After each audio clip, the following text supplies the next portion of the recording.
Chapter 1269. The entire world was shocked.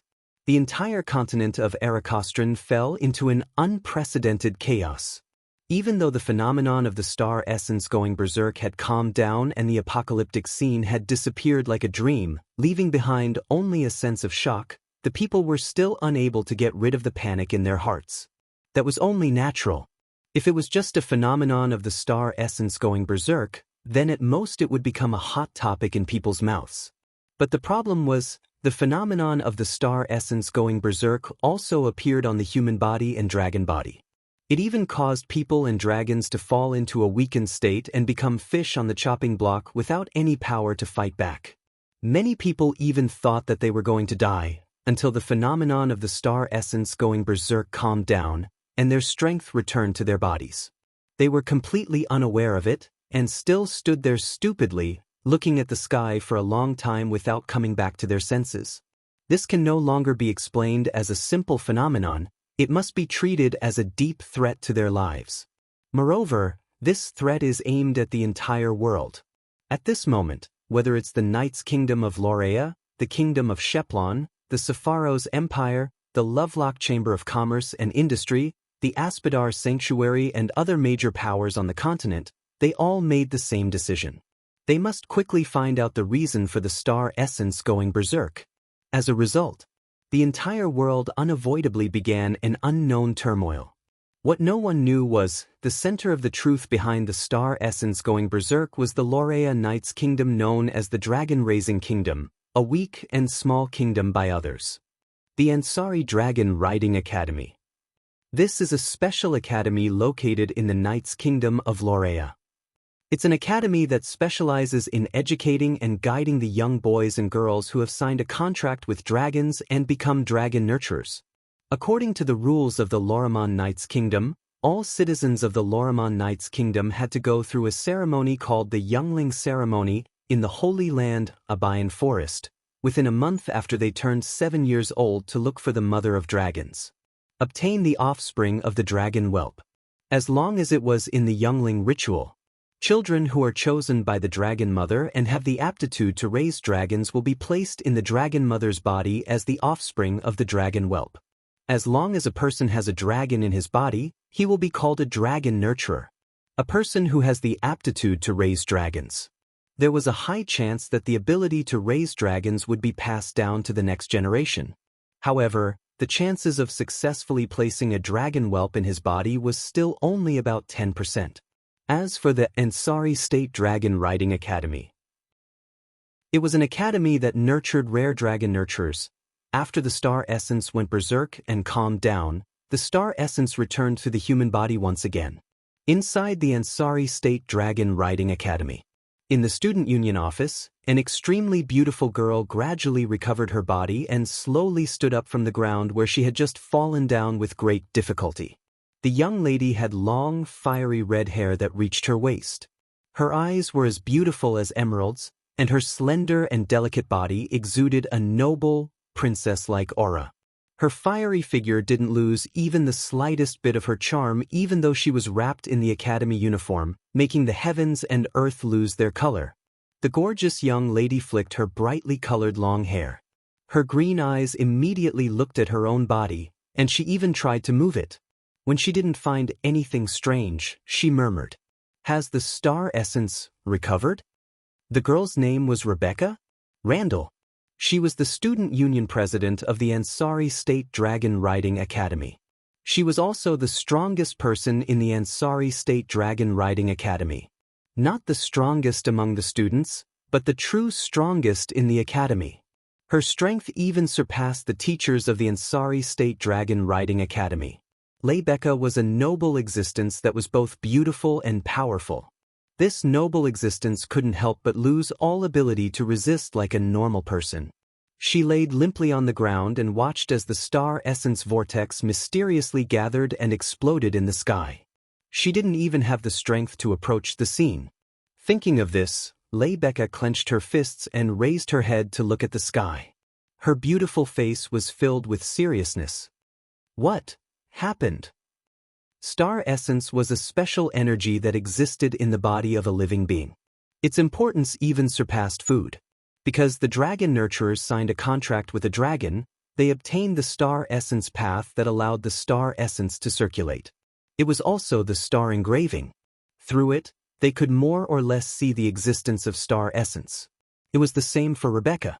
In the past, star essence would only circulate between the human body and the dragon body.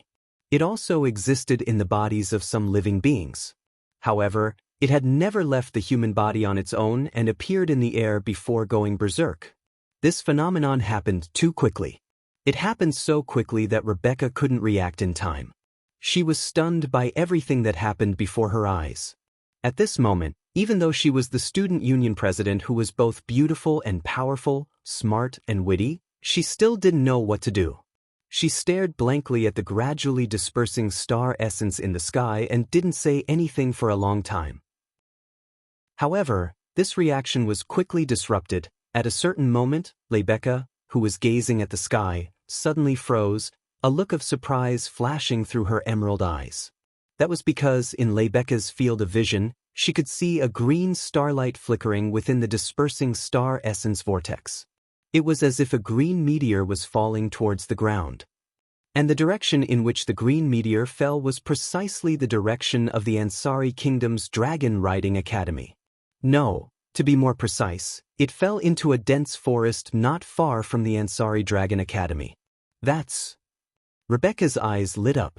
Her intuition told her that the falling meteor had something to do with the star essence going berserk.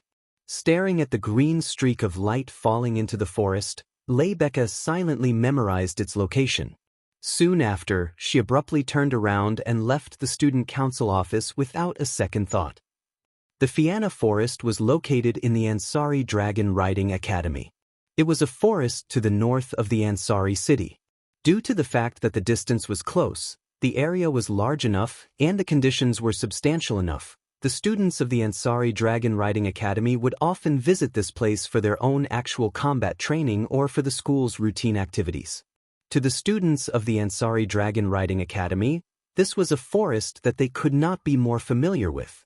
This included Rebecca as well. She rushed into the forest as fast as she could and gradually approached the location in her memory. Realizing that the thing she was looking for might be nearby, she couldn't help but lighten her footsteps. Her heartbeat sped up as well. She tiptoed and soon, after pushing aside the tall grass in front of her for the umpteenth time, a lake appeared in front of her. It was a lake that wasn't very big, but it was very beautiful. The surrounding light was blocked by the tall trees, causing the lake to sink into a rather desolate darkness, as if it was in the middle of the night. At the same time, many green stars were floating around the lake like fireflies. They were emitting a gentle light while they floated around, covering the entire scene. That's... Rebecca was shocked when she saw the green stars covering the entire lake. Star essences? That's right, the stars floating around the lake were the star essences that the planet gave life on. Star essences are floating in the air? Rebecca didn't hide her shock at all. After all, star essences only existed within living beings. They were essential for life. If there was no special reason or man-made reason, the star sprite would never appear out of nowhere in the air. However, this also confirmed Rebecca's suspicions. The star essences going berserk definitely had something to do with that ray of light. Rebecca looked around the lake and had to admit that the scene of star sprites drifting on the lake as if it had fallen into a curtain of night was indeed very beautiful. However, her gaze was stealthily snatched away by another scene. At the center of the lake was a small tree. Star essences surrounded the tree. They emitted a green light as if they were covered in fluorescent gauze. At the top of the tree, a person was lying on top of the tree with a serene expression as if he was in a deep sleep. Around him were green stars that seemed to be protecting him. Rebecca gradually became absent-minded when she saw this beautiful scene. Chapter 1270. His consciousness gradually returned to his mind, awakening his sluggish nerves and gradually operating. Waking up from his muddle-headed state, Wu Yen slowly opened his eyes, exposing a pair of wine-red pupils to the air, flashing with dense confusion. A tingling sensation came from his head, but it made Wu Yan's consciousness return faster. It was not until now that Wu Yan discovered his current situation. He was lying on a soft bed. The first thing that caught his eye was a beautiful chandelier hanging on the ceiling, emitting a bright and beautiful light. A gentle breeze blew gently. The chandelier also gently swayed with the wind, making a pleasant sound like a wind chime. The surroundings were dim. Taking a closer look, the dim light was actually the setting sun shining in from outside the open window not far away. This is.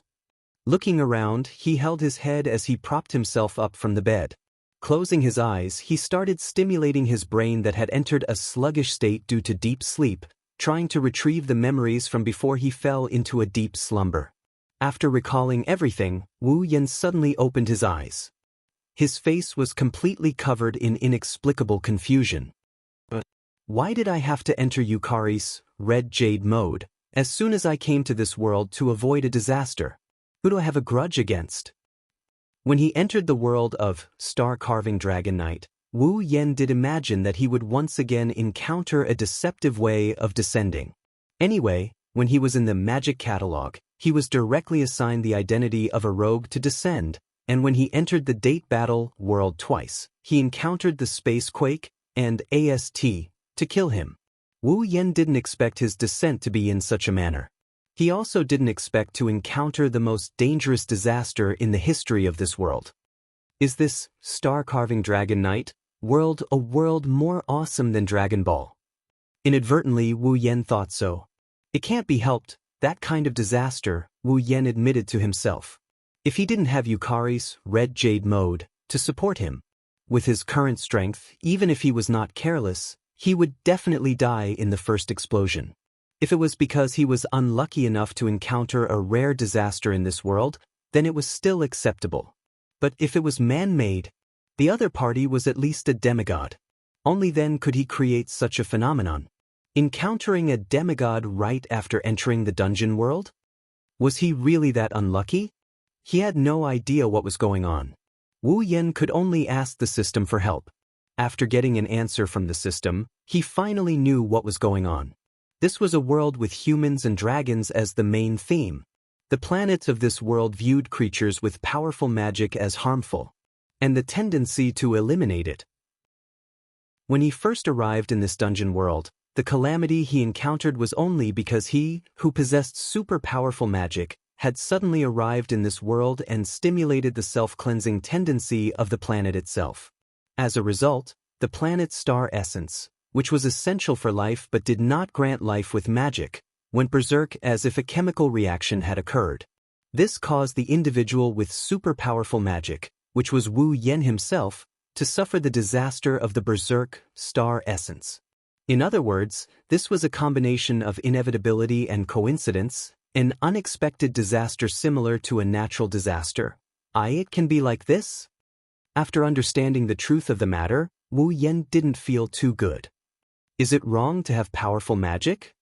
Of course, no one would give him an answer to this question. Wu Yan could only swallow this bitter water into his stomach. After all, this was a phenomenon caused by the natural inclination of the planet and Wu Yan himself. If he wanted to take revenge, was he supposed to take revenge on the planet or himself? That's even worse, sigh. After sighing, Wu Yan shook his head and threw this matter to the back of his mind. He began to observe his surroundings. I admit that I was tricked, but where is this place? In the last collective explosion of the star essence, Wu Yan's body was blown up by the strong impact. Although he relied on the body of a true ancestor and quickly recovered to his original state, he couldn't avoid the shock of the impact and lost consciousness. He didn't know what happened after that. Of course, he didn't know why he was here, lifting the quilt on his body. Wu Yan was about to get out of bed when he suddenly discovered that there seemed to be green starlights surrounding his body. This is? Blinking, Wu Yan raised his hand and subconsciously wanted to touch the green starlight. At this moment, the door of the room was opened, attracting Wu Yan's attention. Then, Wu Yan saw an extremely beautiful and noble girl with fiery red hair that reached her waist and emerald-like eyes walked into the room. The girl seemed to have noticed Wu Yan's gaze. She lifted her head and looked at the direction of the bed. When she met Wu Yan's wine-red eyes, she paused for a moment before revealing a breathtaking smile. Allah, you're already awake? The girl didn't wait for Wu Yan to reply. She walked to the bedside and sat down. She looked at Wu Yan with a curious and probing gaze before asking him with a smile. How do you feel? Do you feel uncomfortable anywhere? No. Hearing the girl's question, Wu Yan responded reflexively. Then he reacted and looked at her with uncertainty. It saved me? Yes. Seeing Wu Yan's quick reaction, the girl couldn't help but feel a little surprised. The young girl was well aware of how great her charm was. It wasn't that the young girl wanted to flatter herself, but rather, all of this had been seen by everyone in the world. It was because of this that she was so surprised. In the past, people who met her for the first time, even if they're from the royal family or if they're from the same gender as her, would more or less show some inappropriate behavior due to her appearance. It's not that there aren't people like Wu Yan who could react so quickly and ignore her charms, but those people are usually in their 70s or 80s, they can be considered old people. The girl didn't know if there were people like Wu Yan who didn't seem to care much about their appearance in other places, but this was the first time she met someone like him. Therefore, her curiosity grew even stronger, causing the smile on the young lady's face to become even brighter. I am Rebecca. Rebecca? Randall. Rebecca smiled and introduced herself as she placed a hand on her chest. What about you? Me.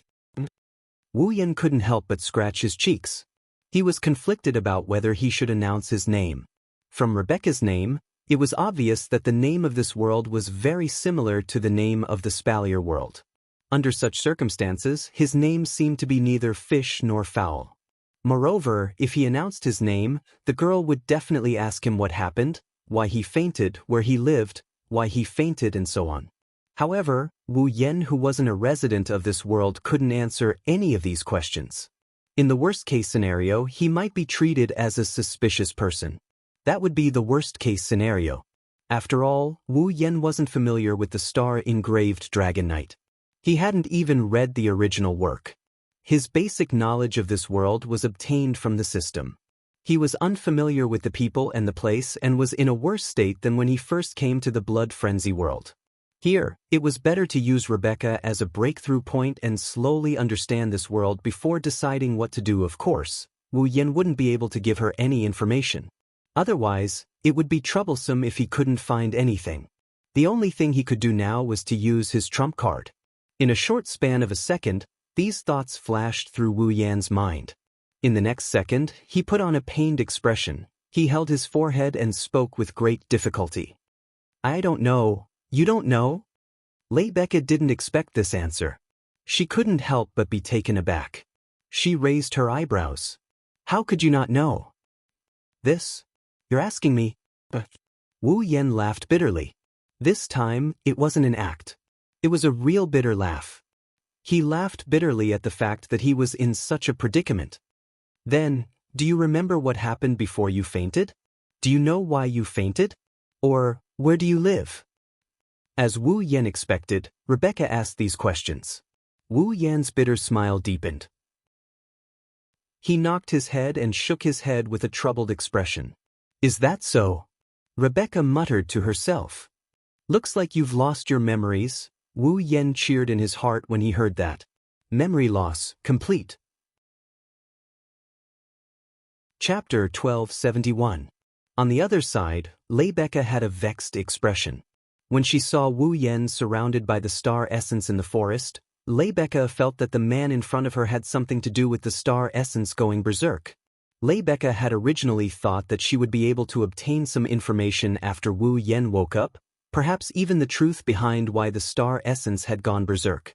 In the end, her only clue seemed to be that he had lost his memories. It seemed like his efforts were in vain this time. Rebecca sighed inwardly, but she quickly composed herself and looked at Wu Yan. If you've really lost your memory, then it'll be a little troublesome. I'm sorry. Wu Yan said it from the bottom of his heart. The apologetic look on his face is also genuine. Of course, his apology was mainly directed at the fact that he had lied to Rebecca. She had saved him, but he couldn't tell her the truth. All he could do was apologize. However, Rebecca definitely didn't know why Wu Yan was apologizing. She thought that he was apologizing for causing her trouble because of his memory loss. Rebecca shook her head with a smile. Don't mind it. It's just that I originally wanted to get some information from you, but it seems that it's not possible now. Wu Yan bitterly smiled when he heard Rebecca's blunt words. Then he asked her a question. Where is this place? This is the Ansari Dragon Riding Academy. Rebecca nodded in reply, leaving Wu Yan puzzled. Ansari State Dragon Riding Academy? It's the Dragon Cultivator Academy in the Knights Nation of Loriaman. It's also the academy I'm studying in. Rebecca explained patiently when she saw Wu Yan's confused expression.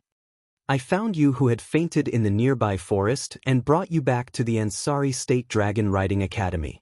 You're now in a student dormitory in the academy, I see. Wu Yan sighed. He looked at Rebecca. I'm really sorry. Sorry to trouble you. It's not that troublesome. I still have some authority in this academy. Borrowing a student dorm is just a small matter. Rebecca casually waved her hand and explained. But you don't remember anything now. I can't take you home. You should be able to use this dorm for a long time. I'm really sorry. Wu Yan could only smile bitterly and continue to answer like this as he shook his head. Following his movements, the star essences floating around him seemed to be responding to him as they jumped up and down. Seeing this, Rebecca narrowed her eyes thoughtfully and said half-jokingly, These star sprites have been following you from the forest. Many of them have disappeared along the way, but there are still so many left. You seem to be very welcomed by the star sprites. Welcome? Wu Yan frowned. He reached out and touched the star sprites. The star sprites that he touched immediately disappeared like bubbles. And no, you're not welcome. Wu Yan blurted out before his brain could process what he just said. Rather than welcoming me, these star sprites seem to be resisting me. Resisting? Rebecca was stunned. It feels like... Resisting? Rebecca listened to Wu Yan seriously and lowered her head to ponder. Star sprites are essential to living beings. They are essential to maintain life. Humans have abundant star sprites. That's why they can sign a contract with dragons whose star sprites are not self-sufficient. They provide the dragons with star sprites and obtain the ability to control dragons. Dragons also need star essence to survive. Although their star essence can't be self-sufficient, it can still accommodate the star essence of us humans and survive. I've never heard of star essence being able to resist living beings. Actually, you can't say that they're resisting. Wu Yan held up the star sprites around him. He watched as some of them disappeared and some fused into his body. Confusion flashed through his eyes. I shouldn't say that the star sprites are resisting me. I should say that something above that is resisting me. Something above that? This time, Rebecca didn't know what to make of it. Wu Yan smiled helplessly. Forget it, I don't know how to explain it either. Just think of it as some sort of mutation happening to these star essences and they're following me, but it's not me who's attracting these star essences. Is that so? I understand. Rebecca didn't understand Wu Yan's words, but she still remembered them. She adjusted her mood and asked, Then what do you plan to do next? Me? Wu Yan scratched his head and shrugged. I don't know, but I can't cause you any trouble.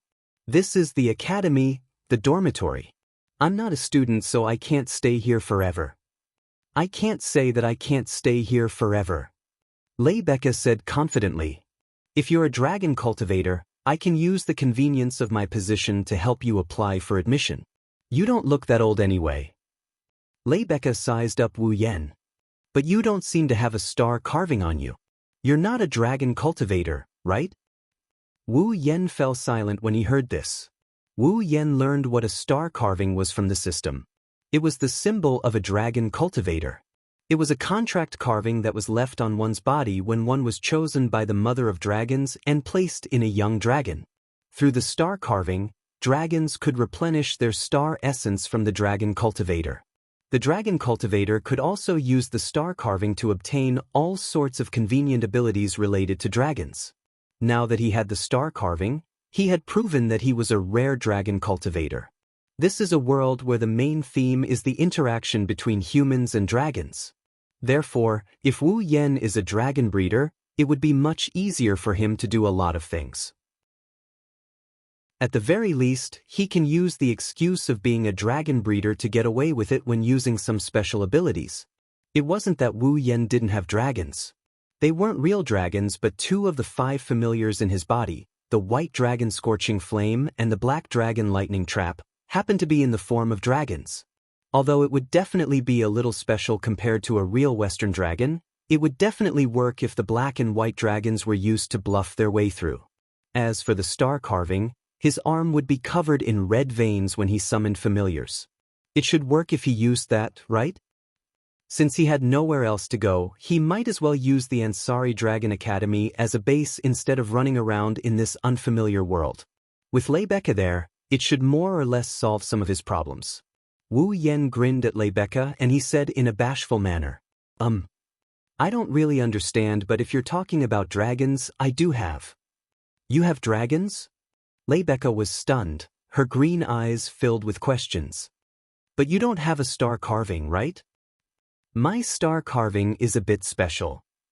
Wu Yan explained, because it looks too strange, I use some methods to hide it. Is that so? Leibeka still didn't understand. If that's the case, can you let me see your star carving? All right. Wu Yan raised his hand and secretly channeled strands of mana. I hope you won't be scared. Wu Yan's hand was covered by the red veins and it quickly turned black.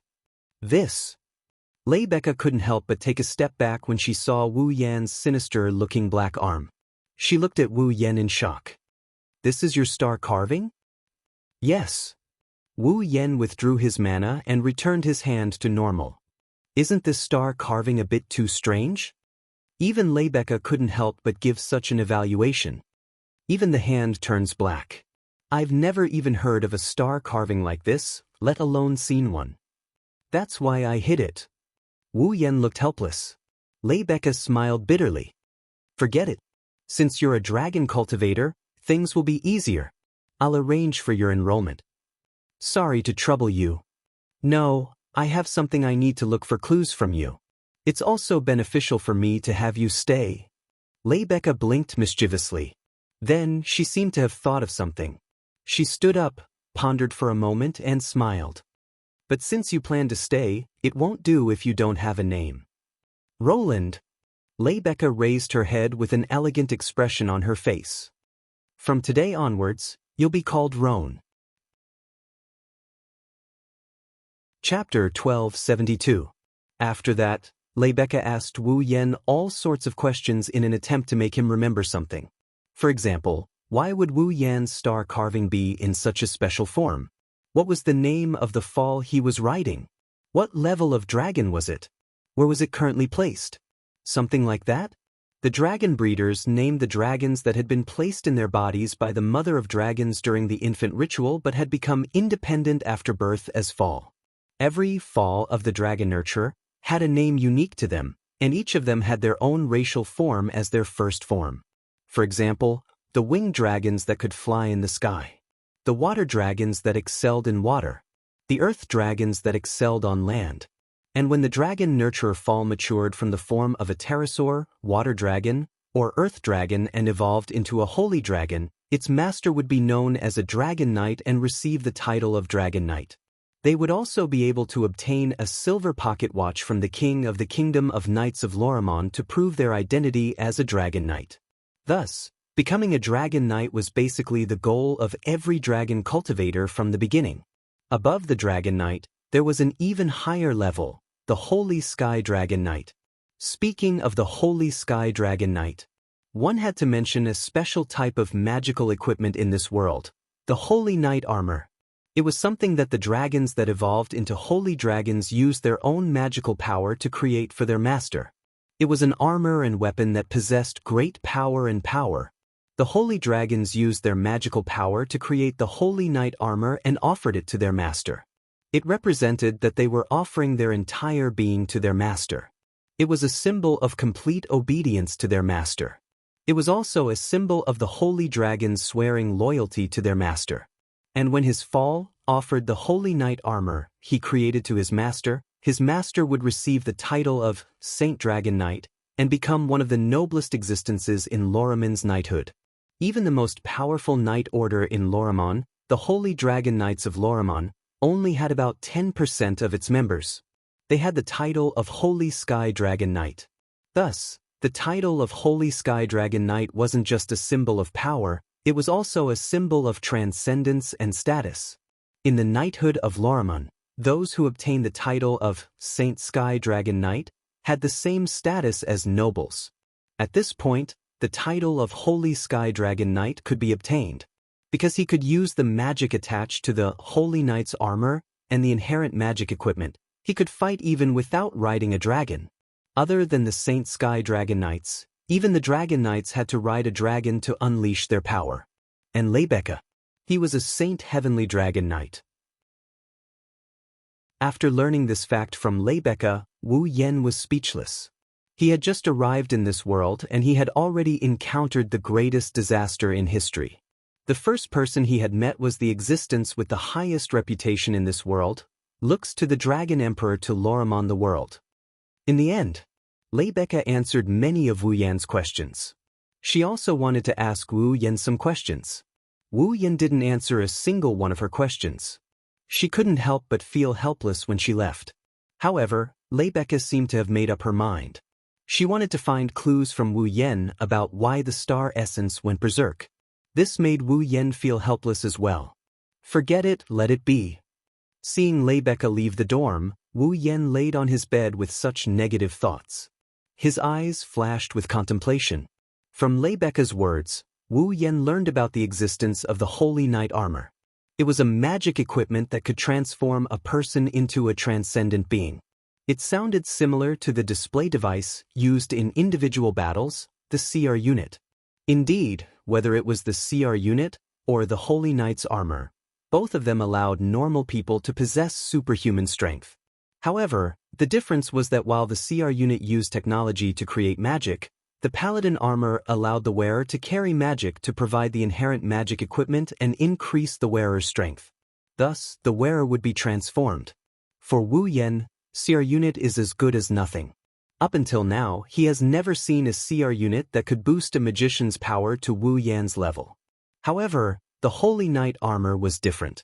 It's not like the Paladin armor can grant you the power to fight Wu Yan.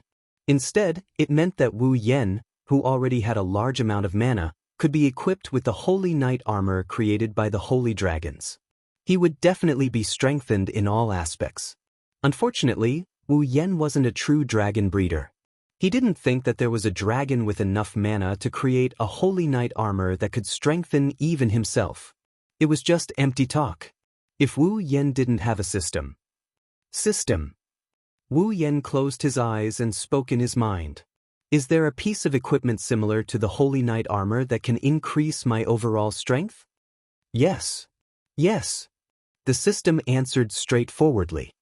But the system does not recommend the user to use it.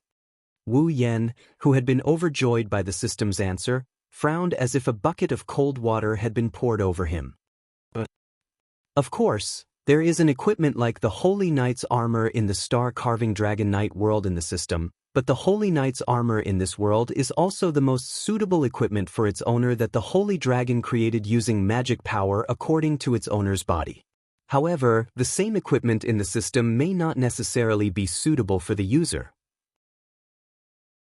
Even if there is an enhancement, the data will not be improved much. System, I remember that you've modified my equipment before, right? Wu Yan raised his eyebrows and smiled. Our souls are connected. No one is more familiar with my physical attributes than you. If I asked you to create such an equipment for me like the Holy Dragons, would you be able to do it? The system's voice sank slightly, as if it was a precise instrument calculating something. Then it gave an answer. The system has obtained the user's physical attributes. According to the user's request, the probability of creating the equipment that is most suitable for the user and can increase the user's strength in all aspects is 100%. In other words, Wu Yan's lips curled into a grin. Halfway through his grin, the system notified him and he froze on the spot. According to the user's request, creating the equipment that can increase the user's strength in all aspects. After calculation, the required values are as follows. D-grade equipment requires 1,000 equipment points, item points, and ability points. C-grade equipment requires 10,000 equipment points, item points, and ability points. B-grade equipment requires 100,000 equipment points, item points, and ability points. A grade equipment requires 100,000 equipment points, item points, and ability points. S-grade equipment requires 100,000 equipment points, item points, and ability points. Please make your choice. Wu Yan was speechless. Wu Yan silently opened his system list. Character, Wu Yan equipment points, 1,100 item points, 5,000 ability points, 1,000 summoning points, 1,000 level, 85. Looking at the displayed points, Wu Yan was silent once again. After a long time, he sighed faintly. The system is messing with me. None of his points had exceeded 4 digits. Among them, he originally only had 300 points. However, before Wu Yan left the Battle of the Appointment, he took out some items from the Ring of Gold and made Yijia, Shixian, Meijio, and Kitsune Origami his summons. Only then did the remaining points increase to 4 digits. Looks like I have to use all my cards again. Wu Yan took out the Ring of Gold and looked at the items in it. He gritted his teeth. If that's the case, I might as well go all out this time. With that thought in mind, Wu Yan handed over all the treasures in the Ring of Gold except for the 5 demigod magic crystals to the system. Ding. Obtained 1020,000 equipment points. Ding. Obtained 1150,000 item points. Ding. Obtained 1010,000 ability points. Ding. Obtained 40,000 summoning points. Following the system notification, Wu Yan only had 5 demigod magic crystals left in the Ring of Gold. However, Wu Yan did not feel the pinch at all. Because... System. Wu Yan shouted in high spirits.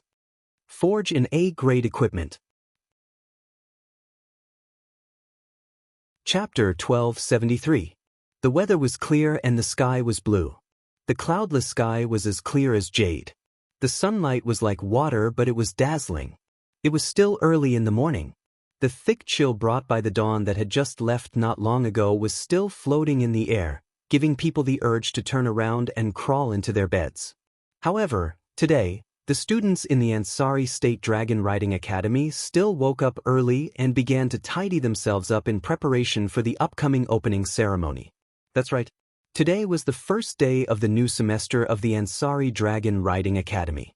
Above the majestic building, pterosaurs with wings weaved into a team, carrying their owners across the sky in an elegant trajectory and landing on the academy's field. The ones running back and forth, causing the earth to tremble, were the earth dragons with towering horns. In the entire academy, traces of humans and dragons could be seen almost everywhere. It was very dreamy. On this bustling morning of the new semester, one of the dormitories of the Ansari Dragon Riding Academy, the male dormitory of the Apollo dormitory, was in a commotion. Many students who had just woken up and were preparing to take care of themselves received some news. They came to the hallway with a doubtful expression. When they looked to the middle of the hallway, they were all stunned. Their faces were filled with astonishment. In the middle of the hallway, an extremely beautiful girl with a voluptuous body wearing the Ansari Dragon Riding Academy's uniform and long fiery red hair that reached her waist was walking forward with graceful steps. She maintained a smile on her face as she walked forward. Seeing the unnatural beauty of the girl, the male students of the Apollo dormitory were all dumbstruck. After they reacted, suddenly, a burst of cheers rang out from the entire dormitory. Isn't that President Lebecca? It's really the president. The president came to the male dormitory. Is this for real? As the president of the student council of the Ansari Dragon Riding Academy, as well as a holy sky dragon knight with a status comparable to nobles, Becca's reputation and popularity were unimaginable. Without any trace of politeness. Becca's reputation, popularity, and even power. It was not surprising to say that it was bigger than the mayor of Ansari, where the Ansari Dragon Riding Academy was located. In addition to Becca's undeniable beauty, in the Ansari Kingdom's Dragon Riding Academy, there was no one who could suppress her beauty. Without a doubt, he was the idol of all the students, regardless of whether they were boys or girls. The goddess of their dreams had actually come to the boys' dormitory. Just her action alone was enough to make the boys of Apollo's dormitory hold their heads in their hands, blissfully confused. Walking along the corridor, Becca looked around at the perverted looks of the surrounding boys as well as the cheers and shouts of support that shook the entire building. She maintained a smile on her face, but she was feeling a little impatient on the inside. Although Becca was more or less used to this kind of scene, after seeing the obvious contrast with Wu Yan's performance yesterday, the impatience that she had not felt for a long time surged into her heart without any warning. She quickened her steps and walked toward Wu Yan's room. As Becca was the one who arranged Wu Yan's room using her authority, she was naturally the most familiar with it. After quickly arriving, she pushed open the door without any trace of politeness and walked in. Then she quickly closed the door, leaving behind a group of stupefied boys looking at each other. President Becca actually entered a boy's room. This can't be real. Who? Can someone tell me who's in that room? I'm so envious. Could it be, the president has already? No, this can't be real. I don't believe it. Thus, in the blink of an eye, another commotion occurred in Apollo's dormitory. He's wearing a light black shirt and a pair of trousers of the same color. He's also wearing a sleeveless white coat with a high collar and a yellow tie. Wu Yan stood there awkwardly while sizing himself up. For a moment, he couldn't come up with a good explanation for what he's doing. On the other hand, Becca, who just entered the room, gave Wu Yan a serious look. She praised Wu Yan and she gave him this evaluation. Not bad. Is that so? Wu Yan shrugged disapprovingly. I feel like a waiter in a restaurant. This uniform is a little uncomfortable. After saying that, Wu Yan turned around to look at Becca. His eyes lit up slightly. Becca's uniform was the same color as Wu Yan's, just that it was a woman's uniform. She was wearing a light black dress with an extremely short hem that only covered the area below her knees. Her coat was a white coat that looked like a tuxedo, but it was hollow in the front, allowing people to clearly see Becca's majestic bosom wrapped in the dress. Long boots, pantyhose, red tie, and white gloves. Even if it was just the academy's uniform, it still revealed an extremely noble temperament. It would instantly steal the attention of those who saw it at first glance, as if there was a radiance around him. Seeing Becca like this, Wu Yan couldn't help but say, "Does the dean of this academy have a preference for girls? Why do the boys' uniforms look like waiters and the girls' uniforms look like princesses?" Hearing this, Becca couldn't help but chuckle. Complaining about the dean on the first day of school, you're the first. Others can't even get into this academy. Ma, I am just speaking the truth. Wu Yan sighed as he tugged at his uniform. He looked at Becca. But is this really okay? What? Let me in. Seeing Becca's confused expression, Wu Yan crossed his arms and smacked his lips. I heard that only by obediently finishing 3 years of basic classes and passing the exam can one be promoted to advanced classes. Becca, I seem to be in the first year of advanced classes, right? Is this okay? So you've already heard.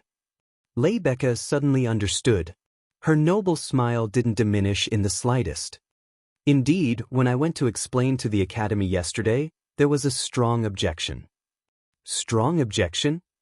Wu Yan glanced at Becca's unchanging smile and said with a smile that wasn't a smile.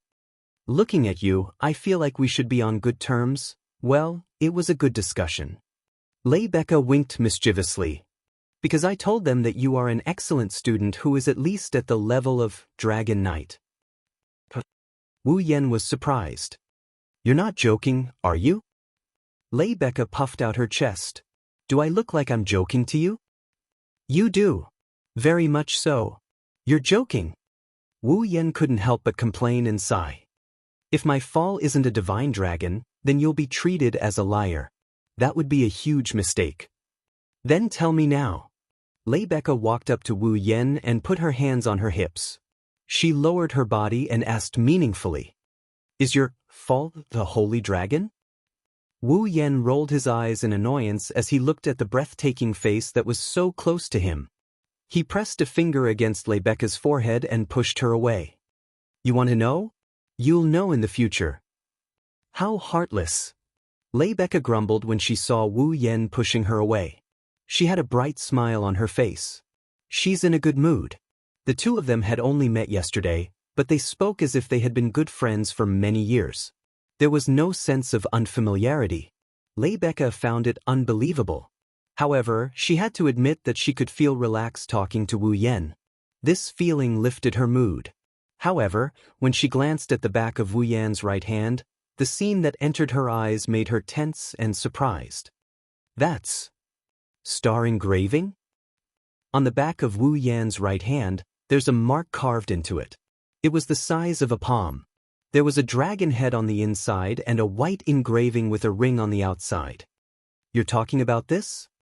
Wu Yan raised his right hand and casually explained, "This is just a smokescreen. After all, my star engraving is not suitable to appear in front of others." Rebecca finally revealed a relieved expression. However, she did not notice that a strange light flashed through Wu Yan's eyes. Chapter 1274. Ansari Dragon Riding Academy. In a first-year classroom of an advanced class, Wu Yan sighed in his heart under the heavy gazes of the people who were about to become his classmates. He introduced himself expressionlessly. "Luoang? Randall, I will be learning with everyone in this classroom. Please give me your guidance." The opening words of his self-introduction gently fell, but it did not attract any applause from anyone.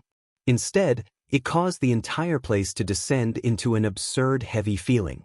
Numerous gazes that carried a strong sense of scrutiny and numerous whispers resounded in this space. "That's him, right? Yes. Yes, yes. Rumor has it that the cheating student who didn't go through the basic course and got in through the back door. Luoang? I've never heard of that name before." He said he's called Luoang? Randall, that Randall, could it be the Randall family? Isn't that President Rebecca's family? Listening to the whispers coming from the trapezoidal-shaped audience seats and the content of the whispers, even though he already expected this, he still didn't know whether to laugh or cry. He sighed again and again.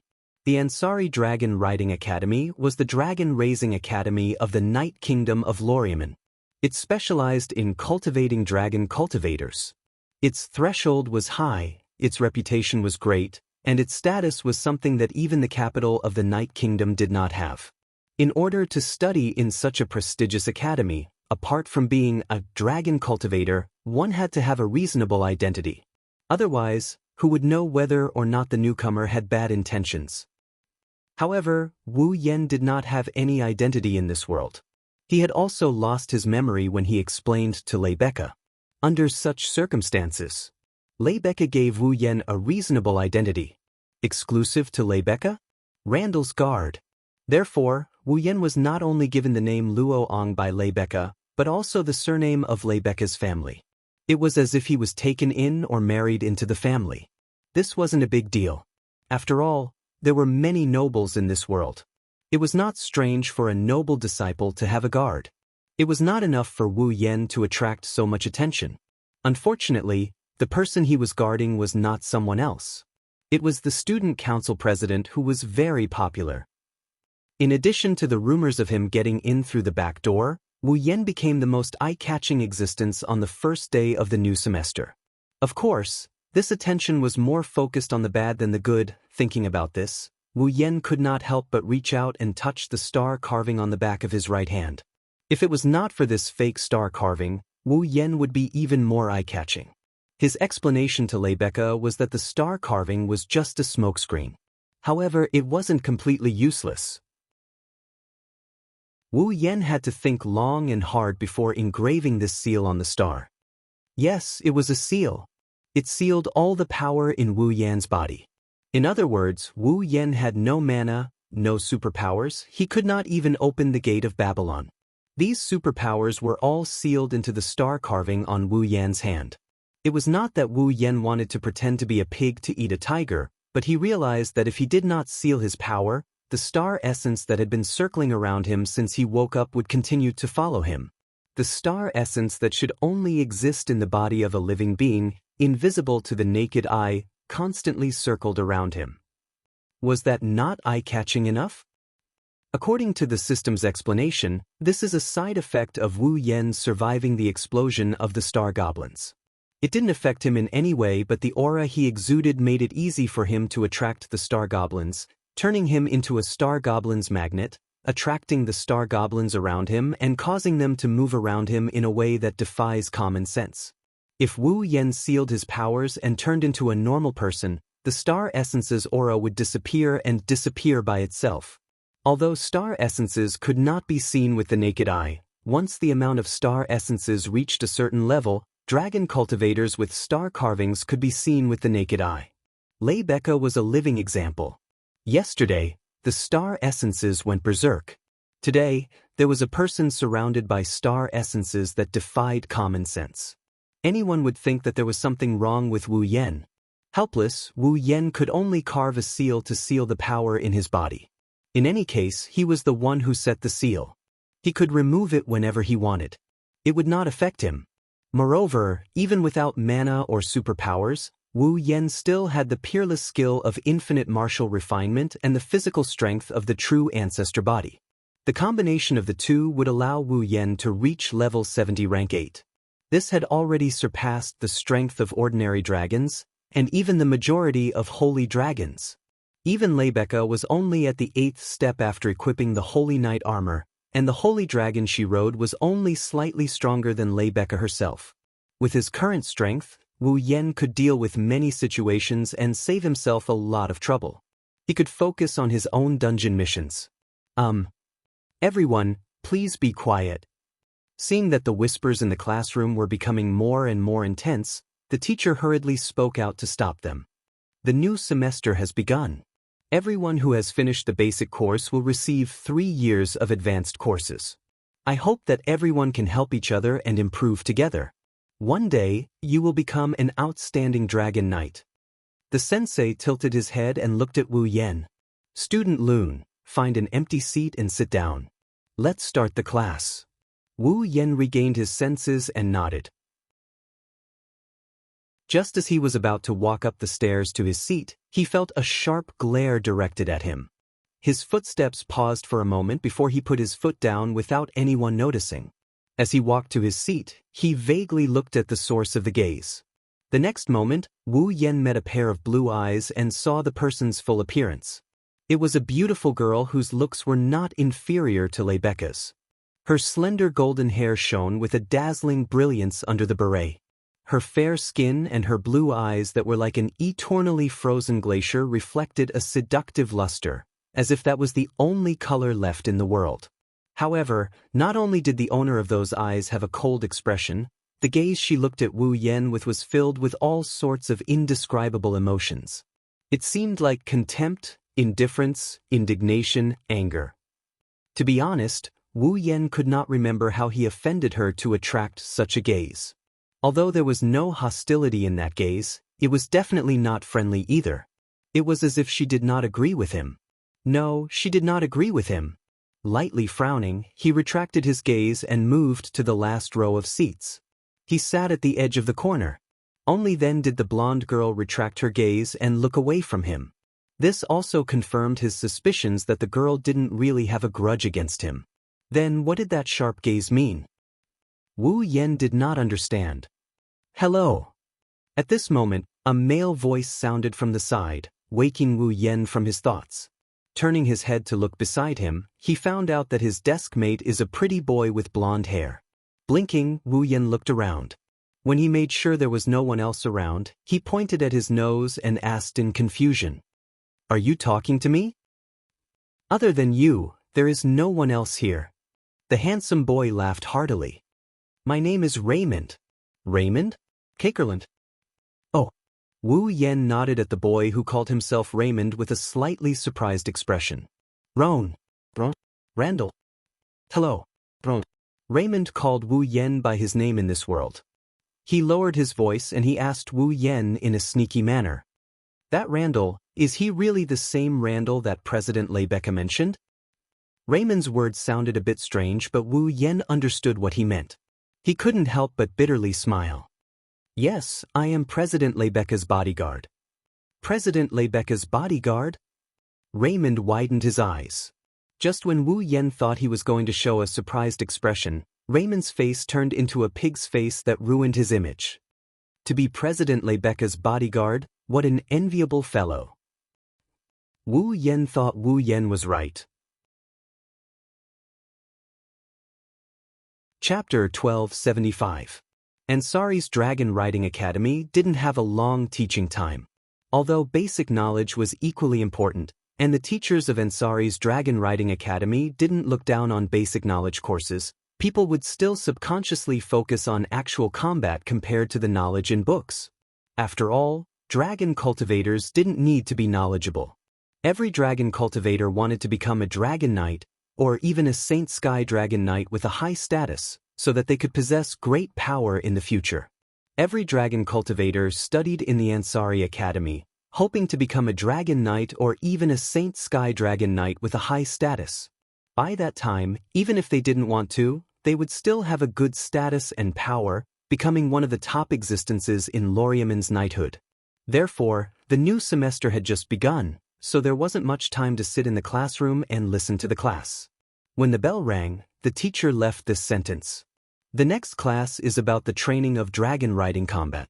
After 30 minutes, please gather at the training ground. Above. To put it bluntly, the so-called dragon riding combat technique was actually the technique of riding a dragon in battle.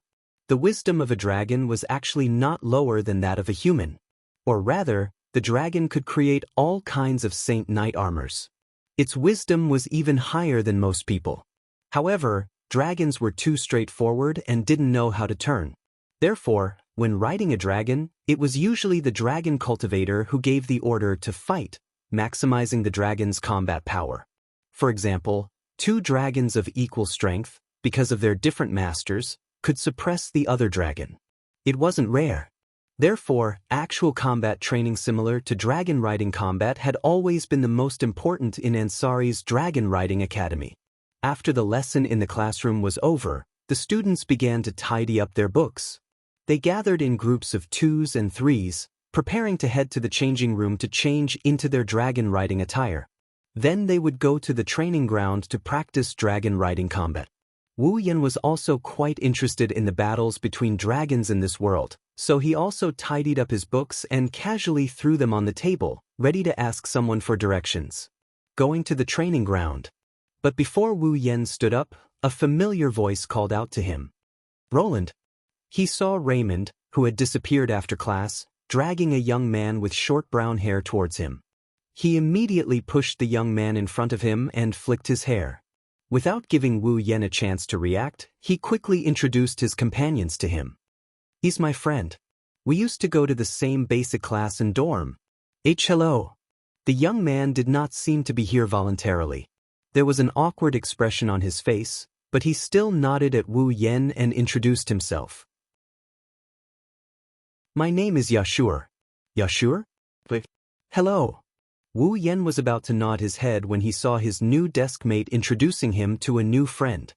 His pupils suddenly constricted, and his gaze quickly swept over the self-proclaimed secondary cultivator. Blake's left hand was on the teenager's left hand. The hand that came into view was very ordinary. There was nothing special about it.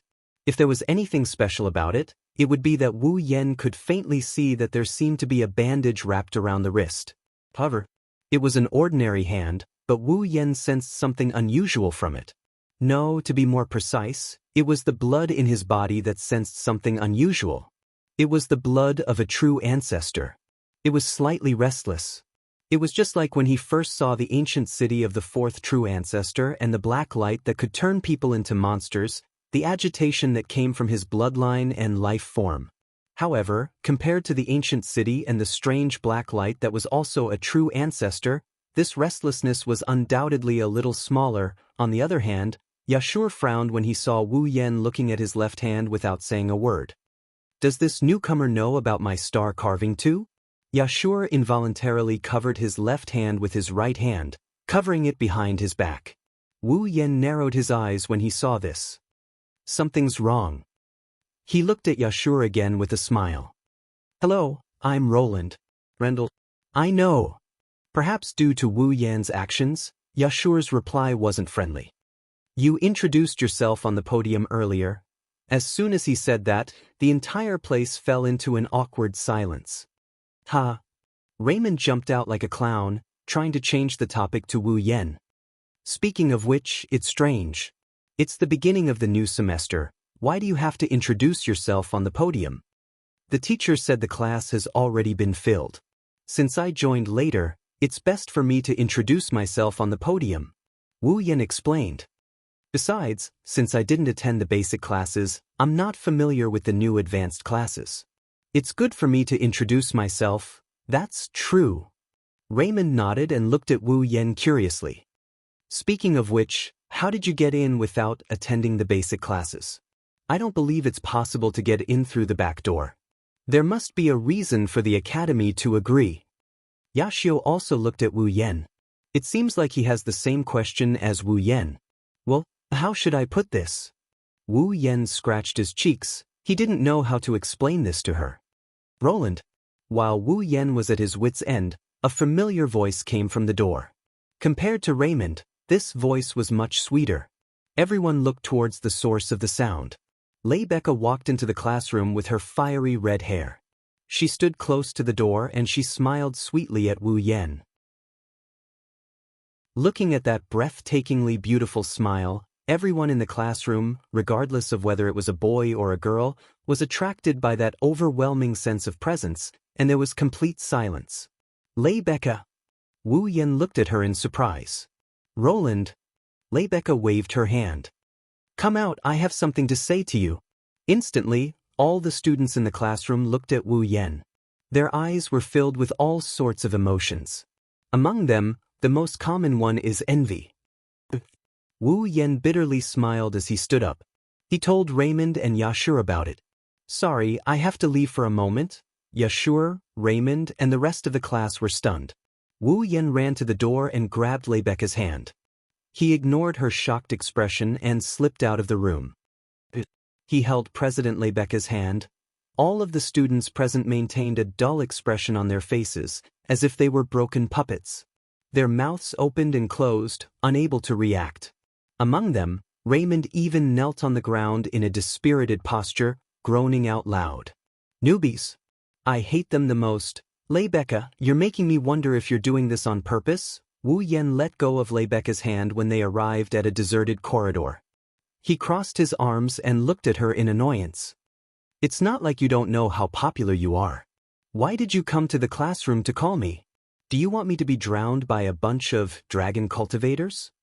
Leibecca stood in front of Wu Yen and stared blankly at her hand that was held by Wu Yen. She looked as if her soul had left her body. She didn't hear what Wu Yen said. Wu Yen raised an eyebrow.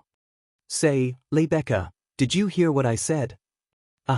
Leibecca cried out as if she was frightened. She then saw Wu Yan's shocked expression. A blush of embarrassment appeared on Leibecca's face. She coughed, her expression unnatural. Well, what did you say? If the students in the Ansari Academy who were familiar with Leibecca were to see the gentle, virtuous, noble and approachable student council president in such a state, their jaws would probably drop off from shock. Of course, Wu Yen, who wasn't familiar with Leibecca, didn't notice anything. He sighed helplessly and waved his hand disinterestedly. Forget it. That's not important. What's important is that you came to me personally. Do you have something important to say? That's right. Leibecca finally remembered why she came to see Wu Yen. She immediately became serious. I came to see you this time mainly to tell you two things. Chapter 1276. Two things? Wu Yan was taken aback, his face filled with innocence. So there really is something important?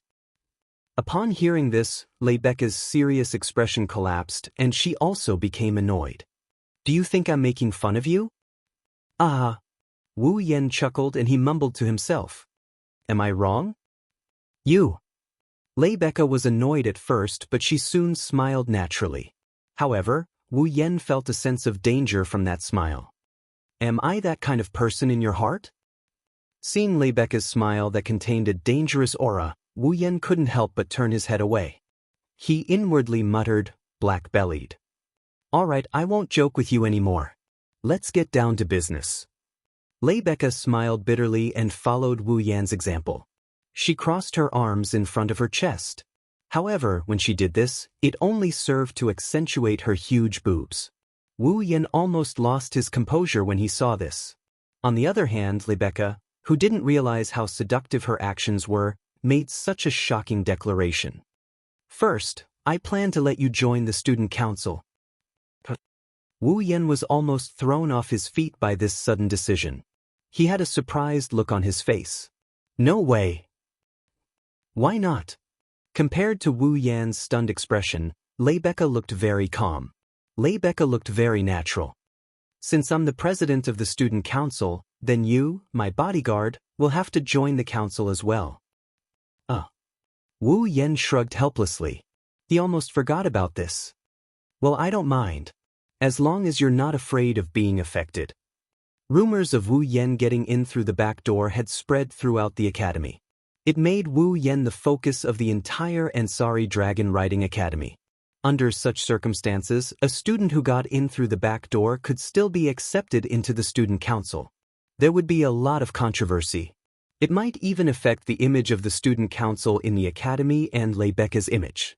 After all, the perfect president of the student council actually got her bodyguard in through the back door and was even accepted into the student council. People would more or less speculate about it. You don't have to worry about that. She seemed to know what Wu Yan meant. Rebecca nodded nonchalantly. Rumors are just rumors in the end. As long as you show the strength you should have. No one will dare to gossip then. That's why I want to ask you, where did you get the confidence that my strength will be recognized by everyone? Wu Yan rolled his eyes. You've never seen my strength.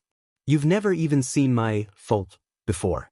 Could it be that my strength is not ordinary just because there are some unusual phenomena around me? Well, if I have to say, it's just intuition. Rebecca smiled faintly and gave an answer that didn't match her shrewd appearance. Intuition. Wu Yan rubbed his forehead like he had a headache and sighed. Women. Without me, you'd be sleeping on the streets right now. Rebecca glanced at Wu Yan. Besides, we'll soon know if you're strong or not. Wu Yan flinched when he heard this. But that's the second thing I want to talk about. Rebecca sighed and looked straight at Wu Yan. Next, your class should be the actual combat of dragon riding combat technique, right? Is there a problem? A little. Rebecca frowned. It's because when I first proposed for you to enter the academy, I relied on the fact that you're a dragon knight to gain their approval. However, the teachers in the academy don't seem to believe it at all. Therefore, you may encounter some trouble in the dragon riding combat skill combat later. Trouble? Wu Yan rubbed the bridge of his nose and he shrugged. In other words, in order to test if I am a real dragon rider, there will be people who want to duel me in the dragon riding combat technique class later? You can't really call it a fight. Rebecca corrected him. However, the instructor will definitely let you show off your skills. By then, as soon as you summon your fall, they will know whether or not you are a real dragon knight. In order to obtain the title of dragon knight, a dragon cultivator had to let his fall grow into a holy dragon. In other words, if fall was a holy dragon, its master would be a dragon knight. At this point, Rebecca looked at Wu Yan in confusion. Speaking of which, where is your fall exactly? Aren't you going to summon it to the dragon house? The Ansari Dragon Riding Academy had a dragon house dedicated to taking care of students like Fall, and the conditions were excellent. Therefore, even if fall grew into a holy dragon and could be summoned at any time through the star carving, many people would choose to leave their fall in the dragon house. At the very least, 4 of the 5 holy dragons in the academy were like that. Leibeka was no exception. Of course, Leibeka didn't know that Wu Yan's dragon could be raised directly in his body and didn't need to be fed or taken care of. Wu Yan wouldn't tell her about such a bizarre thing, so he gave her a half-hearted smile. Girls who are too curious will get themselves into trouble. Oh? Is that so? Leibeka raised an eyebrow and said provocatively. Then I'm looking forward to it. In one of the training grounds of the Ansari Dragon Riding Academy, the first-year students of the advanced class who were preparing for the dragon riding combat course pulled the reins of their fall and stood in 2 rows on the field. At this moment, the group of students had all changed into dragon riding outfits that were similar to battle suits. They looked valiant and formidable. The girls added safety pants under their skirts, and the boys also put on a black coat that looked like a windbreaker. Just on the surface, the boys' dragon riding outfits were countless times more handsome than the uniforms. At the front of the 2 rows of rows, the instructor in charge of the dragon riding combat technique stood at the head of the row, sweeping his fierce gaze across the entire field. First of all, I must tell everyone that the dragon riding combat technique without using any weapons is the foundation of all dragon riding skills. If you train with a playful attitude, you will definitely pay a price when you learn higher-level dragon riding skills in the future. Therefore, in the upcoming dragon riding combat technique practical course, I hope that everyone will be cautious and follow my instructions seriously. Wu Yan, Yashur, and Raymond stood side by side on the other side of the row of humans and dragons. They listened to the instructor's words and chatted softly. Rune, why didn't you bring your fall here? Raymond held the reins of his fall, Brigid, and looked at the silent Wu Yan in surprise. It's fine if Yashur doesn't have a fall, but you don't have one either? Yashur doesn't have a fall? Wu Yan didn't answer Raymond's question. Instead, he looked at the gloomy Yashur in confusion. Yashur, you don't have a fall? How can I not have one? Yashur retorted without hesitation and his voice weakened. It's just that it's not born yet. It's not born yet? Wu Yan didn't feel relieved after hearing Yasha's explanation. Instead, he looked even more confused. Isn't Par of the Dragon Nurturer usually born in the first year of the basic course? Who am I supposed to ask? Yashur pursed his lips in annoyance. Raymond smiled bitterly. Roland, Yashur is an exception. His fall has never been born. It's already one of the big events among the 7 unbelievable events in the academy. Everyone wants to know the reason. When Raymond reached this point, he even shrugged. However, that won't affect Yashur's lessons. He can ride on anyone's fall. A fall that can be ridden by anyone? Wu Yan didn't know what to say. Isn't everyone's fall only allowed to be ridden by their own master? That's why our genius dragon tamer, Yashur, is an exception. Raymond chuckled. This is also one of the 7 great unimaginable events of the academy. Wu Yan smiled helplessly. He looked at Yashur and said, I didn't think you'd be so good. It was Yashur's turn to smile bitterly. Chapter 1277. While Wu Yan, Yashur, and Raymond were chatting happily in private, the instructor finished his speech and warning. Also, when you're in combat, remember to never let your fall come into direct contact with a dragon other than your practice opponent. That's extremely dangerous. The instructor reminded them patiently. If something happens, you might even be punished by the school rules. That's why you must pay attention to your surroundings when you're training. Do you understand? Understood. Understood. The instructor was satisfied when he heard the students' resounding responses. Then, he seemed to think of something and his gaze landed on Wu Yan. He pretended to cough and speak. Randall, where's your fall? Yes. Following the instructor's voice, the whole place went silent. All the students looked at Wu Yan with inquisitive eyes. Clearly, all the students present wanted to see what this cheating student, Par, was like. They wanted to see his strength even more. On the surface, they didn't say much, but in the hearts of these students, they must be somewhat unconvinced, right? They were dissatisfied with Wu Yan's ability to skip the basic classes and enter the advanced classes. It wasn't just the students. Even the teachers and instructors didn't approve of Wu Yan. However, compared to the students, the teachers and instructors knew that Wu Yan was a dragon knight and that Fall was a holy dragon. Thus, even if they didn't approve of him, as long as Wu Yan could show them the strength they approved of, it didn't matter if he got in through the back door. They might be able to accept it. Sensing the gazes of the surrounding students and instructors, Wu Yan thought to himself, Lei Becca was right. He looked around at everyone and rolled his eyes. An imperceptible smile appeared on his face as if he had an idea. Instructor. As if he's asking a question, Wu Yan raised his hand with a half-smile on his face. He asked with a smirk. I'm sorry. Because I'm new here, I didn't know that I need to bring my own fall to practice the dragon riding combat skill. Hearing this, the surrounding students immediately cried out in shock. Even the instructor felt as if he had been fooled and frowned. Since this is combat training, you must bring your fall with you. You'll have to bring your own fall with you. Do I have to remind you of that?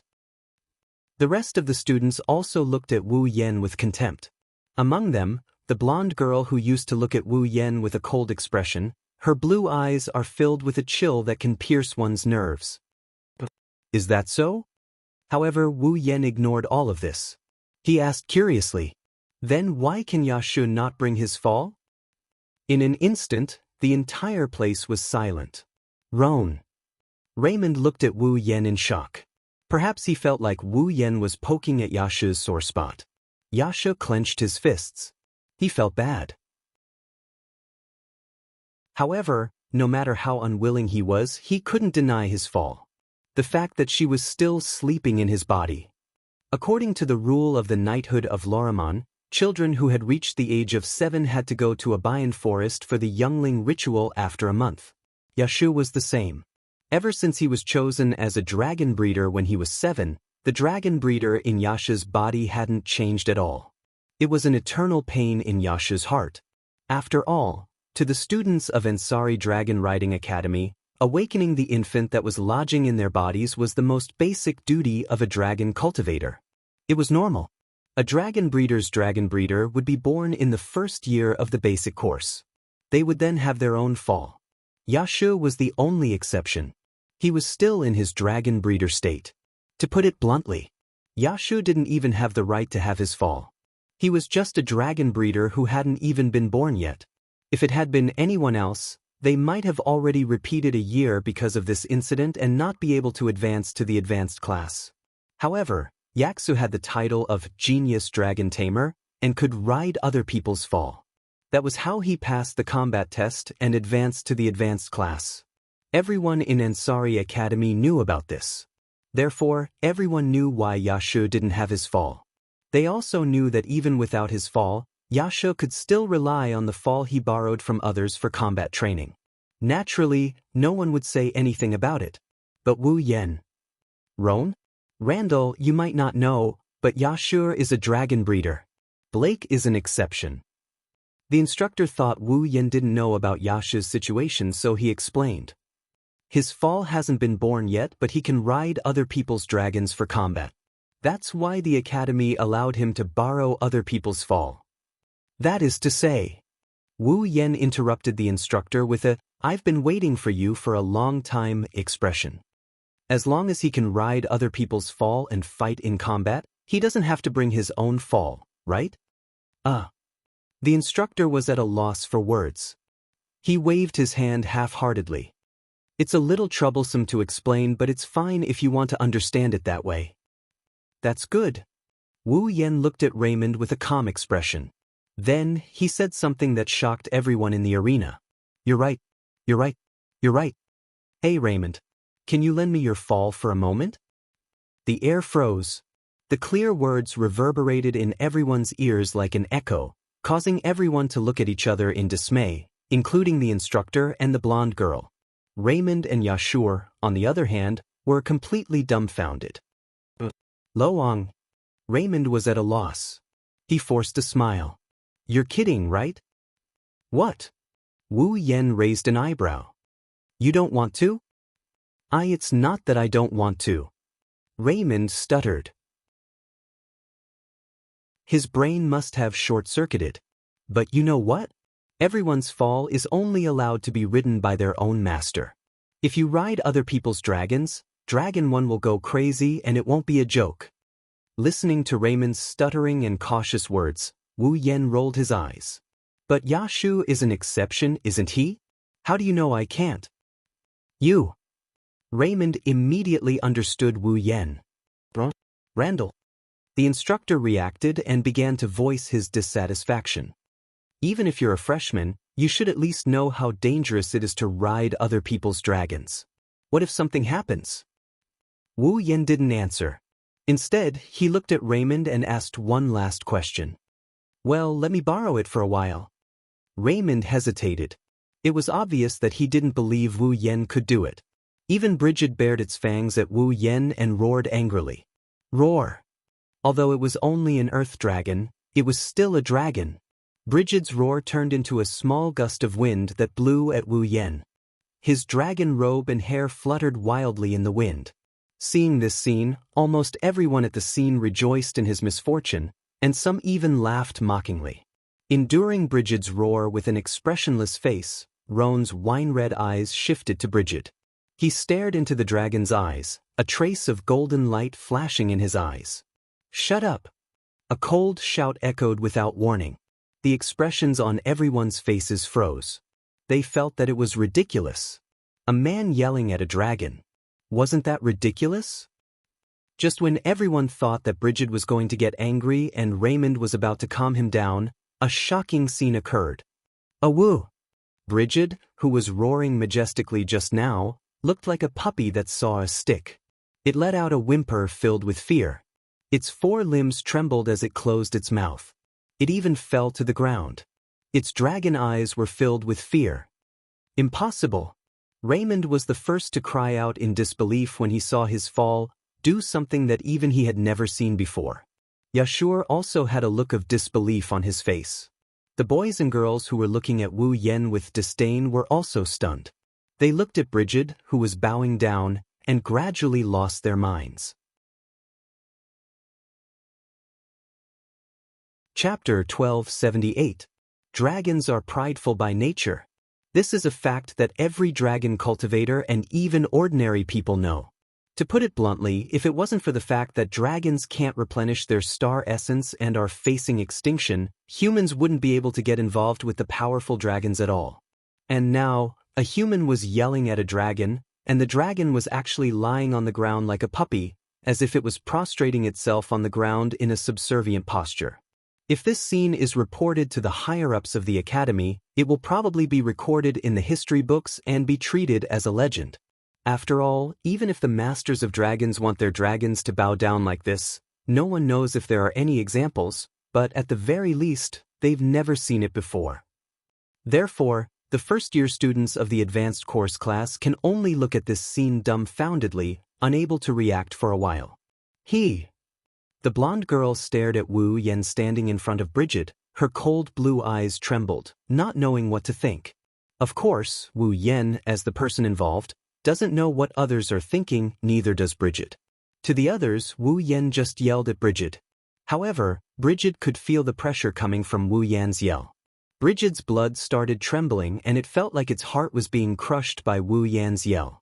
That kind of oppressive feeling, Brigid had also felt it before, for example. In this Ansari Kingdom's Dragon Riding Academy, there were 5 holy dragons of the same race. That was the pressure that came from a higher level of life form. Moreover, the pressure that Brigid felt from the skinny human in front of him was the strongest he had ever felt in his life. It's stronger than the 5 holy dragons in the academy. Otherwise, Brigid wouldn't be in such a sorry state. For the dragon race, it was part of their prideful nature to pay their respects to a higher level of life. Therefore, the scene that others see as absurd is natural for the dragons who also feel the pressure from their life forms, so the students didn't notice. His own fall is also looking at Wu Yen with a respectful gaze. Of course. This is also because Wu Yen is the true ancestor, the king of vampires, That's why the dragons who follow the higher bloodlines are paying respect and fear to him. If the King of Dragons comes in person. If the King of Dragons came in person, it would bring pressure to the dragons. It's not just simple respect and fear. Ignoring the dumbfounded gazes of the people present. Wu Yan patted Brigid's thick back, then jumped on its back. He sat down on the riding gear. Brigid seemed to have received some kind of order. He no longer looked like a coward. Instead, he raised his head and roared. He exerted strength on his 4 limbs and stood up. He did not resist the rider on his back at all. Raymond rubbed his eyes. After confirming that the scene in front of him was real, he cried out in shock. He's really got on it. The students who were awakened by Raymond's voice all burst into an uproar. Among them, Yashu, the instructor, and the blonde girl were still staring at Wu Yan, their hearts full of shock. The most special student after Ansari's Dragon Riding Academy, Yashu? After Blake, another genius dragon tamer, who could ride someone else's fall, had appeared. However, they didn't know that unlike Yashu, Wu Yan could only ride fall because of his physique, not because he's a genius dragon tamer. Instructor. Wu Yan finally smiled as if his prank had worked. He said to the instructor in a mocking tone, "Now I can fight too, right?" Ah. The instructor nodded his head in a daze. When he regained his senses, he quickly opened his mouth and said something that shocked all the students. "But you're clearly a dragon knight. Why don't you ride your own holy dragon and engage in dragon riding combat?" Dragon rider? A dragon rider? All the students trembled. No way. Yashu and Raymond were shocked as well. A dragon rider. The blonde girl's eyes narrowed slightly, and the way she looked at Wu Yan gradually changed. She no longer disagreed with him, but a sense of competition. Apart from that, she couldn't help but be suspicious. There were only 5 holy dragons in the entire Ansari Dragon Riding Academy. In other words, among all the students in the academy, only 5 could be called dragon knights. If Wu Yan was a dragon rider, then it wasn't impossible for the academy to allow him to skip the basic classes and directly enter the advanced classes. At this thought, the students looked at Wu Yan with disdain and shock in their eyes. Now, their gazes were filled with curiosity. Wu Yan was helpless when he saw this. To be honest, even the mother of dragons in this world might not be as strong as his dragon, let alone a holy dragon. After all, it was one of his trump cards. If he released it, all it would take was a full-powered attack to turn the entire Loriman knighthood empire back to the Stone Age. Why would such an existence be released for actual combat training like dragon riding combat technique? It would be best if he didn't blow up the academy. Wu Yan pulled on Brigid's reins and said to the instructor, "Instructor, the higher the level of the dragon, the better the result of the battle. Although the dragon's strength is an important factor in the battle, the rider's ability is also a factor in the battle, isn't it?" The instructor was dumbfounded by Wu Yan's words. To put it bluntly, the so-called dragon riding skill was nothing more than a direct physical contact with the dragon, merging the rider's will with the dragon's will, and controlling the dragon one was riding to fight. Therefore, if a rider's ability is far superior to the other riders, then even if the dragon's level is disproportionate to the other riders, the rider will still be able to win. Wu Yan forced a smile when he saw the instructor's dumbfounded expression. Besides, isn't it unfair to ride a holy dragon against an earth dragon, a winged dragon, or a water dragon? You don't have to worry about that. However, the instructor gave such an answer after being startled for a moment. There are 5 holy dragons in our academy. The owner of one of them is in our class. In our class?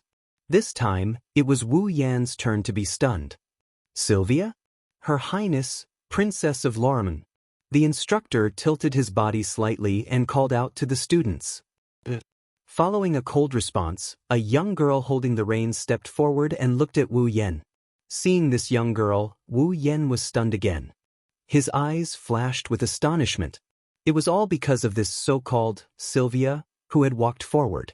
Her Highness, Princess of Loriman, is the golden-haired girl who looked at him with a sharp gaze. Her Highness? Wu Yan looked at the golden-haired girl in astonishment and asked with uncertainty. Her Highness, is that what she means? What other highness could there be?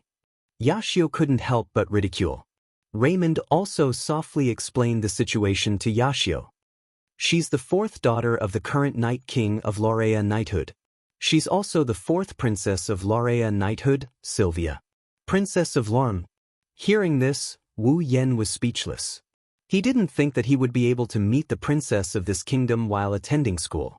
Should he call himself lucky? Or dog shit luck? The master of the holy dragon mentioned by the instructor, could it be this princess? Sylvia? Her Highness Princess Laurea is one of the few dragon knights in our school. As expected, the instructor's words solved the doubts in Wu Yan's heart. Her Highness is also a dragon knight, Roland? Randall, if you don't mind, let Her Highness be your sparring partner for the dragon riding combat skill training this time. What do you think? As soon as he finished speaking, the entire place fell silent. Every student's eyes lit up with excitement. A sparring match between two dragon knights? I can't not watch this. I have no problem. Under everyone's expectant gazes, Sylvia expressionlessly opened her mouth. She glanced at Wu Yan with cold eyes. Did I offend you? Wu Yan pursed his lips and he helplessly voiced out his thoughts. I have no problem as well. Chapter 1279. The first time she heard about someone transferring to the advanced class was the night before the start of the new semester.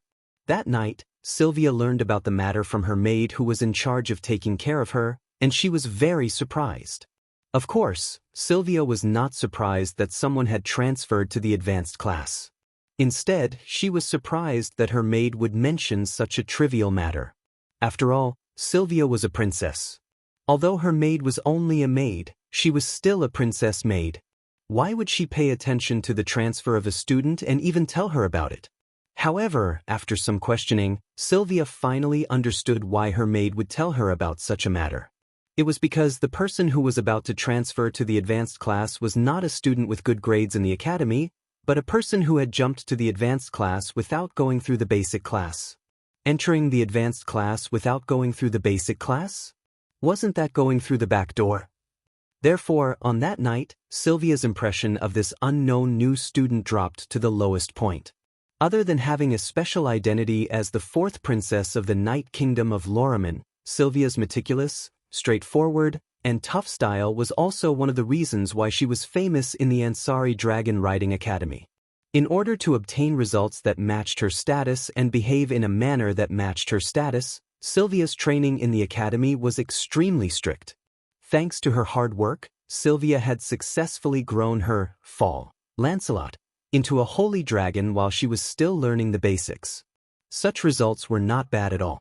Unfortunately, Sylvia's words and actions were too unreasonable due to her meticulous personality, causing her to receive a lot of negative comments. Sylvia's results were good, her strength was strong, and she was a dragon knight. Her appearance was also second to none in the academy, but not a single student was willing to interact with her. It was also because of this that Sylvia, with her straightforward personality, had extreme feelings of rejection towards the students who came in through the back door. This was also the reason why Sylvia looked at Wu Yan with such a sharp and cold gaze. Originally, in today's dragon riding combat technique practical training, after learning that Wu Yan was a dragon knight, Sylvia's sense of disdain lessened significantly. However, the scene that appeared before Sylvia's eyes caused the fury in her heart to erupt. Looking at Wu Yan who was riding on Bridget, Sylvia suppressed the anger in her heart and spoke coldly. Are you looking down on me? Sylvia wasn't the only one who thought that way. That was what everyone thought.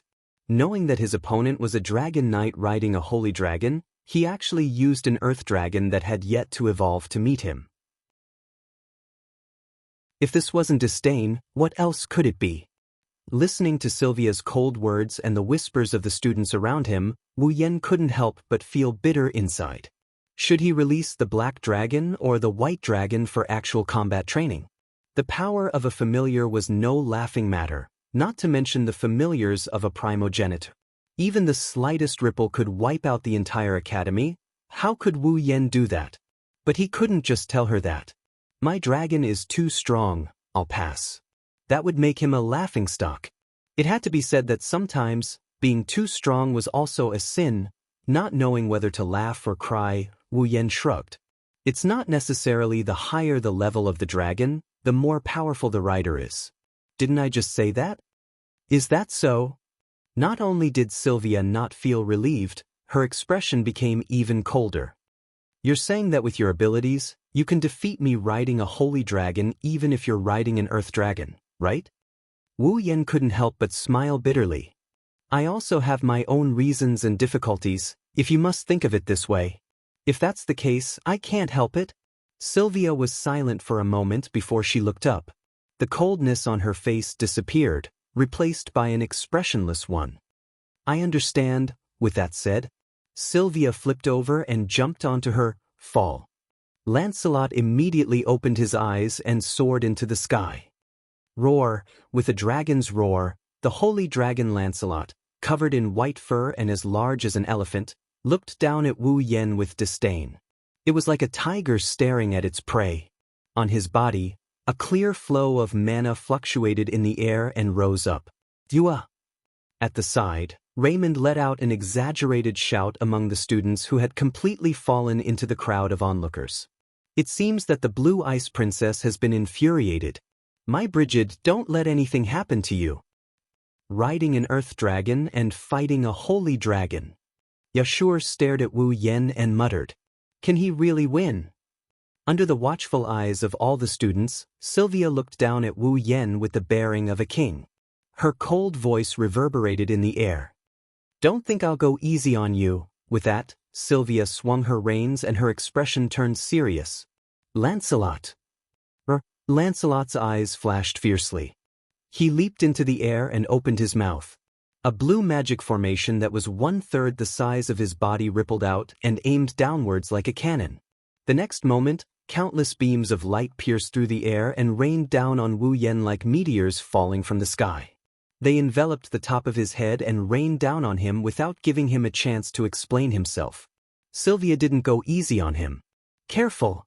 Yashio and Raymond couldn't help but shout out. The faces of all the students also became solemn, and their hearts also rose. Under everyone's gaze, Wu Yen raised his head and looked at the beams of light shooting towards him. He gently closed his eyes. Wah! The students widened their eyes in shock. Sylvia's eyes flashed fiercely.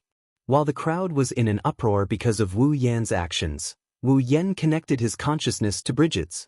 The so-called dragon riding skill was to combine the rider's consciousness with the dragon's consciousness so that the dragon would follow the rider's consciousness and fight. It wasn't difficult for the rider and the dragon to merge their consciousness. Usually, as long as the dragon was willing to open its heart to the rider and accept the rider, it could be easily done. Once this was done, Wu Yen, who had infinite martial arts, would he need any other combat skills? The dragon provided power. The rider provided skill. Even if the power wasn't enough, Wu Yen, who had the strongest skill, would not lose to any rider. At least, he wouldn't lose to a dragon knight, who could only control a dragon and didn't have a paladin armor. Under the astonished gazes of the audience, Brigid also closed his eyes and started to dance. Brigid began to dance. Like a stream of light with afterimages, Brigid seemed to be able to see the incoming beams with his own eyes. His powerful dragon legs kicked the ground, and his body flashed. Everyone could only see a dragon figure gliding in the field with ease, leaving afterimages behind as he dodged the beams one after another. Bang bang bang bang bang. The beam of light directly dispersed the afterimage left by Brigid in the field and landed on the ground, exploding a burst of dust and smoke, stirring up small waves of wind that enveloped the entire training ground. When the beam of light fell, small pits had already appeared in the field.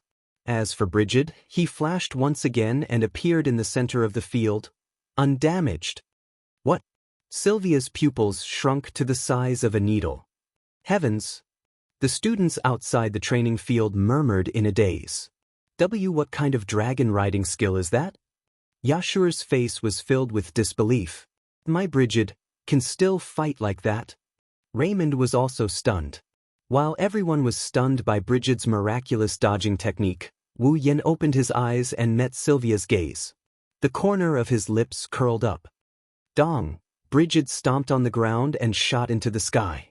In the blink of an eye, he arrived in front of Lancelot. Sylvia's expression finally changed.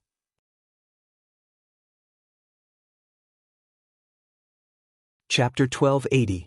In everyone's eyes, Brigid rose to the sky like a rocket. With a sharp piercing sound, he shot up like an arrow and flashed in front of Lancelot, who was flying in midair. In Sylvia's eyes, she only felt her eyes on Wu Yan blur for a moment. Following a muffled stomp, Wu Yan appeared in front of her on Brigid. Sylvia's heart clenched and her expression changed when she met the wine-red eyes right in front of her and saw the cold glint flashing in them. No matter if it was an earth dragon, a pterosaur, or a water dragon, once a dragon that could fly or not, once it evolved into a holy dragon, it would definitely grow wings and soar in the sky. Thus, in the eyes of others, in a battle between an earth dragon rider and a pterosaur rider, the pterosaur that had the advantage in the air would definitely have the upper hand. Not to mention, the one in the battle was not a pterosaur, but a real holy dragon. An earth dragon jumping into the air in a battle with a flying opponent was undoubtedly a very foolish action. But such a foolish action brought Sylvia a frantic sense of danger. Sylvia's nerves immediately tensed up and she pulled the reins in her hand. Just as she wanted to control Lancelot to use a defensive spell, but before she could do so, a shadow of a whip appeared in front of Sylvia's eyes. That was Brigid's tail. Bang! Accompanied by a sonic boom, the powerful shadow of the whip struck Lancelot's body. The ferocious force poured into Lancelot's dragon body that was definitely tougher than an earth dragon's. With a muffled sound, Lancelot howled and fell to the ground like a meteor. Bang! The huge dragon body smashed into the ground. A thick cloud of dust was stirred up. Lancelot let out a painful howl. Clearly, it had suffered quite a bit of damage. Lancelot. Although Sylvia, who was riding Lancelot, did not suffer any direct damage, she still turned pale with fright. At this moment, a sharp whistling sound. It reached Sylvia's ears. Sylvia raised her head abruptly. She looked at the sky, and in the next second, Blyked's equally large figure was imprinted in her eyes again. In her eyes, it was as if a heavy mountain had smashed onto Lancelot's body. Boom! The violent impact caused Lancelot to howl in pain. His mind was in a mess, and he almost lost consciousness. Sylvia almost fell from the impact. She grabbed onto the reins with all her might and barely managed to survive. However, the outcome had already been decided. Brigid stepped on Lancelot's body and aimed his mouth at Lancelot's head, his eyes flashing with a dangerous light. At this point, Sylvia and Lancelot understood. As long as Lancelot made the slightest suspicious movement, the other party would not hesitate to release the magic that they had been preparing and smash Lancelot's body. Looking at Wu Yan, who is riding on Brigid, and Brigid, who is stepping on Lancelot, the instructor regained his senses when he saw Sylvia's dazed expression. He quickly announced the order. The winner is Roland? Randall. The instructor's sentence finally caused the stupefied students to come back to their senses. They looked at each other in dismay before a commotion broke out. He won. He really won. That Roland, riding an earth dragon, won against Her Highness, riding a divine dragon. Too amazing, as expected of President Lebecca's guard. In the short span of half an hour, everyone's opinion of Wu Yan has changed from disdain at the start to support him at the present moment. Yeah, sure. Did you see that? Did you see that? Raymond excitedly hugged Yashur and jumped up and down. My Blyked actually won against a divine dragon, and Her Highness Lancelot at that. The winner isn't Blyked, it's Roland. Yashur rolled his eyes at Raymond before looking at Wu Yan with excitement in his eyes. If I have Roland's superb riding skills, I won't be looked down upon even if Baal isn't born yet, right? To be able to display such strength while riding someone else's dragon, this is a true genius dragon tamer. You've worked hard. Riding Brigid down from Lancelot, Wu Yan also jumped down from Brigid's back. He patted Brigid's neck and Brigid whined like a spoiled child. Then, Brigid raised its head and roared in excitement. For a dragon, to be able to rely on one's strength to defeat an existence of a higher level is a kind of glory, isn't it? Sylvia snapped out of her daze and looked at Wu Yen, who was about to leave the arena with Blanket. She jumped down from Lancelot and shouted at Wu Yen. "Wait, I haven't lost yet." "You've already lost." Wu Yen frowned, causing Sylvia to become even more excited. "If that's the case, let's fight again." Wu Yen said casually. "Do we have a reason to fight again? Why not?" "How could there not be?" Sylvia clenched her fists, her blue eyes filled with despair. "I can't let Lancelot lose against an earth dragon. I won't allow it. I won't allow it. You won't allow it?" Wu Yan's eyes turned cold. "What do you mean? Are you implying that I can't win against you, Your Highness?" "No, that's not, that." Sylvia finally realized what she had said, and her pretty face turned pale. It's just. Tears welled up in her cold eyes, causing all the voices around her to disappear. "How am I supposed to become a good knight?" "A good knight?" Wu Yen raised his eyebrows, looking at Sylvia, who was trying her best to hold back her tears. He sighed. "Although I don't really understand what you're thinking, you're only concerned about me using an earth dragon to defeat your divine dragon, right?" Sylvia's expression tensed up, her thoughts were clearly exposed. Wu Yen closed his eyes, and when he opened them again, his wine-red eyes were filled with sharpness. "Listen carefully, Sylvia." Sylvia was stunned. She didn't expect Wu Yen to call her by her name. It wasn't just her, even the surrounding students were in an uproar, their voices filled with shock. However, Wu Yen ignored all of this, looking straight into Sylvia's eyes. He spoke as if he was making a declaration. "I can win against you, not because Lancelot is too weak, nor is it because you're too weak, but because I'm stronger than you." "You're stronger than me?" Sylvia's body trembled. "Yes, it's that simple." Wu Yen let go of Brigid's reins and walked in front of Sylvia, the breeze blowing his dragon-riding robe, causing his body to emit an oppressive aura, instantly suppressing Sylvia's aura. "If you're really stubborn and want to prove your strength, then you should go back and seriously absorb the experience of this battle, improve yourself, and when you're stronger, come and challenge me again, not like a stray dog, unwilling to accept your defeat and recklessly challenging me. Or do you think that I was the one who used underhanded means to win against you?" "No. No." Sylvia bit her lips, her eyes filled with emotions. Although she didn't want to admit it, anyone with eyes could see that Wu Yen had been fighting head-on, not using any underhanded means. Just like what Wu Yen said, he won because he was stronger than Sylvia. "Since that's the case, do you think you can win if you fight me again?" Wu Yen narrowed his eyes. "If you dare to say that, then I can accept your challenge." Sylvia was silent, the surrounding students were silent as well. "So, if you want to win against me, then become stronger. When you become stronger, then challenge me again. When that time comes, I won't refuse." Wu Yen didn't say anything else. He turned around, took Brigid's reins, and walked out of the arena. "Become stronger." Sylvia stared blankly at Wu Yan's departing figure. After a while, she clenched her fists, the despair in her eyes turning into determination. "Yes, become stronger. Even if it's for him. I have to become stronger."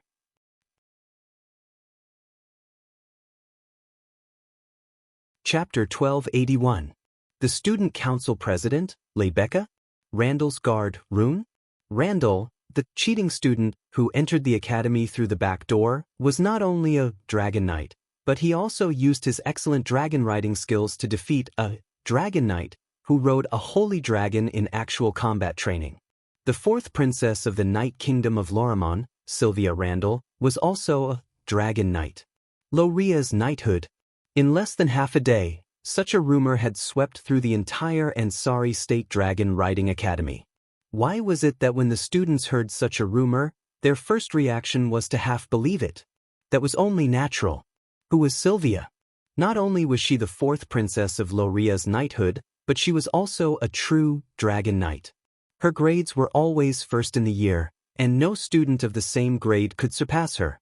Although her interpersonal relationships weren't very good due to her personality, at least in terms of strength, there was no doubt about it. First in the year, another dragon knight. How could such an existence be defeated by an unknown guard using an earth dragon? If it wasn't for the advanced classes, Princess Sylvia and Rune, the students in Randall's class repeatedly guaranteed that it was true, that they saw it with their own eyes. Almost the entire class said so. Then the students of Ansari Academy didn't just half believe it, they didn't believe it at all. Until the instructors used this as a textbook example to tell the students the importance of dragon riding skills. All the students had no choice but to believe it. It was indeed true. Realizing this, the students were both shocked and relieved. They were shocked by the miraculous nature of Wu Yan's dragon riding skills, and they also understood why Wu Yan could be taken in by the academy through the back door. And so, in just half a day, the negative comments of taking the back door and cheating student all disappeared. In their place, there were positive rumors of miraculous dragon riding skills and another genius dragon tamer. To the students, the fact that Wu Yan had the ability to ride someone else's fall wasn't as shocking as the fact that he rode an earth dragon and defeated Sylvia, who was a dragon knight. As such, many of the aristocratic children who were studying in the Ansari Dragon Riding Academy were coveting Wu Yan's magical dragon riding skill that allowed an earth dragon to defeat a holy dragon. One by one, they rushed to pay him a visit. Hopefully, he can learn the skill that can turn something rotten into something magical from Wu Yan. Of course, it wasn't just the nobles. The rest of the students and even those outside the academy who had heard the news expressed their hope that Wu Yan would teach them the skill of riding a dragon. Because of this, they even offered a lot of tempting conditions. There are even a lot of people who want to be apprenticed to Wu Yan directly. The academy is also hoping to incorporate Wu Yan's dragon riding skill and teach it to the students. Unfortunately, when the entire Ansari State's Dragon Riding Academy was in an uproar in order to find Wu Yan himself had disappeared from the eyes of others and came to the academy's library. As the famous Dragon Breeding Academy in the Lorraine Kingdom, the Ansari State's Dragon Riding Academy's library was quite valuable. Basically, as long as it was related to dragons and dragon breeding, one could find it in the library of the Ansari State's Dragon Riding Academy. That was why Wu Yan came here to look for books that were useful to him. Walking through a passage filled with bookshelves, he scanned the books on the shelves while opening up his system tab without batting an eyelid. Dungeon World, Star Carving's Dragon Rider Dungeon Mission, Acquire Mission 1. Enter Tokisaki Kurumi's Red Jade mode and use the ability of his angel, Zafkiel, to use the Bullet of 12, Yodbet. Return to the infant ritual in Abayan Forest when the Mother of Dragons placed the last descendant of the Holy Dragon Royal Family in the Avalon Holy Dragon Royal Family. Obtain a drop of the first blood of the last descendant of the Holy Dragon Royal Family before he was born. Mission reward, 10,000 equipment points, item points, ability points, summoning points. Mission 2, yet to be activated. Mission 3, yet to be activated. After confirming his dungeon mission, Wu Yan put away the system list and started looking for books related to the Holy Dragon Royal Family. The world of Star Carving's Dragon Rider was a world that Wu Yan had never seen before. Naturally, Wu Yan had no idea who the Holy Dragon Royal Family was. Because of this, he could enter Kurumi's Red Jade mode at any time and use the ultimate ability of his angel, Zafkiel, Bullet of 12, Yodbet. Returning to the past and continuing his own dungeon mission, but because he did not know anything about the Holy Dragon Royal Family, the dungeon mission was stuck in a stalemate. If he did not have enough information about the Holy Dragon Royal Family, he would not be able to continue the dungeon mission. Wu Yan didn't know when the last descendant of Avalon's Holy Dragon Royal Family was entrusted to someone else. He also didn't know who the last descendant was entrusted to by the Dragon Matriarch. Even if he wanted to use the Bullet of 12, Yodbet, he did not know how many years he would have to go back. In addition, using the Bullet of 12, Yodbet, would require a lot of time. Not only does it require a lot of time, It also requires a lot of spiritual power. With Kurumi's Red Jade Mode's spiritual power, it's hard to say if Wu Yen can return to the time when the last of the Elvalin's Holy Dragon royal family was sent out. Even if he could, the amount of time he could stay in the past would depend on the amount of time he spent using the bullet of 12, Yod bet. It's not realistic for Wu Yen to stay in the past for a long period of time. Therefore, Wu Yen needs to have a good grasp of information so that he can complete Quest 1 in the shortest amount of time possible. He had no choice but to come to the library to search for information. Wandering around the bookshelves, Wu Yan's wine-red eyes scanned the books on the shelves in an attempt to find the words Avalon or Holy Dragon Royal Family. After 30 minutes, Wu Yan still did not find anything. This made Wu Yan vexed. Why is there not a single book related to this? Wu Yan frowned as he touched the thick covers of the books around him. Is there a secret behind this? Another voice came from behind Wu Yan without warning and echoed in his ears. What secret? The sudden voice woke Wu Yan from his thoughts. He turned around and saw Lebecca's breathtaking face 10 centimeters away from him. What? Seeing that pretty face so close to him, Wu Yan jumped in fright. He quickly jumped a distance away with a vigilant look on his face. What a hurtful reaction. Lebecca pretended to be sad and put on a tearful expression. Am I that scary? The normally majestic and gentle student council president had a unique style when she put on a tearful expression. It should be easy to attract a pack of wolves to fawn over her. However, Wu Yan, who was used to Shokuhun Misaki and Kurumi's teasing, rolled his eyes in annoyance.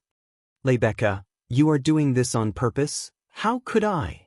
Lebecca's tearful expression disappeared and was replaced with her usual elegant smile.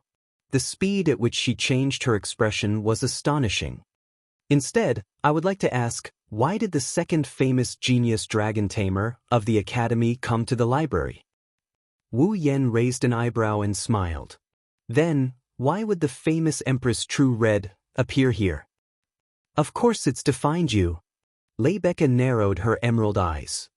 Do you know that after you disappeared, everyone came here to ask about you? They even asked me to teach you how to ride a dragon. It's so annoying. Ugh.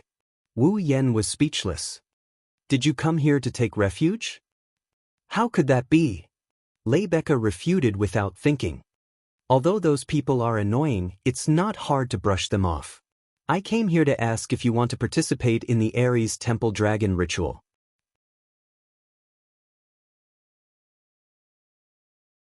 Chapter 1282. Ares Temple Dragon Ritual? Wu Yan froze on the spot. In this world, although the time and year were still represented by year, month, and day, it wasn't purely using numbers as the prefix of year, month, and day to express the time and year. For example, the 12 months of the year were represented by 12 constellations.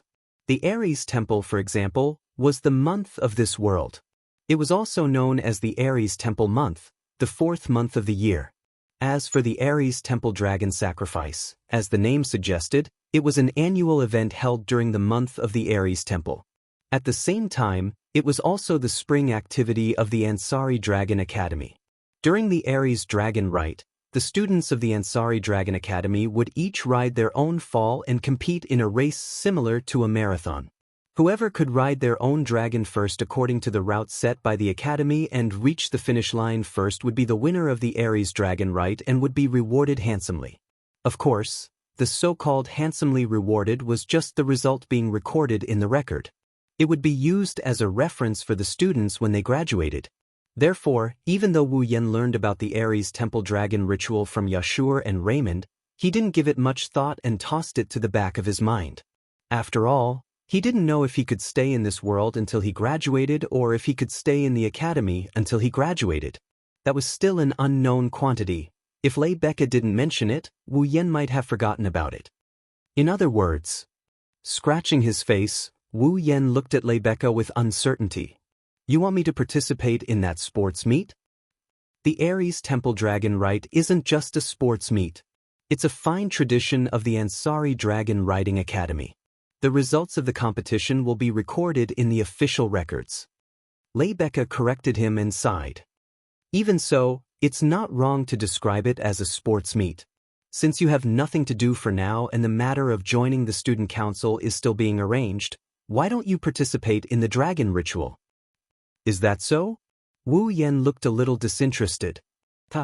Wu Yan looked a little disinterested. Forget it. He had the time. I might as well stay here and read a book. It's not a good thing to be so uninterested in the activities of the academy right after entering. Leibeka put on a serious expression. If it weren't for the fact that the members of the student council are the executive committee members of the Ares Temple Dragon Rider Ritual Competition and can't participate in the competition as a contestant, I would also like to participate in the Dragon Rider Ritual Competition. In other words, Wu Yan had already turned around. Once again he began to search for books. You're not joining either? Although I'm not participating. However, the Ares Palace Dragon Sacrifice this time isn't completely unrelated to me. Leibeka suddenly curled her lips into a smile. I have decided to announce it during the Ares Temple Dragon Sacrifice. Whoever gets the final victory will get the right to have a date with me. The right to a one-day date? Wu Yan couldn't help but look at Leibeka in astonishment. Leibeka responded with a smile and an extremely seductive tone. How is it? Do you want to join? I feel like your invitation is filled with malice. Wu Yan faced Leibeka directly. He looked directly into her eyes, full of meaning. Is it because I didn't use my fall in the dragon riding combat training, and you didn't get any information about my fall? Is that why you want me to participate in the dragon riding ritual and show off your fall? The smile on Rebecca's face froze. I knew it. Wu Yan slapped his forehead as if he had a headache and laughed bitterly.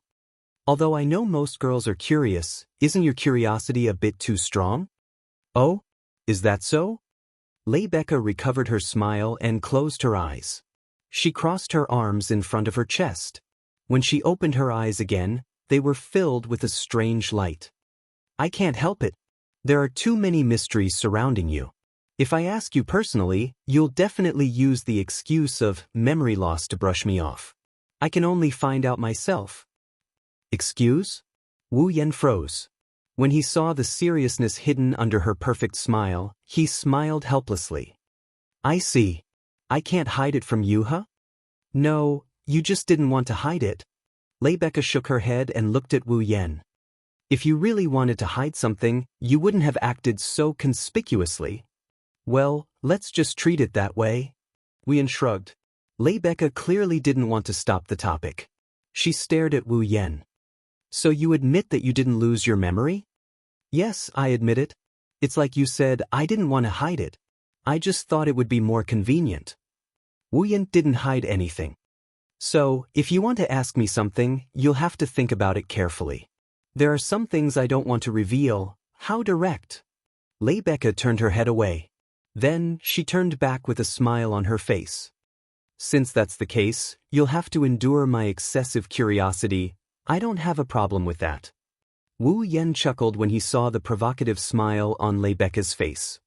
If you can really obtain a certain position in my heart, then I will definitely not hide anything from you. In the end, the things that I hide are not that shameful. It's just that it's very hard to believe. I think so too. Leibeka nodded when she recalled the Star Essence's rampage. She seemed to have thought of something and looked at Wu Yan. You said you won't hide anything from me if I gain a certain position in your heart? Leibeka suddenly moved in front of Wu Yan with an indescribable smile. Her beautiful face slowly moved towards his face. Her emerald-like eyes began to glow with an alluring luster. Don't tell me I still don't have a place in your heart? If I have to say it, I'm your benefactor. However, Wu Yan remained calm in the face of Leibeka's actions. He didn't avoid her beautiful eyes that were getting closer and closer. After all, not only did you save me, you even arranged for me to enter this academy and gain a temporary foothold. I can't thank you enough. Leibeka stopped when she saw Wu Yan's unmoved appearance. She stared at Wu Yan for a while. After a long while, she sighed.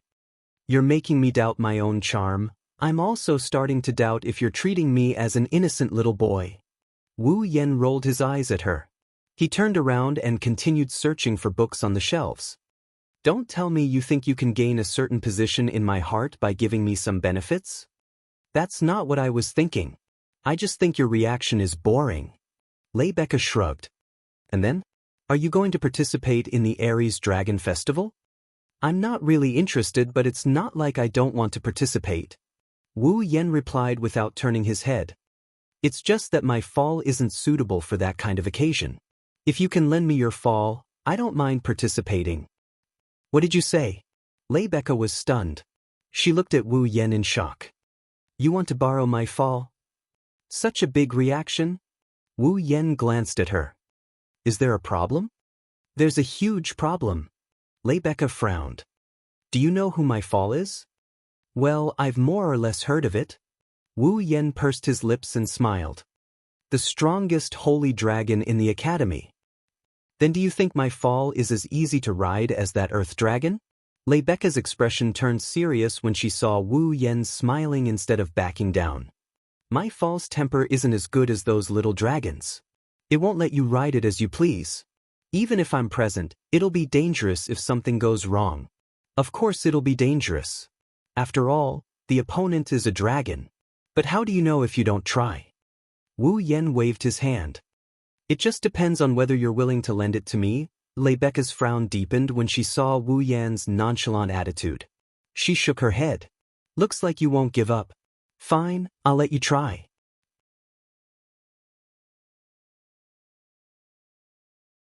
Chapter 1283. In the Ansari Dragon Riding Academy, there was a special place for students to settle their own fall, Dragon House. In the Ansari Academy's Dragon House, not only were there dragon servants in charge of taking care of the dragons, even the treatment of the dragons far exceeded that of commoners. It was comparable to that of nobles. Even the treatment of the dragons was not as good as that of the Ansari Academy's Dragon House. Therefore, the Ansari Academy's Dragon House was almost filled with dragons. However, in the Dragon House filled with dragons, there was one dragon house that was an exception. It was much larger than normal dragon houses. Even the building itself was much more grand and luxurious than other dragon houses. In terms of appearance, it even gave people the feeling of a villa where nobles lived. But in this dragon house, there were only 5 dragons living there. 5 holy dragons. The 7th dragon house. That was a facility for holy dragons in the academy. It was just a place for dragons to live, but the 7th dragon house was like a villa. The place where nobles lived their holy dragons probably wasn't as luxurious as the 7th dragon house. This also indirectly proved how rare and precious holy dragons were in people's hearts. At this moment, in one of the rooms in the 7th dragon house, Sylvia was looking at the listless Lancelot lying on the ground. Her icy blue eyes were filled with sadness. I'm sorry, Lancelot. She stroked Lancelot's beautiful white fur. Her eyes were filled with emotions. Sylvia's voice was very depressed. It's all because I'm too weak, that's why you lost to an earth dragon. You. Lancelot turned his head and let out a comforting whimper, but his voice was also filled with depression. Clearly, the fact that he lost to an earth dragon made Lancelot feel rather bad. Dragons were all prideful by nature. As a holy dragon, losing to an earth dragon was indeed a huge blow to the dragon race. So much so that, even though Sylvia brought Lancelot's favorite food, Lancelot didn't eat anything. Strangely, Lancelot didn't eat even a little bit. This was the first time something like this had happened. However, compared to Lancelot, Sylvia seemed to have suffered a heavier blow. You clearly tried so hard to respond to me. It had grown into a holy dragon when it was still a baby dragon. In the end, it was me, a useless master, who dragged you down. Sylvia lowered her head. She bit her lip. Is it really because I don't have the talent of a dragon nurturer? If these words were heard by the students of the academy, their jaws would drop to the ground in shock. He was always first in the school year. Furthermore, she was one of the only 5 dragon knights in the academy. Who would believe that Sylvia did not have the talent to be a dragon nurturer? Besides, without the talent of being a dragon breeder, the mother of dragons wouldn't have entrusted her babies to Sylvia. At that time, Sylvia wasn't even a dragon breeder. However, Sylvia's words didn't sound like she was mocking herself at all. Instead, they sounded very real, which was really confusing. Sylvia could not help but reach out her hand and touch the star carving that was slightly above her chest through her clothes. She mumbled as if she was asking for help. "Big brother, what should I do? How can I become stronger?" Right at this moment, the door to the dragon house was suddenly opened, giving Sylvia a huge fright. Even Lancelot almost revealed an alarmed expression as he looked towards the door. The next moment, both man and dragon were stunned. "It's here?" Standing next to Lebecca at the entrance, Wu Yen smacked his lips as he looked around the ridiculously luxurious dragon house. They made a dragon house look like a luxurious villa. "This Ansari Academy sure is rich, that's why you better not provoke it later." Lebecca kept sighing as if she wasn't optimistic about Wu Yan's chances. "If we cause a ruckus here, the reconstruction will require a lot of money. It wasn't easy for me to get the Academy's approval. They really approved it?" Wu Yen pursed his lips. "Looks like the teachers in the Academy want to see if I can tame the strongest holy dragon in the Academy. Tame the strongest holy dragon in the Academy?" Just as Wu Yen finished speaking, a shocked voice resounded from within the dragon house. It clearly entered Wu Yen and Lebecca's ears. Only then did they notice that there was another person present. Seeing the shocked Sylvia standing next to Lancelot in one of the dragon houses, Wu Yen and Lebecca were both shocked. "Sylvia? Your Highness?" Hearing two different names at the same time made Sylvia feel strange. This was the first time someone called her by her name in the Academy. However, now wasn't the time to care about this. Compared to this, Sylvia was more concerned about what she just heard. Sylvia walked out of Lancelot's dragon room and stopped in front of Wu Yen. Before the two could react, Sylvia stared at Wu Yan's face and said in a low voice, "You did say that you want to tame the strongest holy dragon in the Academy, right?" That's right. He just beat the crap out of him this morning and now he's talking to him face to face." Wu Yen felt a bit uncomfortable but he quickly recovered. "I did say that." In other words, Sylvia sucked in a breath of cold air. "You want to ride President Lebecca's fall?" "Well, that's what it is." Sylvia's eyes widened and was instantly dumbstruck by Wu Yan's words. He actually wants to challenge a holy dragon as a mortal, and the strongest holy dragon in the Academy at that. Does this person really have the ability or is he just being arrogant? If it's the latter, Sylvia wouldn't even look at Wu Yen. But if it's the former, thinking back to his miraculous dragon riding ability in the morning, Sylvia felt extremely conflicted. "Your Highness." Seeing that Sylvia had calmed down, Lebecca stepped forward and stood in front of her. "We've already received permission from the teachers. As a precaution, Your Highness should take Lancelot away from the dragon house for the time being." Sylvia remained silent but still obediently walked into Lancelot's room. She took Lancelot's reins and walked out of the dragon house. However, she stopped at the entrance and didn't intend to leave. It seemed that Sylvia wanted to watch Wu Yen ride the strongest holy dragon in the Academy.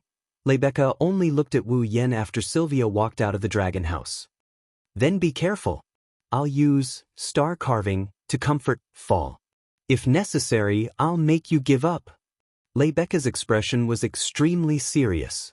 "So, are you sure you want to ride my fall?" Wu Yen didn't say anything. Instead, he raised his hand. In that hand, an exquisite knight sword was in his hand. The blade of the sword was flashing with a cold light. "Don't worry, I can still protect myself." Lebecca shook her head with a bitter smile. She clearly took Wu Yan's words as a joke. "Listen well. If you can't do it, don't force yourself." Wu Yen nodded nonchalantly. He raised his head and looked forward. In the depths of the 7th dragon house, dragon rooms were lined up side by side. They were separated by walls. Inside was an empty space. In the center of the row of rooms was an extremely large body lying there. It radiated a dangerous aura that made one's hair stand on end. It was a gigantic dragon the size of a house. Its fur was a deep red. The fur on its limbs was thick like armor. Its sharp claws flashed with a cold luster. Its eyes were closed as if it was taking a nap. Was that the Holy Dragon Knight, Lebeka?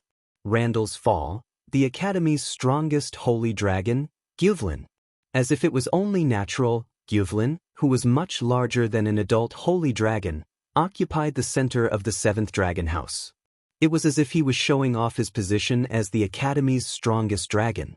A dragon's might permeated the surroundings, indicating his extraordinariness. Apart from Gyuvlin, Sylvia brought Lancelot to the dragon house. The other 3 holy dragons weren't there either. It was unknown if it was a coincidence or a deliberate arrangement. In any case, this meant that Wu Yen could use his power as much as he wanted here. Since the Academy had given permission, even if the dragon house was destroyed, Wu Yen wouldn't be held responsible. Wu Yan's lips slowly curved upwards.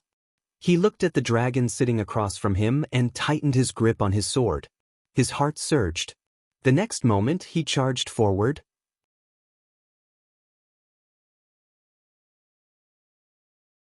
Chapter 1284. President Lebeka. Outside the 7th dragon house, Lebeka had her eyes closed. She was focusing her consciousness on her star carving. She was releasing comforting emotions to the star carving in an attempt to get Guffrin to accept Wu Yen. However, Sylvia suddenly spoke. "Do you think he can do it?" The words sounded rather strange at first, but Lebeka knew what Sylvia was referring to. She didn't open her eyes, but continued to soothe star carving as she answered. "To be honest, I don't know either." "You don't know?" Not only did Sylvia not show any confusion, she even became serious. "President, do you mean he has a chance of succeeding?" "He is a mysterious and unfathomable person." Lebeka did not answer Sylvia's question directly. Instead, she said this sentence. "Fall isn't by his side and his identity is unknown. Yet he has Yashu? Blake also has the ability to ride other dragons and can make a dragon kneel down in front of him with just a shout. Coupled with that incomparably magical dragon riding skill and some mysterious phenomena surrounding him, no matter which point it is, it all indicates that he is not an ordinary person." As though she was talking to herself, Lebeka's red lips parted slightly as she conversed with Sylvia. She didn't know that she had already self-destructed. She had been paying close attention to Wu Yan's affairs. After all, the matter of making a dragon kneel down with just a shout hasn't been widely circulated in the Academy yet. Most of the students were so engrossed in his dragon riding skill that they forgot that Wu Yan once made a dragon kneel down with just a shout. This also proves that Lebeka has been keeping an eye on Wu Yan all this time. However, Sylvia clearly didn't notice this and looked at Lebeka with a puzzled expression. "But isn't he President Lebeka's guard? Why does it sound like the president has just met him?" "I have indeed just met him." Sylvia was stunned. "Well." Lebeka opened her eyes and smiled at Sylvia. "Your Highness, just think of it as me taking a fancy to him and recruiting him as my guard." All of a sudden, Rebecca's face froze and her expression changed drastically. "Not good." Sylvia was shocked. She didn't have time to react. A loud explosion came from the 7th dragon house ahead. Bang! The deafening explosion caused the ground to tremble slightly and set off a gust of wind. Lebeka and Sylvia abruptly raised their heads to look in the direction of the 7th dragon house. They saw it. They didn't know when it happened. The top of the 7th dragon house was blasted open, revealing a rather large hole. In the dragon house, a red shadow shot up into the sky at an extremely fast speed. It shot into the air and stopped in midair, revealing the silhouette of the red silhouette. Red fur, a huge body, muscles as thick as a suit of armor. It was Guffrin. Above Guffrin's head, in the middle of the dragon horns, was Wu Yen with his sword in hand. He looked like a dragon-slaying knight. However, Lebeka and Sylvia didn't feel the slightest bit of fascination when they saw Wu Yan's majestic appearance. Instead, they looked anxious. "Guffrin!" Lebeka took a step forward and shouted. "Calm down." "Roland? Randall? What are you doing?" Sylvia couldn't help but shout. "Get out of Guffrin's way." Wu Yen looked at Lebeka and Sylvia when he heard the two girls. His lips curled into a grin that only he himself could see. He looked at Guffrin with lightning speed and he closed his eyes. He started connecting with Guffrin through his consciousness as a rider. However, if a rider wanted to connect with a dragon's consciousness, the dragon had to open its heart to the rider. Otherwise, it would be impossible. Last time, Brigid felt that Wu Yen was suppressing him in terms of life force. He was only an earth dragon and a young one at that. He couldn't resist this suppression in the slightest, so he simply followed Wu Yan's wishes and accepted Wu Yen. This time, however, was different. Not only was Guffrin a holy dragon, but he was also a fully matured holy dragon. His growth rate was even higher than that of an adult holy dragon. He was also the strongest existence in the Ansari Kingdom's Dragon Riding Academy. Even if a primogenitor like Wu Yen could suppress him in terms of life force, he still had the ability to resist. Thus, Guffrin could accept Wu Yen. The condition was that Wu Yen had to gain Guffrin's approval. This was the respect Guffrin had for an existence that suppressed him in terms of life force. At the same time, it was the dignity of a holy dragon. Without gaining his approval, he wouldn't be able to lower his head. That was Guffrin's intention. Roar! Raising his head, Guffrin let out an earth-shattering roar. His voice turned into sound waves that swept through the area like a storm. Whistling sounds instantly enveloped the entire area. Not good. Lebecca's expression was completely unsightly. Guffrin is getting serious. So this is the strongest holy dragon in the academy? Sylvia raised her hands to block the incoming sound waves. She forcefully supported her body that was about to be blown away and pulled on Lancelot's reins. She looked at Guffrin in shock. So strong. A young Lancelot can't compare to him at all. Sylvia looked at Wu Yen, who was still standing on Guffrin's head. His dragon robes fluttered in the wind, but his posture remained upright. She couldn't help but feel a bit nervous. Can he tame Guffrin? Roar! With another roar, Guffrin moved. The mountain-like body soared into the sky, accompanied by a loud sonic boom. It turned into a flash of red lightning, flashing back and forth in the sky, moving up and down and pacing back and forth. Whoosh! His extreme speed caused a sharp sound that reverberated through the air. On the ground, Lebecca and Sylvia couldn't even see Guffrin's true body. Their expressions changed again and again. Flying at such a terrifying speed, even if another dragon was holding on to him, he would still be flung away. However, the two of them didn't see Wu Yen being flung away by Guffrin. Instead, they saw him standing steadily on Guffrin's head, completely unaffected. This shocked both Lebecca and Sylvia greatly. As long as they could hear the sharp sound of air breaking, the two of them could tell what kind of speed Gufeline was flying at. Under such a powerful centrifugal force, let alone consciousness, even his organs might be flung out of his mouth. Under such circumstances, Wu Yen was still able to stand steadily on Guffrin's head. It was a miracle. On the other side, Wu Yen, who is riding on top of Gufflin's head, bitterly laughed as he listened to the incessant howling of the wind. Looking at the scene in front of him that has turned into a sea of white. You bastard, you're actually this serious. If it wasn't me, which human would be able to endure your torment? Roar! Roar! Guffrin roared in response.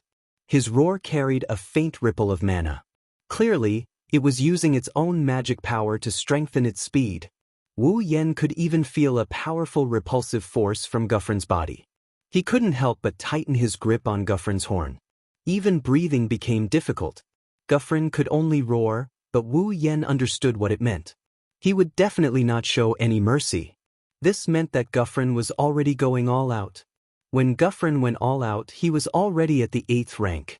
Coupled with the fact that he was a dragon with a noble bloodline, Guffrin's strength was already close to the 8th rank. He was only a hair's breadth away from reaching that rank. Wu Yen, who had sealed all his power, only had the boundless martial refinement and the physical abilities of a true ancestor. He was also at the 8th rank. They were evenly matched. Haha. Sensing Guffrin's intentions, Wu Yen laughed heartily. I understand. Since that's the case, I'll go all out as well. Don't die. Guffrin. His voice reverberated throughout the battlefield, reaching Lebecca and Sylvia's ears. In the next moment, Wu Yan raised the knight's sword in his hand. Above it, a dense air current began to sweep up. The whistling air covered the blade of the knight's sword, condensing into a shining halo. Then, Wu Yan slashed downwards. Chaotic returned to Horizon Dance. A dazzling saber light flashed and cut through the air. It was as if a saber had descended from the sky and landed on Gu Fulin's body. Boom! A blinding light exploded in the sky.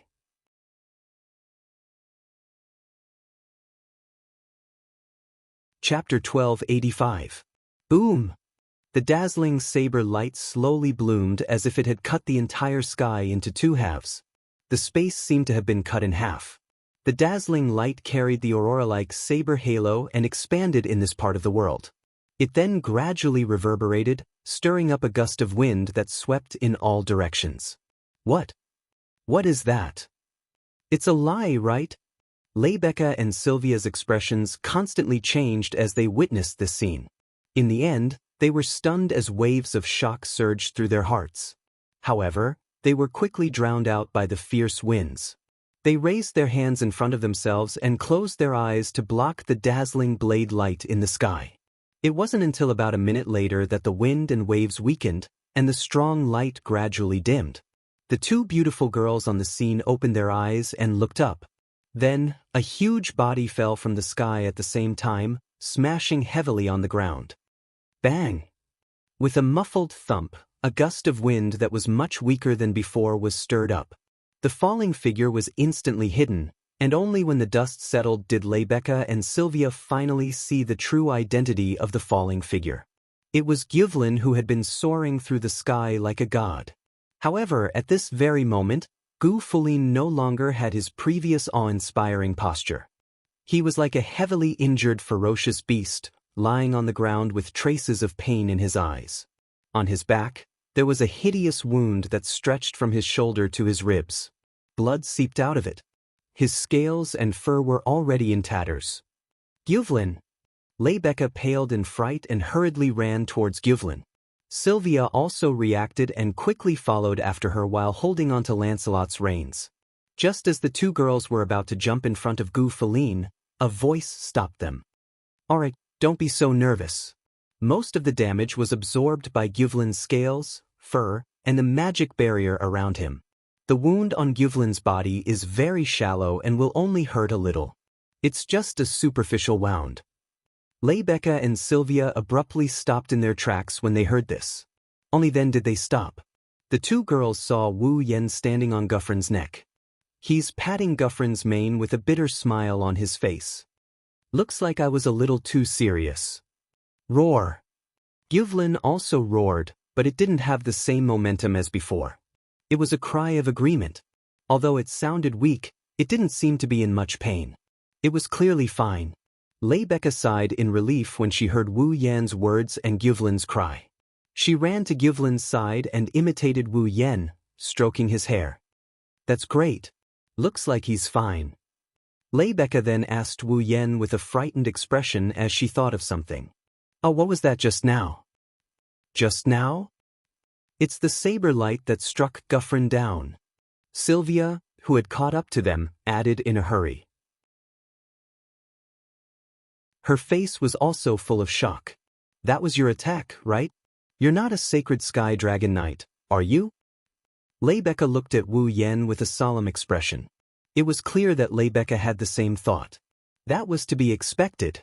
When it came to attacking dragons with a human body, the first thing that came to mind was the Holy Sky Dragon Knights equipped with the Holy Knight armor and possessing extraordinary strength. If it was an earth dragon, pterosaur, or water dragon, then it wasn't impossible for a powerful human to fight it with their own strength. However, Gyvlin wasn't an earth dragon, pterosaur, or water dragon. He was an adult sacred dragon. The Holy Sky Dragon Knight equipped with the Holy Knight armor was the #1 possibility for a human to fight a holy dragon head-on. Wu Yan's attack just now definitely came from his own body. It wasn't an additional effect from an item, it's a real head-on attack. Since that was the case, it was reasonable to interpret Wu Yan as a sacred sky dragon knight equipped with sacred knight armor. Unfortunately, Wu Yan only smiled helplessly at Lebecca and Sylvia's grave expressions. You're thinking too much. Putting aside whether or not I'm a Saint Sky Dragon Knight, the attack just now wasn't launched because I'm wearing the Holy Knight armor. Besides, did you see me summon my fall? If I didn't summon my fall, how would I get it to offer up Sacred Knight armor? The Holy Knight armor was a piece of equipment made by the Holy Dragon level dragons with their own magic power. Every time a Holy Dragon Knight equipped the Holy Knight armor, they had to summon their own Holy Dragon and use their magic power to create a piece of equipment for the owner to equip. As a result, once the magic used to create the Sacred Knight armor was used up, the Sacred Knight armor would disappear. It could only be used again if the Sacred Dragon Knight created it and offered it up again. As a result, if a Sacred Sky Dragon Knight wanted to equip the Sacred Knight armor, they had to summon their fall and offer up the Sacred Knight armor. When the Sacred Knight armor ran out of magic, the Sacred Sky Dragon Knight would be able to use it. At that time, it wouldn't matter if fall left their Sacred Knight armor. Speaking of which, the Sacred Knight armor was quite similar to vassal beasts. Both were created from pure magic and had all sorts of unique effects. Vassal beasts had the ability to transform into anything, while Sacred Knight armor was dazzling 100 blossoms built-in magic device. Once it ran out of magic, it would disappear. The difference was that familiars existed in the blood of vampires and were released by the vampires with mana. The Holy Knight armor, on the other hand, existed in Fall's body. If one wanted to equip it, Fall would have to pay mana to construct it before they could successfully equip it. However, if a Sacred Knight armor wanted to equip it, he had to summon Fall first. This was something that couldn't be changed. He didn't equip the Sacred Knight armor? Rebecca was bewildered. If he didn't equip the Sacred Knight armor, then what was that attack just now? That was just a sword skill. Sword skill? Lebecca and Sylvia were stunned. Vibrate the sword at a certain frequency and cause the surrounding air to vibrate. Then, use the vibrating air to form a shockwave and compress it into a slash. That's how it works. As he spoke, Wu Yan shook the sword in his hand. Instantly, strands of dense air swirled around the sword and enveloped it, forming a halo around it that made the sword shine brightly. It's called Chaotic Return to Horizon Dance. It's a pure sword skill that focuses on destructive and offensive power.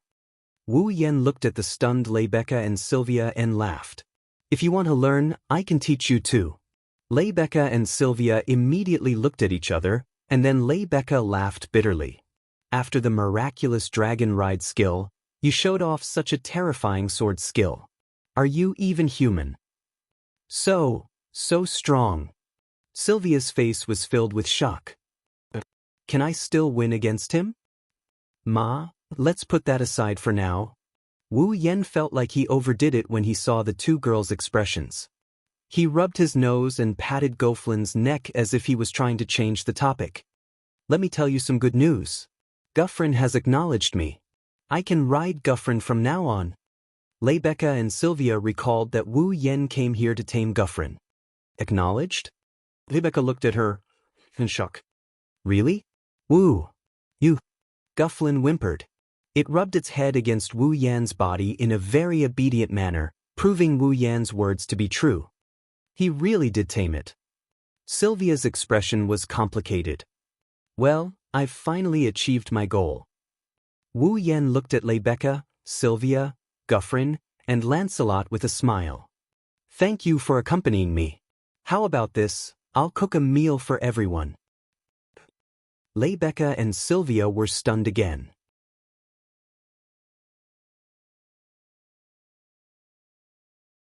Chapter 1286. The Ansari Dragon Riding Academy took up a vast amount of land. In this dragon riding academy where humans and dragons coexisted, there were already several school buildings. Other than the school buildings, there was also a church, a lecture hall, a library, and a student cafeteria. In addition to that, there were also 7 dragon houses and 4 student dormitories, as well as various training grounds, sports grounds, and arenas for activities. It would not be an exaggeration to call the entire Ansari Dragon Riding Academy a small city. Compared to the Ansari Dragon Riding Academy, the Ansari city seemed to exist just for the sake of the academy. The scale of the inside and outside of the academy couldn't be compared at all. It was like comparing a bustling area to a residential area. The difference was obvious. Because of this, the Ansari city was also known as the Academy City. One could see the importance of the Ansari Dragon Riding Academy with a single glance. However, due to the vast land, the male dormitory and female dormitory were very far apart. It would take up to 30 minutes to walk from one dormitory to the other. At this time, Wu Yan, Rebecca, and Sylvia were in another dormitory building extremely far away from the male dormitory of the advanced course class, Apollo Dormitory. The female dormitory of the advanced course class, Epona Dormitory. To be precise, it should be the top floor of Epona Dormitory, the royal room. This was a royal room specifically for Sylvia, the fourth princess of the Lorraine Kingdom of Knights. Not only was the activity space not inferior to the suites of five-star hotels, it was also extremely luxurious. It wouldn't be an exaggeration to say that it was dazzling. Other than that, there were also facilities that normal dormitories didn't have. There was a living room with a fireplace, a dining room for eating, a study room for studying, a bedroom for living, a bathroom for bathing, a kitchen for cooking, etc. There were all sorts of room facilities. It couldn't be compared to the dormitories of normal students. It was more like a high-class dormitory. It didn't have the feel of a dormitory at all. Wu Yan didn't know if the room of the principal of the Ansari Dragon Riding Academy was as luxurious as this, but this was the first time he saw a dormitory that could be called wasteful. Even the girls' dormitories of Tokuwadai Middle School weren't as luxurious as this. Of course, Wu Yan wouldn't be surprised if it was just the luxurious room. After all, Sylvia was still a princess. Living in a better place wasn't a big deal. Most importantly, the moment Wu Yan entered the room, he saw something truly luxurious. She was wearing a dark blue pleated dress with lace, and a white scarf-like floral ornament started from her shoulders and went through her chest. It was pulled all the way down to her abdomen and wrapped around it like an apron. Paired with the blue dress, it was monotonous yet irresistible. There was also a headdress on her head, and the color was also monotonous white. It was a maid outfit, and the one wearing the maid's uniform. It was a young girl with short purple hair and purple pupils. She was extremely cute and playful. Wu Yan blinked and looked at the cute little maid standing in front of him with a smile on her face. Then, he turned his head and looked at Sylvia. "She's not your maid, is she?" "She's a maid, not a maid." Sylvia frowned. She glared at Wu Yan. "Is there something you're not happy about?" No, of course not." Wu Yan shook his head. He looked at the little maid who was standing there like a doll and he laughed. "She's not like you, she's quite cute. What did you say?" Sylvia's eyes widened. She couldn't believe Wu Yan would say something like that. Rebecca covered her mouth and snickered. The little maid who had been pretending to be a doll also snickered and lifted the corner of her skirt. She bowed to Wu Yan. "Thank you for the compliment. I am Cosette Shirley." "Shirley?" The maid who called herself Cosette tilted her head and pursed her lips into a smile. "You must be Lord Lune, right? I've heard so much about you." "My name—" Wu Yan stroked his chin and glanced at Sylvia.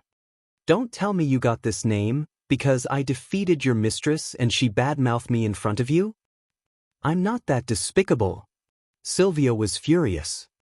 "Also, Cosette isn't my maid, she's my maid." Well. Wu Yan waved his hand nonchalantly. "It's all the same, it's not the same." Cosette's gaze wandered between Wu Yan and Sylvia. Her smile turned frivolous. "Lord Lune and Her Highness are showing off their affection?" Showing off their affection? Wu Yan was dumbfounded. And of course not. Sylvia's face turned red. She looked flustered and exasperated. Wu Yan was even more surprised. "It can't be? So you're shy too?"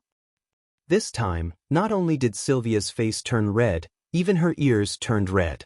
Cosette, who was just joking, showed a surprised expression and smiled meaningfully. "It seems like something happened between the two of you that I don't know about. I'm very curious. Nothing happened. Sylvia's rebuttal was so weak that even Rebecca was too embarrassed to continue watching. She stepped forward with a smile. Loon, Cosette isn't an ordinary maid. You'll slowly understand, not an ordinary maid? Wu Yan couldn't help but look at Cosette. Cosette smiled modestly and he couldn't help but laugh. Well, I'll wait and see. Wu Yan walked past Sylvia and entered her room. Sylvia panicked for no reason as she chased after Wu Yan with a red face. As a knight? How dare you be so rude as to wander around someone else's room? Can't I wander around? Wu Yan looked back at Sylvia innocently and shrugged helplessly. Then Cosette, please take me to the kitchen. Kitchen? Cosette was confused. She didn't understand why Wu Yan went to the kitchen, but she quickly put on a smile. Understood, Lord Loon. This way, please. Thank you, Cosette. You're welcome. Don't order other people's maids around. Sylvia shouted. Also, Cosette, don't be so obedient. Unfortunately, not only did Wu Yan ignore Sylvia's words, her maid also ignored her. She stood there in a daze and looked at Wu Yan and Cosette, who were talking and laughing as they walked into the kitchen. She lowered her head and the background was dark. I'm just a princess with no dignity. Not only can I not order my guards around, even my own maids don't listen to me. This? Rebecca saw this scene with her own eyes and her impression of Sylvia changed drastically.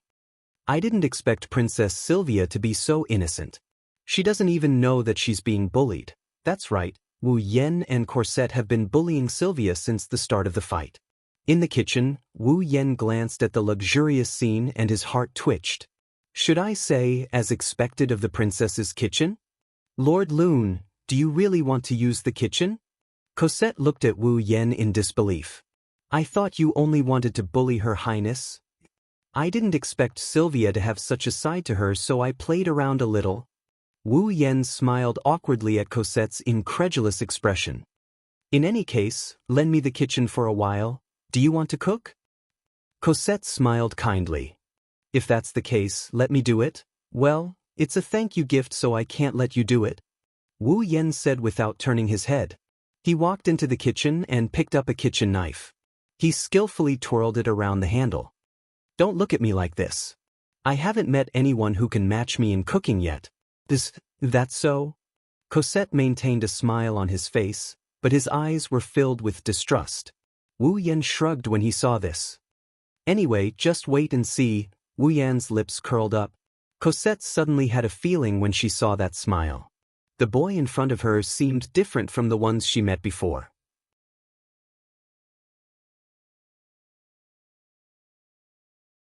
Chapter 1287. Ansari Dragon Riding Academy, Epona Lodge, Royal Family Room. Rebecca, Sylvia, and Cosette sat on both sides of the table and looked at the steaming and fragrant dishes on the table. Their eyes were filled with astonishment. Sylvia swallowed her saliva with difficulty as she looked at the dishes on the table that looked like works of art. She looked at Wu Yan, who was standing at the side with plates of food in his hands, and asked with uncertainty, You made all of this yourself? This? Rebecca was also surprised. Isn't this a little too beautiful? That's right, beautiful. The dishes on the table were all cut into inconceivable shapes by some kind of extreme knife skill. Then, they were arranged into exquisite patterns. It wouldn't be an exaggeration to say that they were works of art. In terms of appearance alone, they were more exquisite than ordinary works of art or famous paintings. If these works of art were dishes, then Rebecca and Sylvia wouldn't be willing to eat them, even if they almost lost their composure and salivated profusely. President, Your Highness, these were indeed made by Lord Rohan. Cosette, who stood behind Sylvia, explained to the two girls with an admiring tone. I've been watching Lord Rohan from the side. There's no mistake. After saying that, Cosette looked at Wu Yan with curiosity. Even though Cosette hasn't met Wu Yan before, just like when she introduced him, she's been looking forward to meeting him for a long time.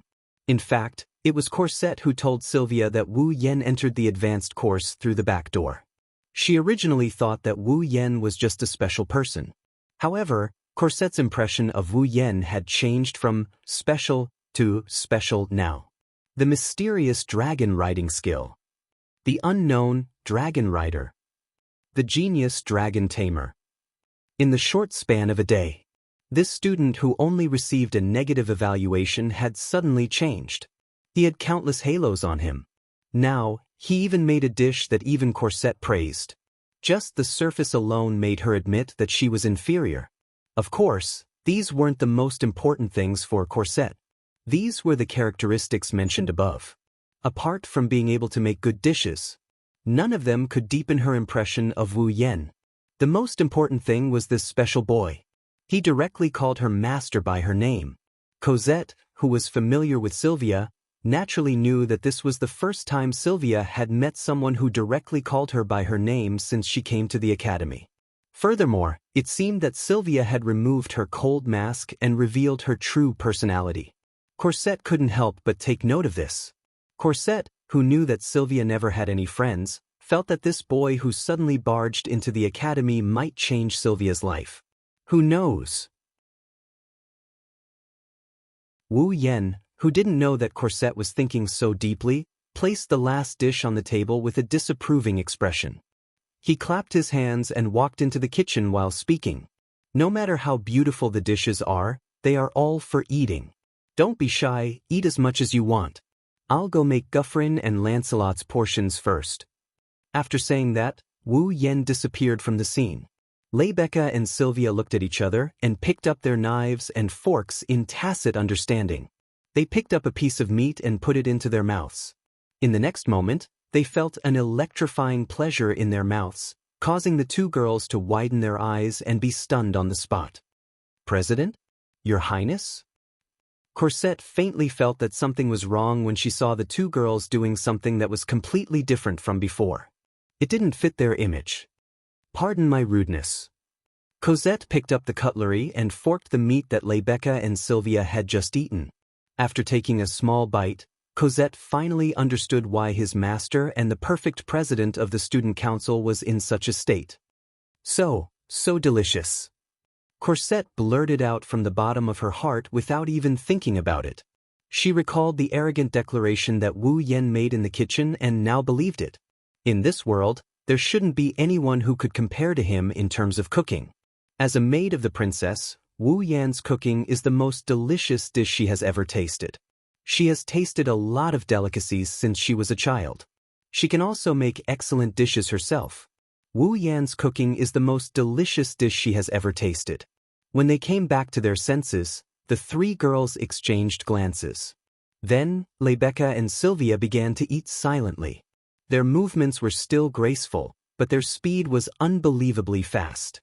Beside her, Corset also quietly went against her principle of waiting for Sylvia to finish her meal and secretly left some food for herself. Phew!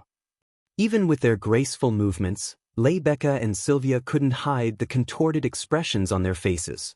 Wu Yan, who had just bribed Gufflin and Lancelot with food, had a hard time breaking free from their entanglements. Wu Yan couldn't help but feel embarrassed. Although I am very confident in my cooking, I didn't think that the perfect president of the student council and the fourth princess would become like this just because of a meal. What the surprise! Lebecca and Sylvia blushed when they heard Wu Yan's teasing words. They coughed dryly and turned their heads away, pretending like they didn't hear anything. Wu Yan couldn't help but ridicule them for it. Forget it. Wu Yan pursed his lips and he sat in front of Lebecca and Sylvia. He poured them a cup of black tea he just brewed. Have some black tea, it'll make you feel better. Lebecca and Sylvia resentfully looked at the black tea. They reached out and picked up the cup. After a moment of hesitation, they took a small sip. Their eyes lit up. What a fragrant black tea! Sylvia couldn't help but praise. Lebecca looked at Wu Yan with a puzzled expression and said something that almost made Wu Yan stumble. Rune, are you really a boy? I really want to ask you why you would ask such a question. Wu Yan's mouth twitched.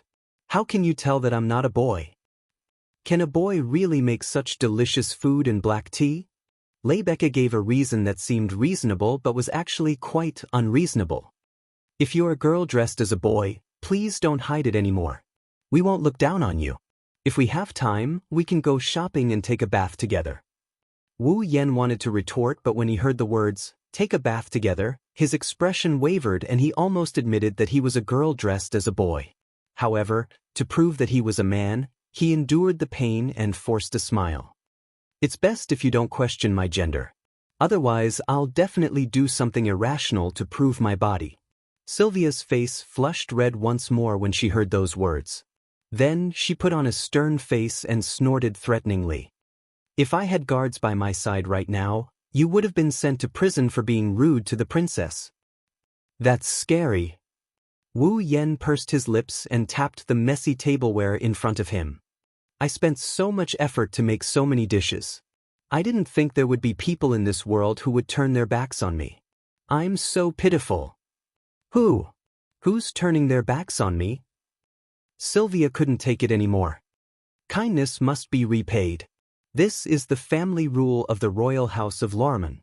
In other words, Wu Yan smirked as if he was waiting for Sylvia to say that. Your Highness, you admit that you've accepted my kindness, right? Of course. Sylvia stuttered. Speaking of which, since you're already calling me by my name, then don't call me Your Highness anymore. No problem. Wu Yan agreed without hesitation. He suddenly stopped smiling and looked at Sylvia. Then, Sylvia, I have a question for you.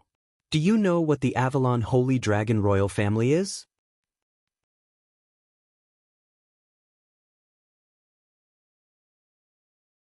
Chapter 1288.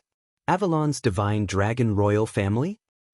Other than Wu Yan, everyone else was startled for a moment before a doubtful expression appeared on their faces. Avalon's Divine Dragon Royal Family. Sylvia frowned. I've never heard of such a family name before. Where is it from? No, they shouldn't be a human family. Wu Yan shook his head and he mused for a bit before replying. It should be related to the dragon race. Related to the dragon race? This time, Rebecca and Sylvia were both surprised. Is there a family system within the dragon race? Sylvia's face was filled with confusion. I've never heard of it before. Could it be the Earth Dragon, Water Dragon, Winged Dragon, or Divine Dragon Royal Family? If that's the case, Roland wouldn't be asking this question. Rebecca closed her eyes with a solemn expression. Avalon's Divine Dragon Royal Family. Divine Dragon Emperor. Since it's related to the Dragon Emperor, it's definitely not an ordinary dragon race. Rebecca turned to Wu Yan and asked, Roland, where did you hear about this family name? It's troublesome to explain it to you. Wu Yan scratched his face and shrugged. To put it simply, I'm currently looking for information related to the Avalon's Divine Dragon Royal Family. I've searched the Academy's library, but I couldn't find anything.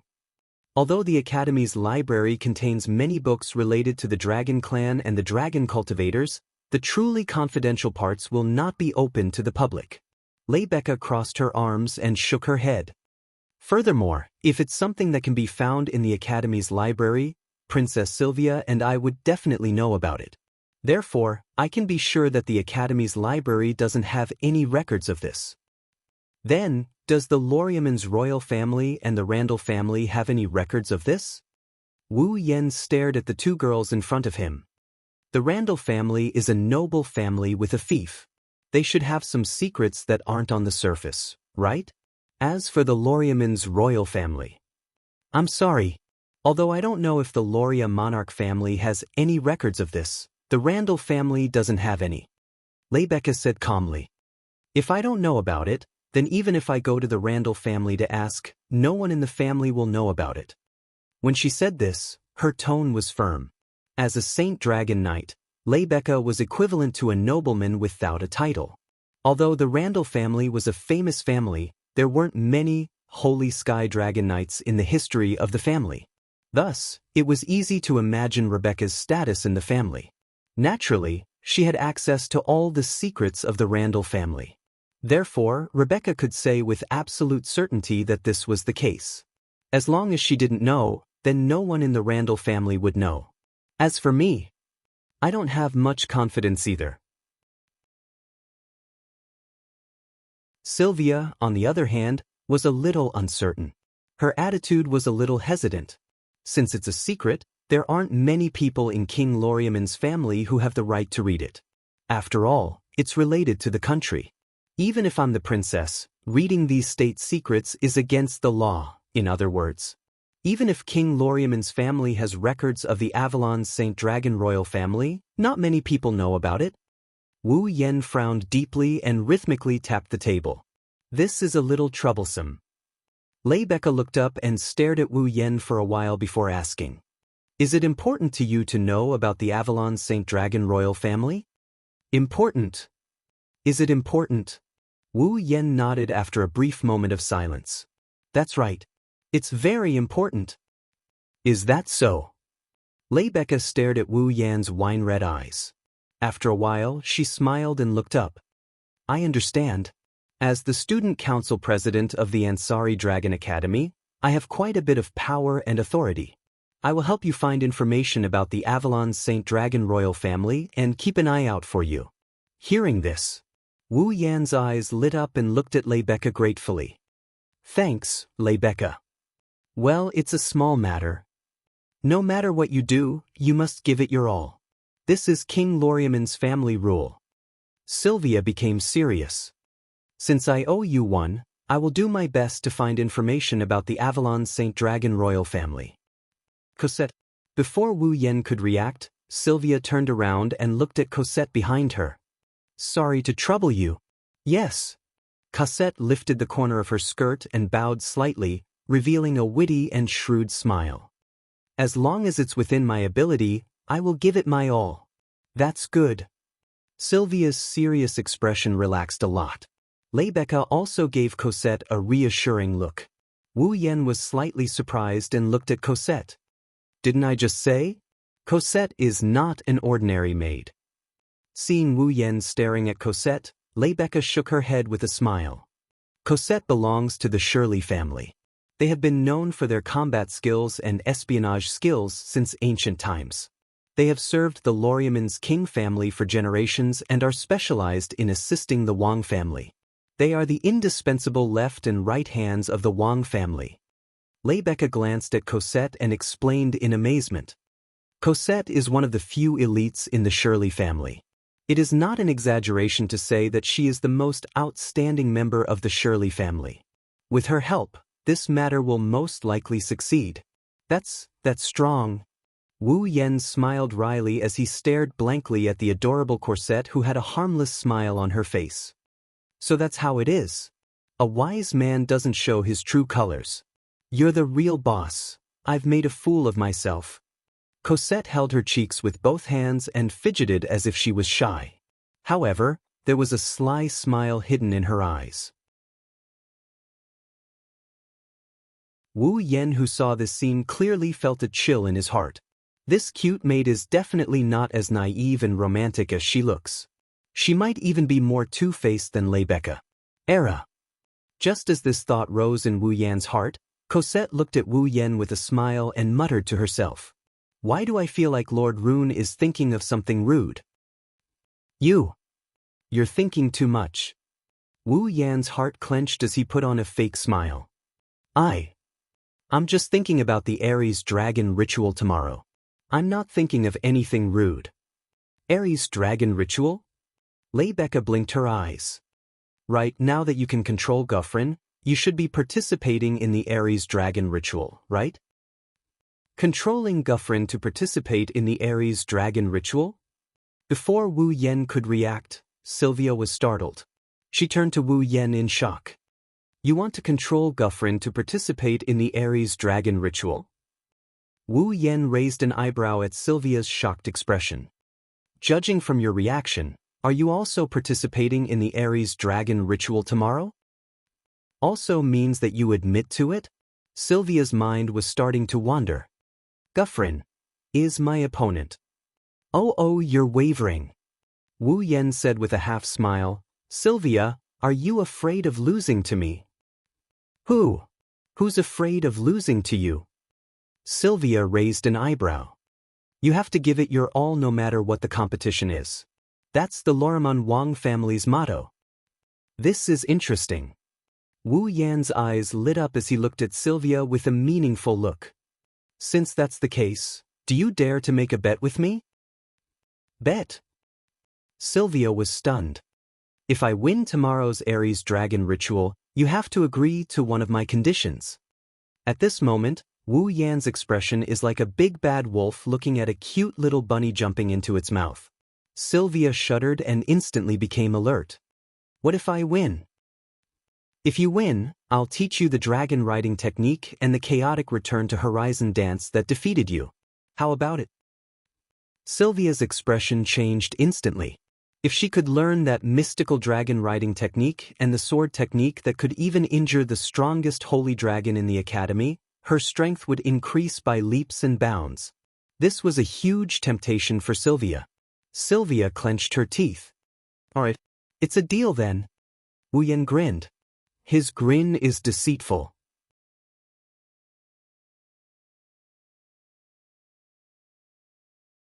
Chapter 1289. Boom, the sound of fireworks exploding reverberated throughout the academy. Oh, cheers shook the entire place. Today was a rare sunny day.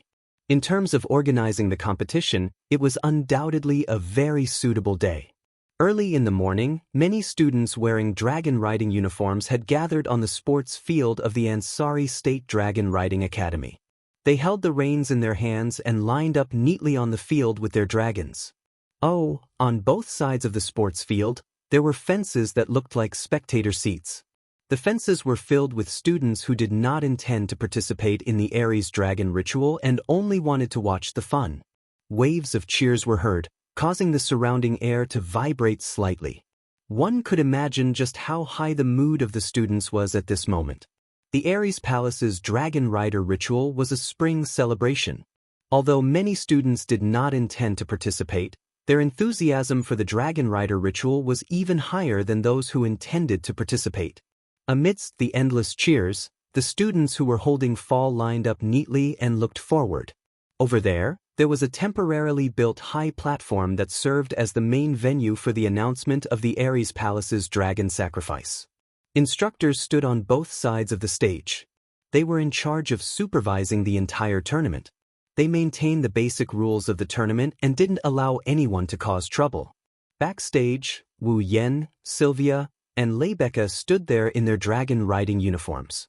Compared to the grinning Leibecca and the serious Sylvia, Wu Yan's expression is one of helplessness. Why do I have to go on stage and give a speech? Sylvia is the representative, isn't she? The representative has always been chosen to be the top student of the year in the past. It wasn't Leibecca who answered Wu Yan, but Sylvia. Glancing at Wu Yan, Sylvia calmly continued. But, you used an earth dragon to defeat me yesterday. You should be the representative of this declaration. I should be the one who is acting strange. Why do I get the chance to give a speech? Your Highness is overthinking things. Leibecca smiled calmly. She replied slowly. Even if someone defeated Your Highness's position as the top student of the year is still unshakable. Combat isn't the only factor that determines results. What about me? Wu Yan raised his voice as if he was trying to make his presence known. Logically speaking, I'm not just a student who got in through the back door. I'm also a newbie who entered the academy less than 2 days ago. You're letting me go on stage just like that? I'm afraid eggs will be thrown at me. Don't belittle yourself. Your reputation in the academy is no less than Her Highness Princess Sylvia's. Leibecca said calmly with a hint of a smile on her face. Although it was my idea to let you be the representative. So it was you. It's about time. She ignored Wu Yan's resistance. Leibecca slowly walked to the center of the stage. President Leibecca. Madam Leibecca. As Leibecca walked onto the platform, the students became more and more excited. Their cheers reverberated throughout the entire stadium, drowning out all the other noises. For a moment, the entire stadium was filled with crazed cheers from fans. Good morning, everyone. Like an unperturbed king, Rebecca appeared at the center of the stage, full of heroic spirit. Her voice wasn't very loud, but it pierced through the entire stadium, instantly silencing the noisy stadium. However, the students still looked at her with fanaticism in their eyes. After all, the person standing on the stage was the undefeatable idol of the entire academy. Seeing this, Rebecca revealed a satisfied expression. Her voice gradually reverberated through the air, reaching the ears of everyone present. Today, it's the day of the long-awaited Ares Palace Dragon Sacrifice of the Ansari Dragon Riding Academy. As an activity initiated by the Student Union, as the president of the Student Union, I feel honored to be able to stand on the stage and give a speech. After her speech, Rebecca looked around the stadium. Dear students, the dragon riding ritual is not just a simple sports meeting, but a fine tradition of the Ansari Dragon Riding Academy and even the entire Ansari city. The results of the competition will be officially recorded and become the glory of the winner. Therefore, since you have chosen to participate in the competition, of course, I hope that your goal is to stand on this high platform and receive the award personally from me. At this point, Rebecca suddenly closed her eyes with a helpless smile on her lips. That may be the case, but I know very well that this level is not enough to stimulate everyone's will to win. Therefore, I will give a special reward to the winner this time. Special reward. The students who had been in a frenzy earlier were all stunned by this sudden speech. Seeing this, a trace of craftiness appeared in Rebecca's eyes as she spoke in a clear voice. I will give the winner of the Ares Palace Dragon Sacrifice the right to date for a day as a reward. The person of the date will naturally be me, Rebecca Randall. I'll be Rebecca Randall. The stadium suddenly fell silent. All the students stared dumbfoundedly at Rebecca, who was exuding a noble aura, as if they couldn't believe their ears. They looked at each other in dismay, as if they were suppressing something, and their faces swelled. In the next second, cheers louder than ever before filled every corner of the stadium and almost caused a riot. Silence. Rebecca's smile didn't diminish as she spoke again. The stadium returned to its original silence. Her popularity and influence made even Wu Yan sigh in admiration. Next, the representative will give a speech. Year 1 of the advanced course class, Sylvia Lamia. Her Highness Princess Loriaman. Sylvia's figure appeared at the bottom of the platform as soon as she finished speaking. She slowly walked to the center of the platform with clear footsteps. Below the stage, Wu Yan frowned. When Sylvia went up to the stage, Wu Yan clearly felt. Unlike the previous high-spirited atmosphere, there was a strange heaviness in the air. However, Sylvia seemed to have not noticed at all. She looked straight ahead with a taut face, and her cold voice shook the atmosphere as it gradually reverberated in the field. You must give it your all in any competition. This is the family rule of the Loriaman family. Above. After saying that, Sylvia walked off the stage by herself. Her aggressive aura brought about a sense of nervousness. Below the stage, all the students fell silent. Not long after, there was a burst of whispers. What? She seems so amazing. Yeah, the truly outstanding one is Lancelot, not her. Is everyone from the Wang family so arrogant? I can't bear to watch this. Wu Yan's frown deepened as he looked at Sylvia, who was walking towards him. Looking at the other party's frosty face, his wine-red eyes wavered slightly. Next, let's welcome the most famous newcomer in the academy, Roland Randall. Randall. Hearing Rebecca's words, Wu Yan took a deep breath and walked up to the stage. When he passed by Sylvia, Wu Yan abruptly opened his mouth and said this. I don't like the current you at all. Sylvia's footsteps paused. Her cold face, which hadn't changed since the beginning, crumbled and turned into a complex expression. Standing at the center of the stage, Wu Yan first glanced at the smiling Rebecca, then at the contestants below before sweeping his gaze across the crowd. I won't waste any more words. Everyone. Wu Yan's lips curled up as he spoke. Come and try chasing me. If you can catch me, I'll agree to any request you make. But don't expect me to go easy on you. Hearing that, the crowd fell into a deathly silence once more. However, in the next instant, a stifling wave of enthusiasm accompanied by deafening cheers reverberated throughout the arena. Although those words sounded extremely arrogant, it was exactly what many people wanted. After all, they were still thinking about Wu Yan's miraculous dragon-riding ability. Rebecca held her forehead as if she had a headache, but the corners of her lips also curled up slightly. Sylvia stared blankly at Wu Yan, who was receiving everyone's cheers. His words echoed in her mind. She was speechless for a long time.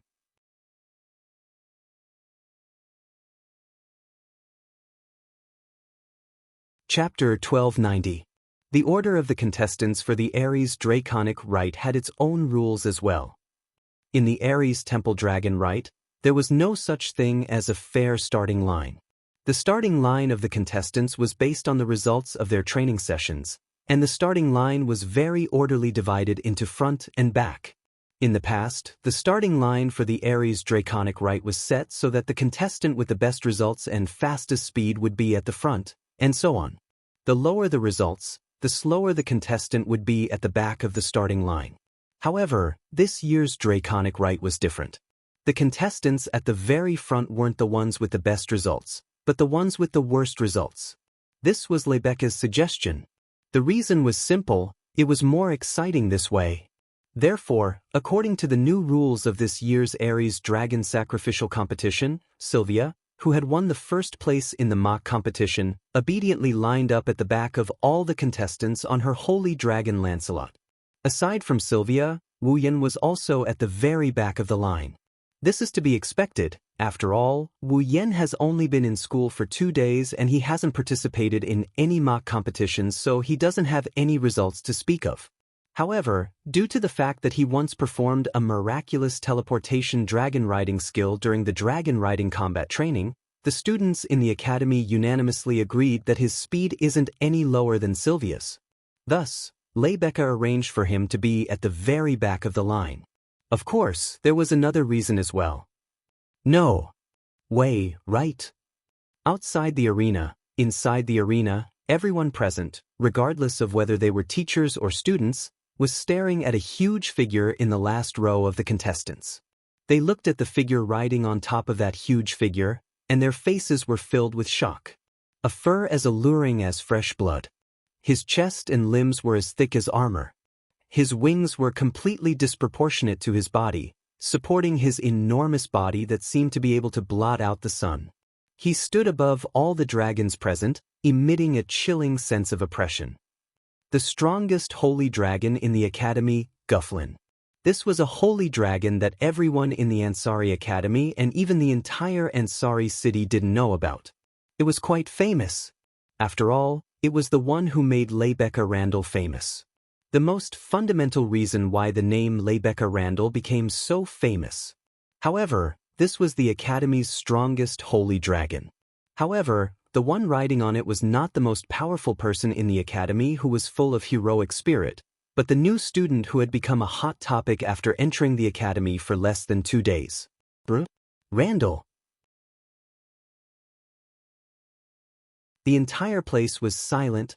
Obviously, the strongest holy dragon in the academy, the perfect mount of the student council president, was being ridden by someone else. Everyone's hearts were shaken. Among them, the person who was the most shocked was undoubtedly Yashio, who was also in the last row. Riding Brigid, which he borrowed from Raymond, Yashio looked at Guffrin floating above everyone and Wu Yan riding on Guffrin's head. Yashio's heart was in a state of shock and didn't calm down for a long time. Yashur was also known as a genius dragon tamer. But Yashu asked himself honestly, there was no way he could be like Wu Yan. Tame Guffrin. Not to mention Gyuvlin, Yashur didn't even have the confidence to ride an immature holy dragon like Lancelot. Until now, he had only ridden an earth dragon, a winged dragon, and a water dragon. All of a sudden, Wu Yan's image in Yashur's heart grew. Compared to Yashur, Sylvia, who already knew about this matter, was calm and collected. She restrained her emotions and slowly suppressed the complicated emotions in her heart. She began to concentrate. Sylvia didn't know if she could win. But in order to prove herself and fulfill her promise with Wu Yan, Sylvia would give it her all. Contestants in position. Rebecca's voice came from the stage, waking up the audience from their stupor. She held the short gun in her hand and raised it high into the sky. The audience began to hold their breaths. A strange tension pervaded the air. A suffocating silence enveloped the entire place. Only the agitation of the hearts and the breathing of the dragons could be heard. The surroundings were silent. Ready? Rebecca wore a calm smile and closed her eyes. Then she abruptly opened them. Bang! A dazzling flash lit up the sky and a dull gunshot echoed. Charge! In the next moment, every contestant's expression froze and they began to run at the same time. Bringing with them a thick cloud of dust and a bugle horn, they charged forward. The earth dragons roared and charged forward. The ground shook under their stomps. The pterosaurs flapped their wings and flew into the sky. Walala! One by one, the water dragons rushed into the waterway not far away, raising waves of water as they disappeared from everyone's sight. The sight of nearly 100 dragons fighting to be the first to enter the arena shook the hearts of everyone present. Oh! Amidst the loud cheers, every dragon passed through the gates of the Ansari Dragon Riding Academy and entered the city center of Ansari. Due to the differences in the dragon race, the earth dragons, pterosaurs, and water dragons had different runways. The student council made a very detailed rule about the runways. Otherwise, the pterosaurs who had the advantage of flying would have a much better chance of victory than the earth dragons that could only run on the ground and the water dragons that could only swim in the waterways. Thus, for the sake of balance, the pterosaurs, earth dragons, and water dragons had different runways. They would only overlap when they reached a certain path or a section of the path before the final destination. However, the conditions were not unfair. Thus, every contestant's conditions were basically the same. It was just that it depended on their individual circumstances. In this Ares dragon sacrifice, the only two holy dragons were naturally on the pterosaurs' runways. The most basic ability of holy dragons was flight. No matter if they were pterosaurs, earth dragons, or water dragons before they evolved, they would all have wings and could fly after evolving into holy dragons. However, compared to the pterosaurs that could also fly, Gyuvlin and Lancelot's speed was undoubtedly astonishing. Not only were they fast and powerful, even their stamina was superior to other dragons. If there was something unfair about this Ares dragon sacrifice, it would be these two holy dragons that were out of the norm. Or rather, Gyuvlin, who far surpassed Lancelot in size, growth, and combat strength, was the real cheat. Moreover, the one riding it was Wu Yan. In the blink of an eye, Gyuvlin overtook all the other contestants. They could only stare blankly at Gyuvlin, who had turned into a streak of red lightning and was speeding along the runways. Lancelot was the only one who could barely keep up. Roar! Perhaps it was because he hadn't participated in this kind of competition for a long time, Gyuvlin let out an excited roar. His speed once again increased by a few notches, and he fiercely left Lancelot, who was following behind him, in the dust. Wu Yan bitterly laughed when he saw this. You're this excited just by participating in a competition? How did Rebecca torture you? Roar! Roar! Gyuvlin let out another roar, but the meaning was unclear. However, its speed increased again. It was clearly fully immersed in the competition. Well, go ahead and do your best. Wu Yan patted Gyuvlin's dragon horn and turned to look behind him. About 20 meters away in the sky, Lancelot is also trying his best to increase his speed. Wu Yan could see Sylvia's sweaty expression. Perhaps she felt Wu Yan's gaze. Sylvia lifted her head and met his gaze. Then she saw Wu Yan's half-smile, which made her angry. Lancelot! Sylvia immediately cried out. Don't lose to him. I can lose to anyone, but not to him. Roar! Lancelot seemed to be able to sense its master's anger. With a roar, it channeled all its magic into its wings and flapped them hard. Oh, you still haven't given up? Wu Yan let Gyuvlin do his thing. Wu Yan raised an eyebrow and he laughed out loud. Lancelot! If you lose, I'll make the best dish for you. Lancelot's roar seemed to be stuck in its throat. It couldn't come out. Lancelot had just eaten Wu Yan's dishes yesterday. So this sentence caused its heart to waver. It couldn't help but slow down. Wah! Sylvia's eyes widened as she shouted in exasperation. You despicable person! Ha! In the sky, a man and a woman, one large and one small, two holy dragons streaked across the sky like meteors, bringing with them Wu Yan's laughter and Sylvia's angry roar as they flew towards the finish line.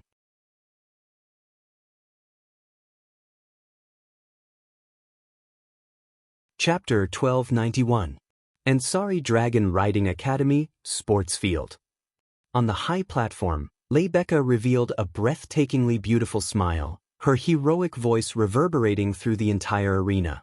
The winner of this year's Aries Dragon Riding Festival, first year of the advanced class, Roland Randall. The group of students looked at Wu Yan standing beside Leibeka and cheered enthusiastically.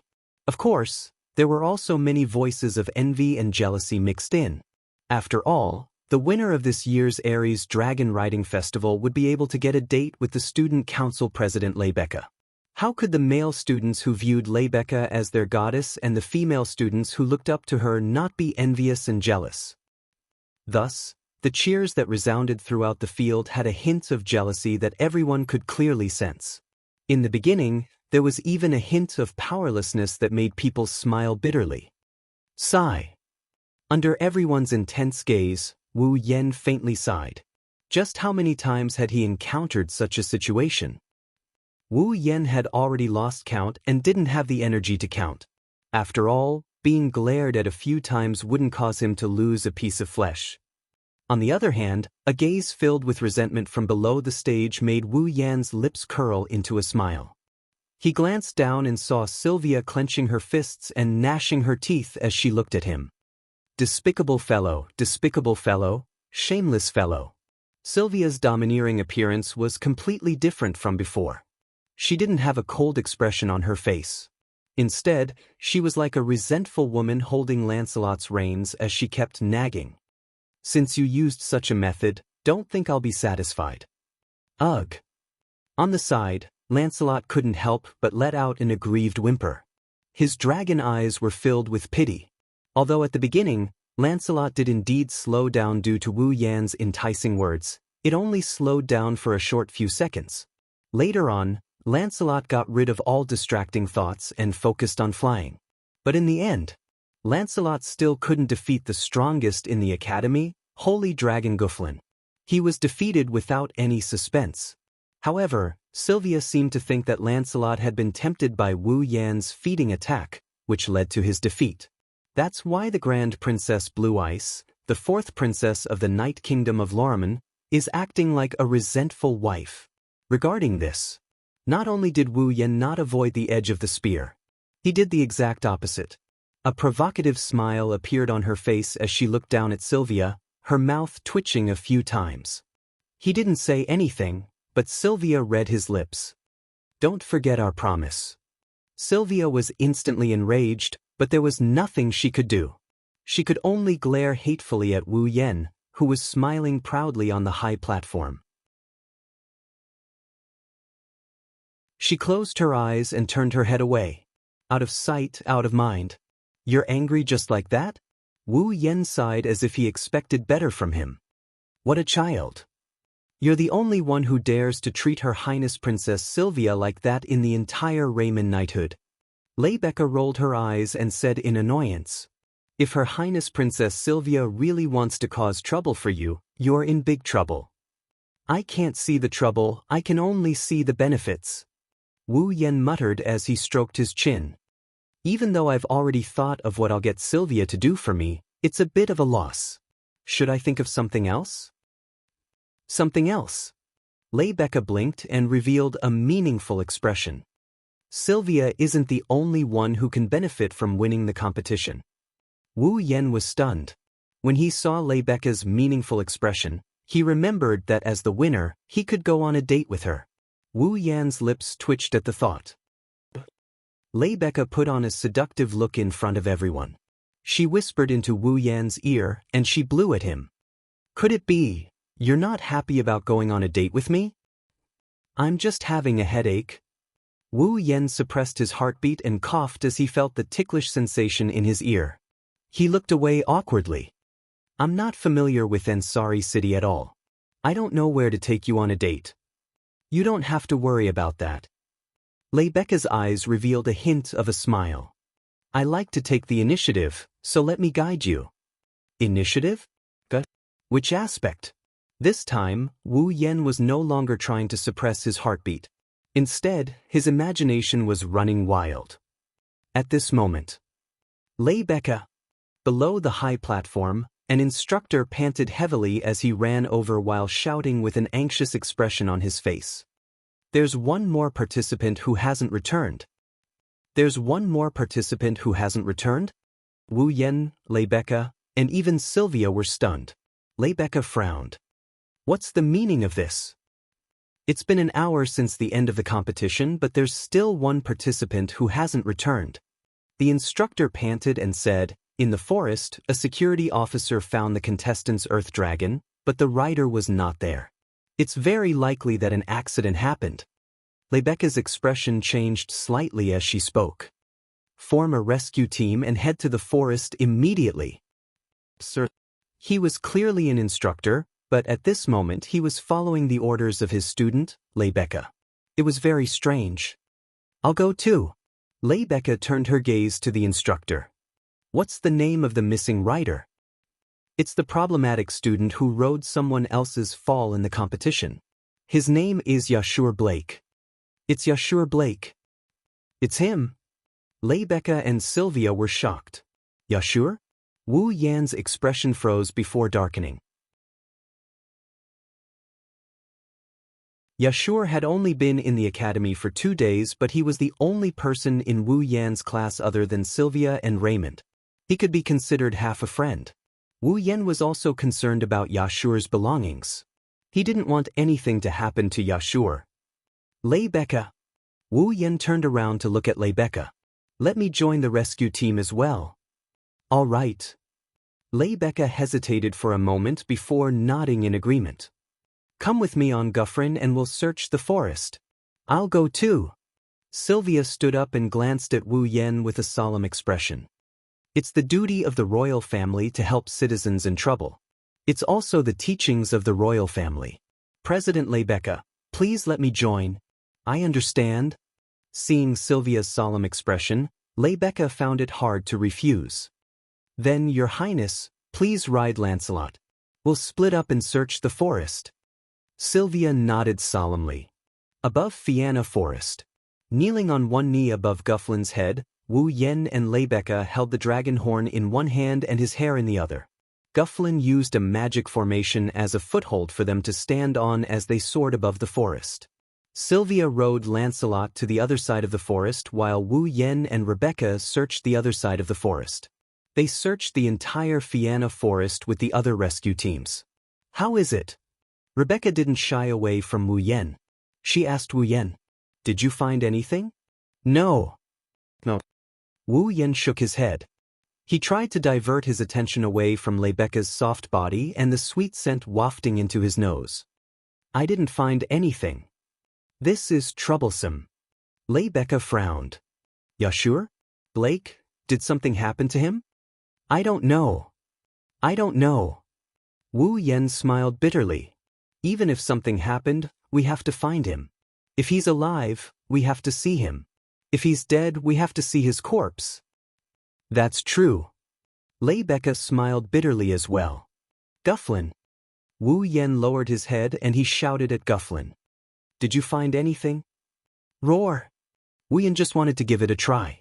Who knew that Gu Feline would suddenly stop in midair? He turned around and flew forward as if he was being pulled by some kind of force. Seeing this, Rebecca was surprised. Looks like Guffrin found something. Wu Yan didn't answer. Instead, he looked in the direction Guffrin flew with a glint in his eyes. He could feel that there was a very strange power that was sprouting there.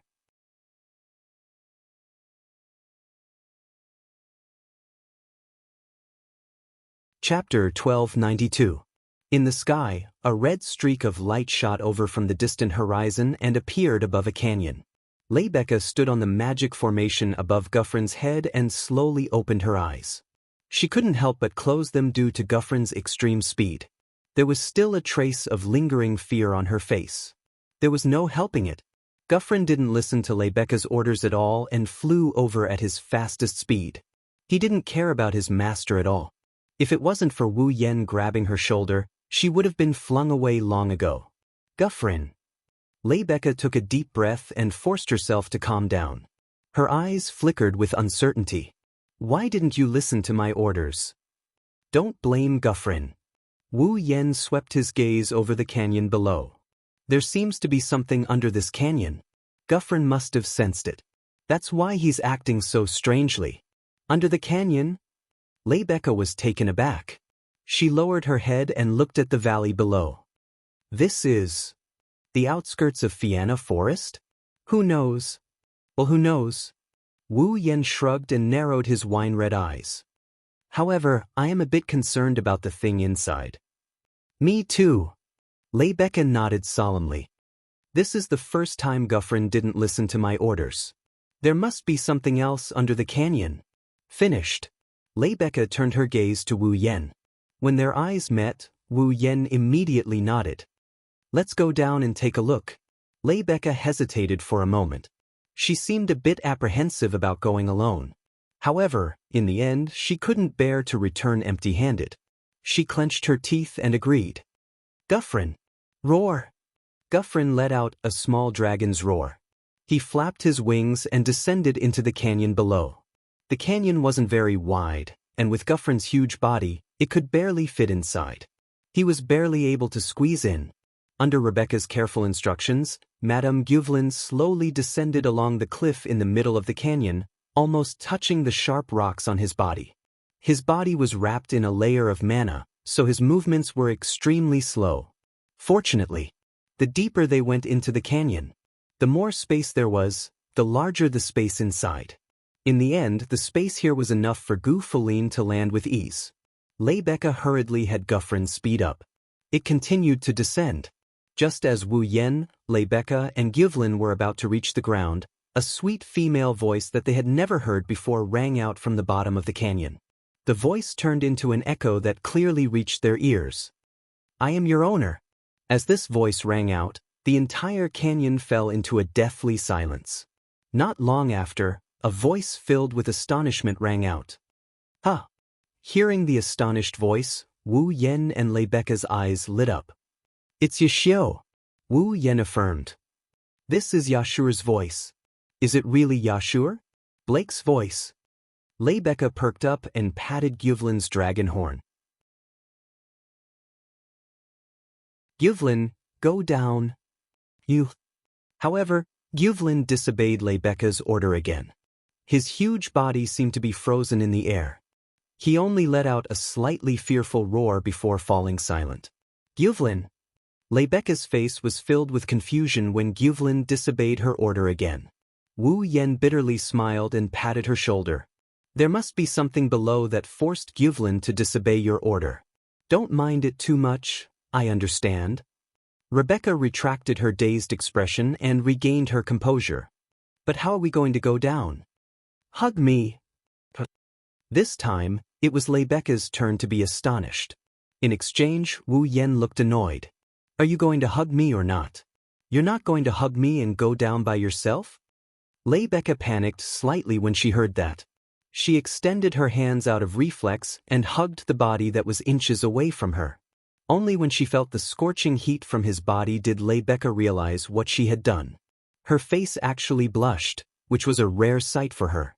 Wu Yen focused his attention on the bottom of the canyon. He casually grabbed Leibeka's slender waist and jumped down. The whistling wind blew past her ears, and only then did Leibeka realize what kind of situation she was in. Wu Yen actually jumped down the canyon. Leibeka couldn't help but close her eyes. Her arms around Wu Yan's waist tightened subconsciously. She only opened her eyes when the wind disappeared. Leibeka was a little surprised when she finally felt her feet on solid ground. She looked around her and took in the scenery around her. Finally, she cast her gaze to the front. But when she did, she froze on the spot. Let alone Leibeka, Even Wu Yen was stunned. In front of the two of them, a man and a woman were standing there as if they were confronting each other, staring at each other as if they did not notice that someone was approaching. The man was the missing Yaksu. As for the woman, she was a petite girl. She was about 14 or 15 years old. Her face was as delicate as a doll's, and she was only about 1.5 meters tall. Her breasts were only slightly bulging. The girl had long pink hair that resembled cherry blossoms. It emitted a gentle glow under the canyon. Her white and smooth skin also flickered with a pearl-like luster. She was astonishingly white. Of course, this wasn't the most shocking part. What was truly shocking and what stunned Wu Yen and Rebecca was that the girl was completely naked. She was completely naked. Luong, President Rebecca. Only now did Yaksu notice Wu Yen and Rebecca's arrival. A trace of joy appeared on his face and he called out happily, waking up Wu Yen and Rebecca from their daze. Wow! Rebecca let out a small cry of surprise. Then, a smile appeared on her face as if she was watching a play. Others have been painstakingly searching for you outside, worried that something might have happened to you. Who would have thought that you would be hiding in a place like this, alone with a naked girl? It seems that I have to re-evaluate my impression of you. Yashio. Wu Yen looked at Yashio with an expressionless face. His tone was devoid of emotion.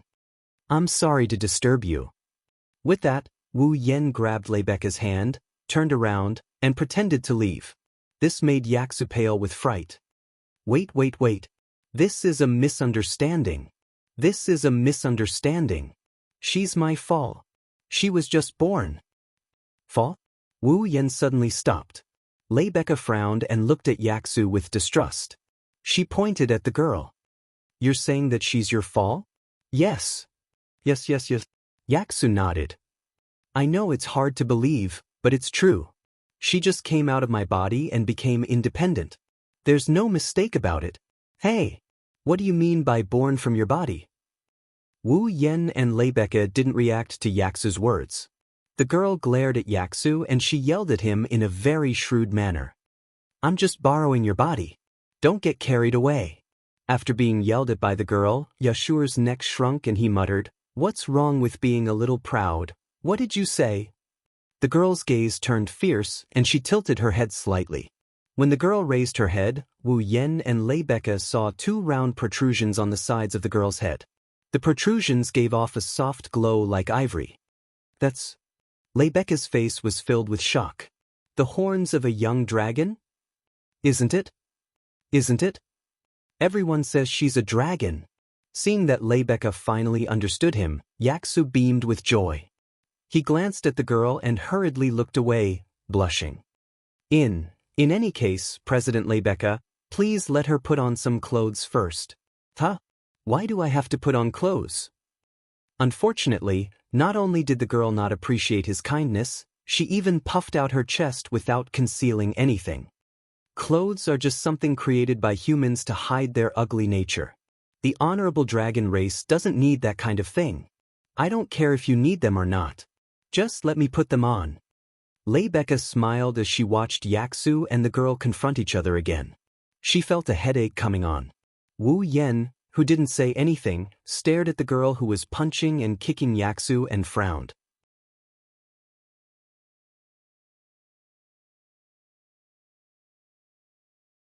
Chapter 1293. I'm so tired. I'm going to sleep. Wait. That bed is mine. What? You're fighting over a bed with your owner? Since when did you become my owner? Besides, if I give you the bed, where am I going to sleep? Aren't you a pet? A pet should sleep on the floor and watch the door. Go lie down there. Who's a pet? You're so noisy. I'm going to stomp you flat. Even if you say that? What? Don't suddenly take off your clothes. I told you that a noble dragon doesn't need clothes. So shut your mouth. Woo! The demonic noise seeped through the walls and ravaged his ears. Lying on the bed, Wu Yen clutched his head in pain. He almost went hysterical. It was only now that Wu Yen realized Yasha's room was right next to his. Why am I so unlucky? Wu Yan wanted to cry but had no tears. He pulled the blanket over his head and tried to reduce the noise. Unfortunately, neither Yashu nor his humanoid fall were louder than normal people. His efforts were futile. If this continued, he wouldn't even have a moment of peace, let alone sleep. He rudely kicked away the blanket covering his body. He resisted the urge to go next door and throw the guy and the girl out of the dormitory. He gnashed his teeth and spat out a resentful voice. I'm starting to hate this academy's board of directors. Although it was just a matter of today, the most troublesome problem student in the Ansari Dragon Riding Academy was Yashur. Blake had met with an accident during the Ares Dragon ritual, but it was a blessing in disguise. The news of the birth of Fall in his body quickly spread throughout the entire academy. It was natural. Everyone also knew that Yash's Fall, who had refused to be born for so long, was now born as a young girl in this world. The entire Ansari Dragon Riding Academy was in an uproar. Let's not talk about what the students of the academy thought about this matter, but the higher-ups of the academy almost quarreled over this matter. The reason was naturally the problem of how to deal with Yak Sabur. After all, Yahu's Fall wasn't just a dragon. Moreover, she was a young girl. Should he let her live in a dormitory like an ordinary young girl and live a human life, or should he let her be sent to the dragon house and be managed like the other dragons? This problem was truly a headache. The entire staff of the Ansari Dragon Riding Academy was divided into two factions during the meeting. They argued for an entire day, and in the end, the Academy Council made the decision to temporarily allow Pulav Yashur to live in the dormitory like a normal person. Ashur himself had to take care of her. Because of this, Yashur's Fall moved into Apollo's abode and lived in the same room as Yashur. At the same time, Wu Yan's nightmare began. Looking at the ceiling, Wu Yan's eyes were lifeless. After a long time, he sighed faintly. It's rare for a nocturnal creature like me to feel sleepy tonight. Now, it's impossible for me to sleep. In that case, why don't you have a chat with me, Lord Rune? As soon as Wu Yan finished, a voice suddenly rang out from Wu Yan's room. It startled Wu Yan. He quickly looked for the source of the voice, and his brows twitched. Lord Rune, he saw. On the ceiling of the room, a cute maid with short purple hair wearing a not-so-plain-made uniform was hanging upside down like a ninja. She had a polite smile on her face. When Wu Yan looked at her, she jumped down from the ceiling, patted her skirt, and bowed. Her movements were extremely elegant. Good evening. No matter how I look at it, no one would think that I'm having a good evening, right? The corner of Wu Yan's mouth twitched a few times, and he said weakly. Compared to that, I'm more curious about when you arrived, Corset. I just arrived. Corset raised a finger and winked playfully. So, Lord Rune, you don't have to worry about me finding out that you're doing something shameful in bed. Compared to me, you're doing something shameful, aren't you? Wu Yan put on a fake smile. Breaking into the boys' dormitory in the middle of the night and being alone with a man like me, aren't you afraid of being taken advantage of? Corset's eyes widened when she heard Wu Yan's words. She seemed to be surprised. I'm just a maid, why would Lord Rune fall for me? It seems that you're unaware of your charm. Wu Yan was a little speechless. Putting aside her status, Corset was indeed a very cute person. Although she wasn't as perfect as Rebecca or as elegant as Sylvia, no one would think that she was weaker than Rebecca or Sylvia in terms of appearance. However, judging from Corset's behavior just now, she probably didn't even notice it herself. Forget it. Getting up from the bed, Wu Yan patted his cheeks and looked at Corset. You must have something important to tell me so late at night, right? It's nothing important, I'm just reporting something that Lord Rune asked me to investigate. Investigate? Wu Yan's eyes lit up, and his expression became excited. Is it about Avalon's Holy Dragon royal family? Yes. Corset nodded, but her expression wasn't very happy.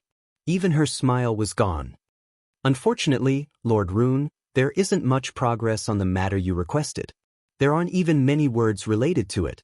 There are only a few records of a dragon similar to the Holy Dragon Emperor in some ancient legends, but Avalon didn't mention a single word about it. I think it would be difficult to find any information related to Avalon's Holy Dragon royal family in Loriamin's knighthood. Perhaps Loriamin's royal family has important secrets, but investigating this information is against the law. Even I can't do anything about it? At this point, Corsette's expression became a little apathetic. She was probably apologetic that she wasn't useful. Although her behavior was somewhat helpless, Corsette was indeed a very kind-hearted little maid. All right, it's fine if you can't find anything. Don't take it to heart. Even though he was a little disappointed, Wu Yan still spoke softly. You managed to find some clues in just one day. Even if it's just a legend, it's already very impressive. Before this, I didn't even find a single word related to it. Shirley's family is good at spying, and this is why I came to Lord Rune. Corsette shook her head, then her expression turned serious. Since even I can't find any clues related to the Avalon Holy Dragon royal family, it proves that this Avalon Holy Dragon royal family is definitely not ordinary. Their involvement might even exceed the level of what the Knight's Kingdom can bear. Corsette, please be bold enough to say that if Sir Laurent still wants to continue investigating the Avalon Holy Dragon royal family, please reconsider. If something goes wrong, Loriamin's knighthood might be involved. When that happens, both Lord Rune and Corsette will be guilty. Looking at the serious expression on Corsette's face, Wu Yan became silent. At first glance, Corsette's words sounded like she was exaggerating. After all, she said something like, "Even I don't have it." Clearly, Corsette was very confident in her ability. In this case, it was not unreasonable for Corsette to come here and give him a reminder. Avalon's Holy Dragon royal family might be involved in many aspects, but Wu Yan wasn't going to give up. After all, this was his dungeon mission, wasn't it? I understand. Wu Yan smiled at Corsette. I'll proceed with caution, thank you very much. Corsette smiled again. She lifted her skirt and bowed to Wu Yan. Then I'll take my leave first. If Lord Rune needs my help, please don't hesitate, I will. Wu Yan shrugged and he teased her. Then, I'll have to trouble you to come to me in the middle of the night. Remember to bring me some benefits, I'll think about it. Corsette smiled mischievously, then her body turned into a shadow and disappeared. A cheating maid. Wu Yan didn't know whether to laugh or cry.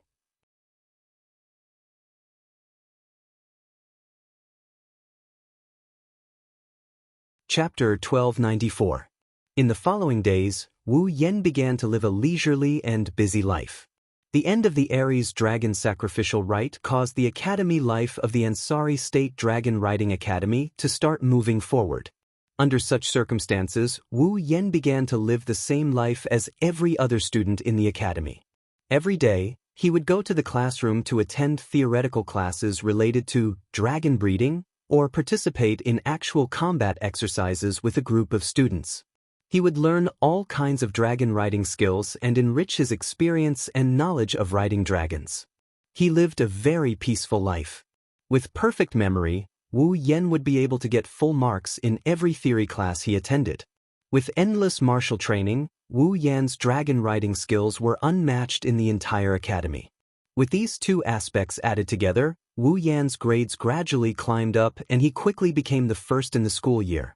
At this point, the negative evaluation of Wu Yan completely disappeared from the Ansari Dragon Academy. Now, what Wu Yan left behind in the Ansari Dragon Academy could not be considered a legend nor a miracle. However, his reputation was no longer below the famous True Red Empress Leibeka and Blue Ice Princess Sylvia. The skyrocketing theoretical results and miraculous dragon riding skills gradually raised Wu Yan's reputation.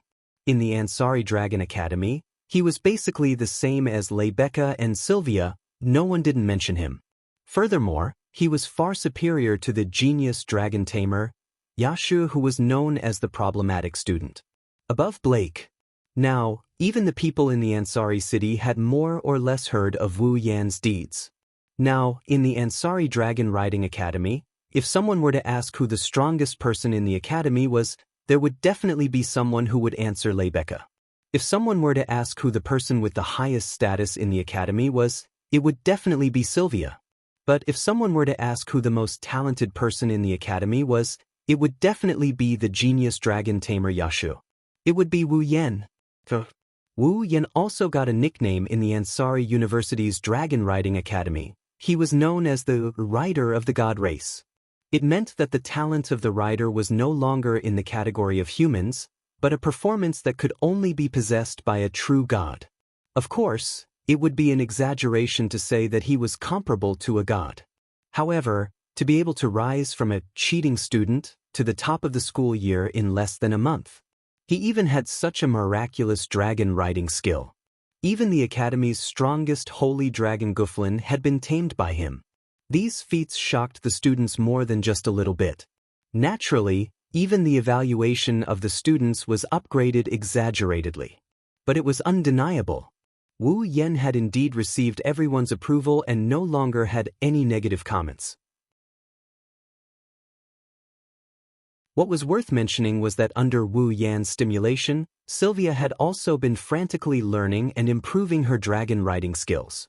Under such hard work, Lancelot had also grown a lot, and his strength had improved significantly.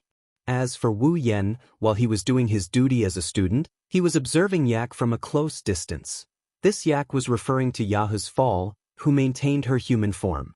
She was also the petite pink-haired girl at the bottom of the canyon that day. The reason for observing Yak was simple.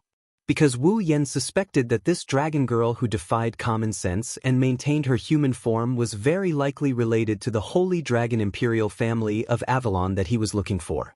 Wu Yan had the bloodline of the true ancestor, and had a bloodline level far above humans and dragons. It was also because of this that normal dragons would accept his control, and even the holy dragon would show him respect. After recognizing Wu Yan, they made an exception and allowed him to ride, just like Guflin. However, Yak, this girl who looked even weaker than the weakest dragon, not only ignored the faint bloodline pressure on her body, she was completely unaffected by it, and would even roar at him with a face full of arrogance sometimes. The respect that normal dragons had for Wu Yan could not be seen from this girl at all. This alone was enough to make Wu Yan suspicious. Maybe it's because AI Ku is too weak, she's as weak as a human. She couldn't sense the bloodline pressure coming from Wu Yan. But there was one time when AI Ku told him about it in front of him. It feels like you're a little different from normal stupid, ignorant and stupid humans. The moment he heard this, Wu Yan immediately had this thought in his mind. While ignoring her own bloodline pressure, she could more or less feel something different about him. This Yak was definitely not normal. With this in mind, Wu Yan began to observe Yak, and conveniently asked Jianghu about his participation in the youth ritual. If he could prove that Yak was the last descendant of the Holy Dragon Imperial family of Avalon, then Wu Yan could basically use the bullet of 12, Yod bet. When he went to Jianghu's youth ritual, he could carry out his own dungeon mission. Of course, this was a story for later. Today, the weather was clear, Wu Yan and Jianghu had just finished their classes. They walked together and headed to the office of the student council. This was because Leibecca had come directly to the first grade classroom of the advanced class in the morning and made a declaration amidst the uproar. Randall. Y'all? Blake. Come to the student council office after school. I have something to talk to you about. And so, under the envious and jealous gazes of their good friend Ramon, Wu Yan and Yaksu left everyone else and went to the student council office.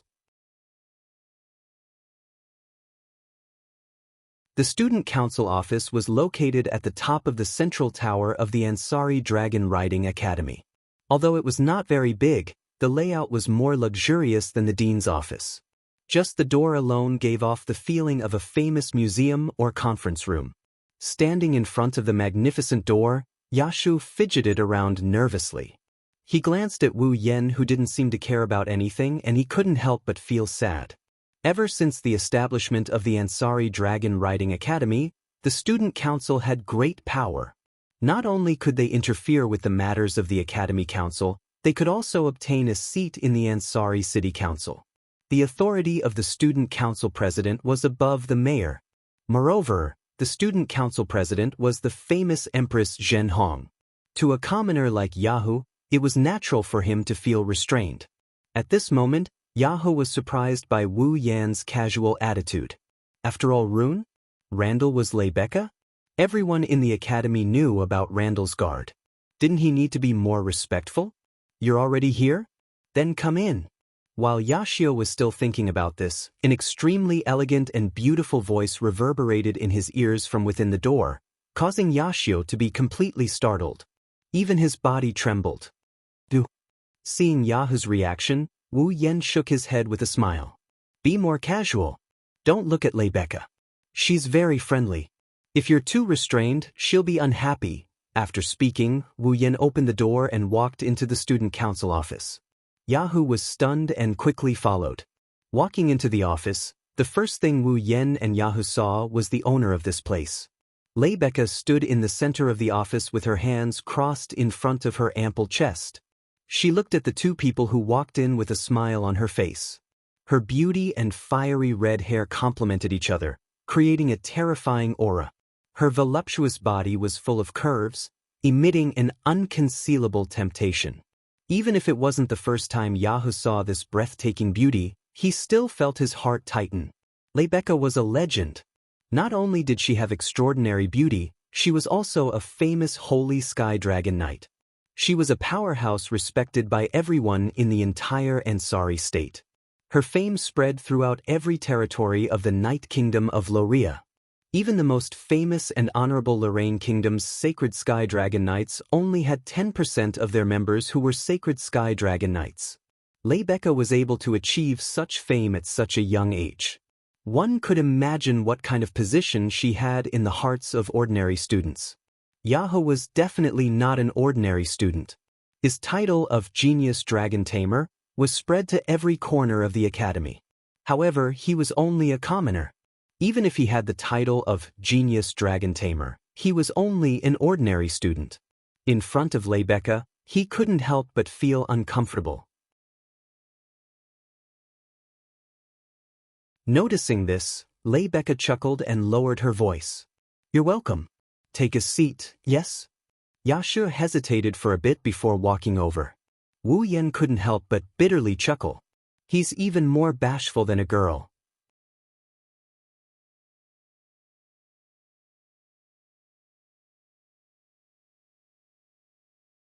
Chapter 1295. Inside the student council office, Rebecca opened up the tea set and the teapot. She smiled at Wu Yan and Yashio who were sitting across from her. Is black tea okay? Not only did Yasha's expression stiffen, even Wu Yan didn't look too happy about it. Rebecca, if I remember correctly, this is the student council office. What are you trying to do by making it look like a restaurant? Isn't it great? Rebecca smiled mockingly. There was once a restaurant that wanted me to be their waiter for a day. Unfortunately, I rejected them. Now that I think about it, I missed the chance to experience being a waiter. The famous True Red Empress went to be a waiter? Wu Yan blinked. He couldn't help but picture Rebecca wearing a waitress uniform and her cute face. He replied without hesitation. Of course. As soon as he said that, Rebecca gave Wu Yan a knock on the head. I'm sure that your imagination is different from a proper waiter's. Wu Yan face-bombed when he heard that. His expression turned a bit bitter. Didn't you say it was great? I'm talking about the experience of being a waiter, not being a female lead in your delusional imagination. Come up with some weird imaginations. You know that too. Oh? So there really is. That. Yashio raised his hand weakly when he saw Wu Yan and Rebecca leaving him behind and showing off their love. President Rebecca, you called me. You called us here. Is there something you need? Well, it's just some trivial matters. I hope you can relax. Rebecca seemed to have realized that she was playing around with a boy. She coughed and stopped smiling. She went straight to the topic. That par of yours is called Ache, right? How is she now? Ache. Yashio was stunned. He scratched his face. He answered with some uncertainty. It should be considered very good, right? Should? Rebecca raised her eyebrows, causing Yaksu, who had just relaxed, to tense up again. He hurriedly explained. Because I can't bring Yak to class, and I can't leave her alone in the boys' dormitory. In the end, Rune said he would help me. He wanted to see if he could find someone to take care of her.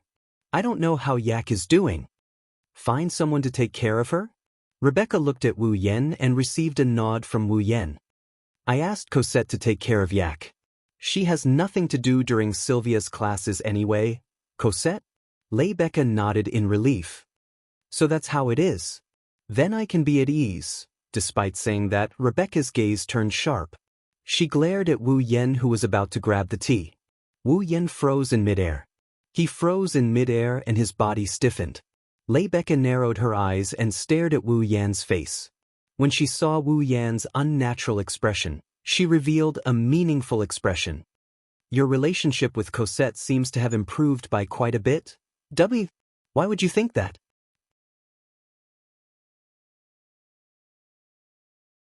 Rebecca clearly didn't have any special relationship with him, and he didn't develop any unspeakable feelings with Cosette. However, when Rebecca asked that question, Wu Yen felt an inexplicable sense of guilt, causing a trace of a smile to appear in Rebecca's eyes. It seems that when I didn't know, as a guard, you seem to have hidden something from me. Seeing Rebecca's sudden display of aggression, Wu Yen couldn't sit still and turned his head away. He kept recalling in his mind. What did I do to anger Rebecca to make her like this? Rebecca lightly snorted when she saw Wu Yen remaining silent. She sat back down and cast her gaze at Yashur. She coldly asked, "Do you want to join the student council?" Ha! The sudden invitation stunned Yashur, who had stayed out of the matter. He didn't react for a long time. Join the student council? Yashur stupidly muttered. When Rebecca nodded in confirmation, Yashur panicked. As president, you're not joking, right? No. Rebecca's emerald eyes rippled with seriousness. I'm very serious. But. Yashur was completely flustered. My theoretical results aren't that good. My actual combat results were obtained by riding someone else's fall. Is it all right for someone like me to join the student council? You're underestimating yourself too much. Rebecca shook her head slightly. Just being able to ride someone else's fall is already an amazing ability. Even I can't do that, but you've done it. It proves that you're capable. Does Long have the ability to ride someone else's fall too? Yashur took a deep breath and directed his attention to Wu Yen, who was drinking his black tea innocently as if it had nothing to do with him. Furthermore, his dragon riding technique can be said to be the best in the academy. His theoretical results are also the best in the entire year. He even managed to tame Guffrin, president. He is much more outstanding than me. So, Roan also needs to join the student council, and he has already agreed. Rebecca said slowly, I feel that your ability is also extraordinary. Therefore, if possible, I hope that the student union can also recruit you. President Rebecca. Please consider it carefully, Rebecca said with a solemn expression, causing Yashio to hesitate. Right at this moment, woo, woo, woo. A long rhythmic cry suddenly rang out above the academy, startling all the students.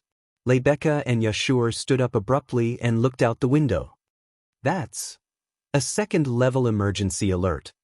Rebecca went to the window and opened it. She looked out the window and Yashur did the same.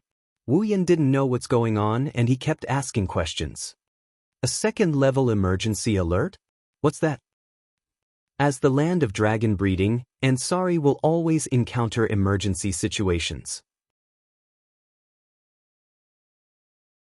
Based on the danger caused by these emergencies, the Academy has divided them into several levels of alerts. Rebecca continued to look out the window as she explained without turning her head. A second-level emergency alert means that the dragons in the Academy have suddenly lost control for some reason and left the dragon house. With that, Rebecca and Yashur turned their gazes to a certain corner below. There, a small pterosaur was wantonly running back and forth on the ground like an earth dragon, crashing into one tree after another. A few dragon servants from the dragon house rushed over in a panic and surrounded the pterosaur with weapons that didn't deal much damage. Then, under the watchful eyes of everyone present, a figure charged straight towards the frenzied pterosaur and jumped onto its back. It was Sylvia. What is Her Highness doing? Yashur couldn't help but jump in fright when he saw this with his own eyes. That was to be expected. After all, apart from their master, dragons wouldn't allow anyone else to ride on their back. Only Wu Yen and Yashur were exceptions due to different reasons. As for Sylvia, she didn't have the ability to do so. Thus, the moment Sylvia jumped onto the pterosaur's back and hugged its neck, the pterosaur began to shake its body even more violently. Sylvia could only hold on with all her might, but she wouldn't be able to hold on for much longer. And because of Sylvia's actions, Long Ding was at a loss for what to do and panicked. That idiot! Wu Yen didn't care about Sylvia's identity as he cursed out loud. He jumped out of the window and charged towards Pterosaur and Sylvia. Yashur was shocked to see Wu Yen jump out of the window. Leibeka watched closely as Wu Yen charged out, a strange look of anticipation in her eyes. "Let me see more of your talents." "Calm down." On the other side, Sylvia hugged the pterosaur's neck with all her might while suppressing the fear in her heart. The strength in her body was gradually dissipating. Competing with a dragon in terms of physical strength was undoubtedly a foolish thing to do. But Sylvia had done it. Even if she didn't regret it, she couldn't help but feel fear. It was a mistake, and the pterosaur had flung Sylvia out of the window.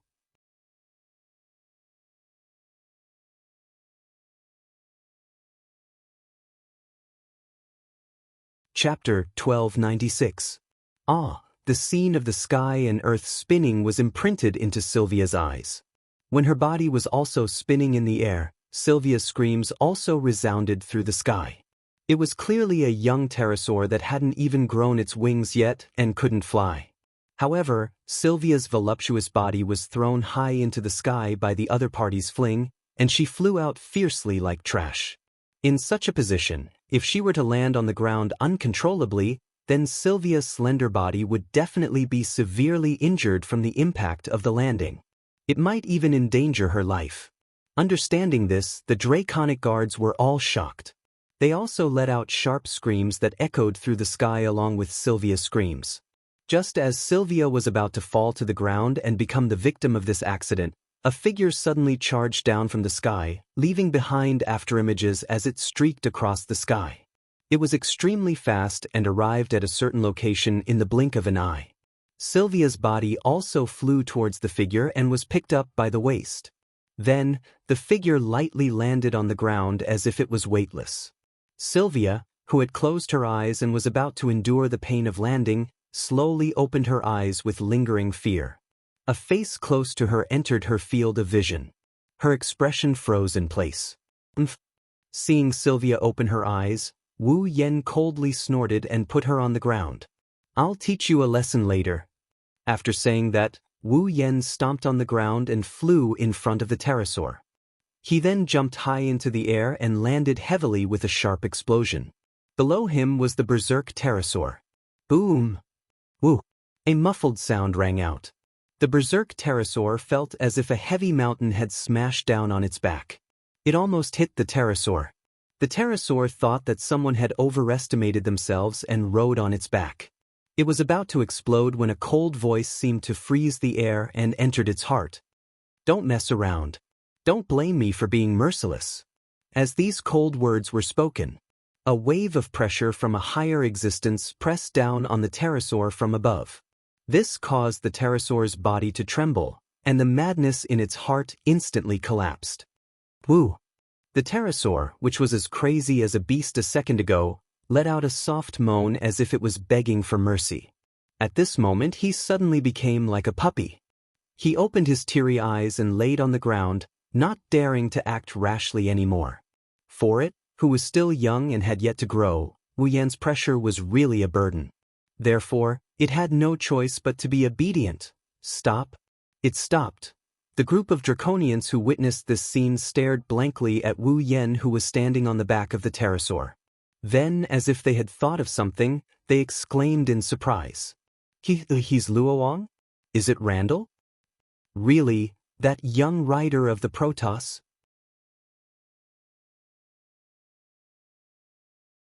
No wonder he could subdue the pterosaur so easily. Too powerful. The excited cheers of the dragon subordinates were all heard by Sylvia, making Sylvia feel a little uncomfortable. But why can't I do it? With that thought, Sylvia's eyes welled up with tears. She turned around and wanted to leave the scene. However, as soon as Sylvia turned around, a hand grabbed her and pulled her back. A crisp sound echoed in the air. Sylvia was stunned. It wasn't just Sylvia. The Draconians, Rebecca and Yashur, who were standing by the window of the student council office, as well as the scattered staff who heard the alarm and rushed over, were all stunned. Sylvia stared blankly at Wu Yen, who was standing in front of her with his hand in the air. She reflexively touched her cheek with her hand. The next moment, a strange stinging sensation spread to her nerves. She finally realized she was just slapped by Wu Yen. Sylvia stared in disbelief at Wu Yen, who casually withdrew his hand as if nothing had happened. She rubbed her cheek and muttered in confusion. You slapped me? Yes, I slapped you. Wu Yen admitted frankly and looked at Sylvia with a smile. However, there was no trace of a smile in his eyes. It was chilling. What? Your Highness, are you going to punish me? Sylvia yelled at Wu Yen in a fit of rage when she heard that. What right do you have to hit me? Just because you have a disgusting head. Wu Yen didn't care about Sylvia's identity as princess at all. He didn't care about the crowd's stunned expressions. Do you know that you almost died just now? What does my death have to do with you? Sylvia's anger, resentment, and all other emotions exploded with Wu Yan's slap. What is your relationship with me? Do I need to be slapped because I'm an eyesore to you? That's right, you have nothing to do with me. So, if you want to die, please find a place with no one around and die on your own. Wu Yen laughed coldly. Let's see if the fourth princess of the Night Kingdom of Lorea overestimated herself and fell to her death while riding another dragon sounds better, or the fourth princess of the Night Kingdom of Lorea committed suicide because she lost to someone else and couldn't get first place sounds better. You. Sylvia's face turned ghastly pale. What? Not saying anything? Wu Yen didn't show any mercy as he looked at Sylvia's pale face. Risking your life to challenge another dragon, isn't it because you don't have the ability that others have, so you feel indignant, unwilling to admit defeat, and unwilling to see it happen? That's why your IQ dropped. You thought that if others could do it, you could also do it, so you jumped over. Isn't that right? You don't understand how I feel at all. With a pale face, Sylvia tried her best to hold back her tears as she shouted at Wu Yen. However, Wu Yen responded coldly. Indeed, I don't understand how you feel, nor do I understand what kind of obsession you have in your heart. However, I can't be like you and watch my friend die with a cold face. Friend. Sylvia was stunned. Riding another dragon won't bring you any pleasure, nor will it make you stronger. Wu Yen pointed at the pterosaur that just went berserk. If riding that little fellow can satisfy you, then I definitely won't stop you. Sylvia was speechless at Wu Yen. No matter what kind of dragon you ride, it won't bring you as much joy as watching your own dragon grow. Don't you understand? Wu Yen glanced at Sylvia before turning around. If you really want to become stronger, then Lancelot is the only dragon in your eyes.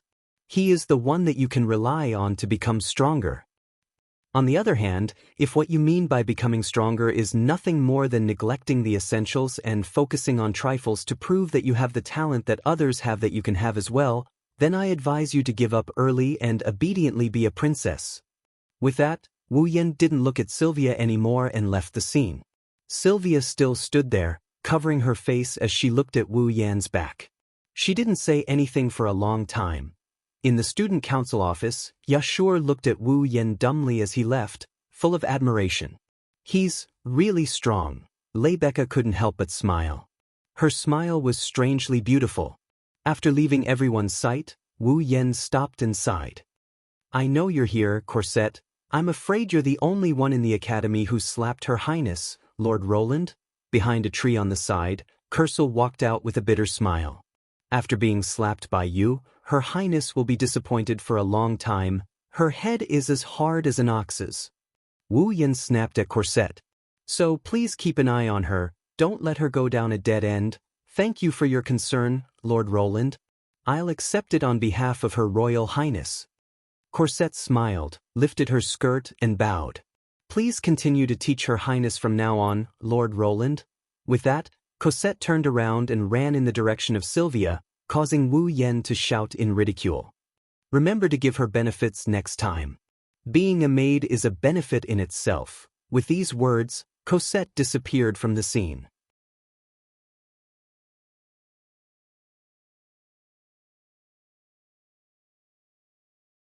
Chapter 1297. Ansari Dragon Riding Academy, 7th Dragon House.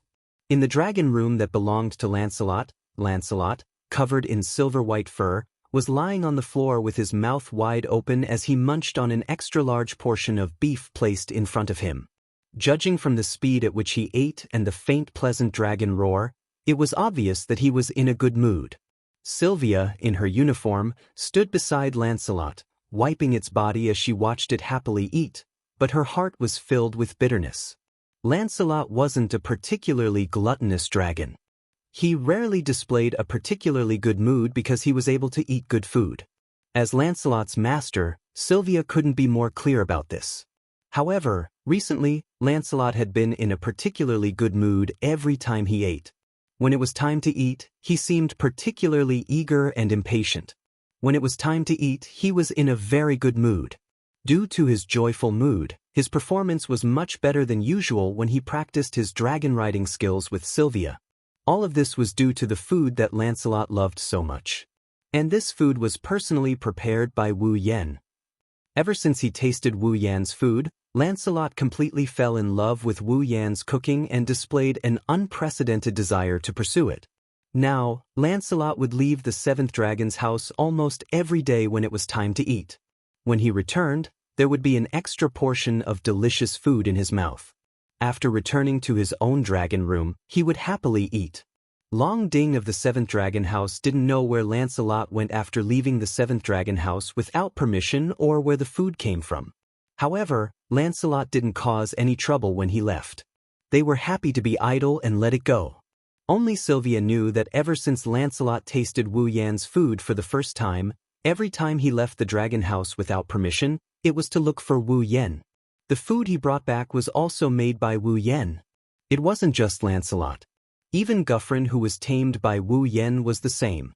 When it was time to eat, he would leave the dragon house without permission and look for Wu Yen to ask for food. In other words, almost 50% of Lancelot's growth during this period was due to Wu Yan's food. Sylvia's mood darkened when she thought of this. Herself, I lost to him again in another aspect. On top of that, even his fall had received his care. He had contributed to his growth as well.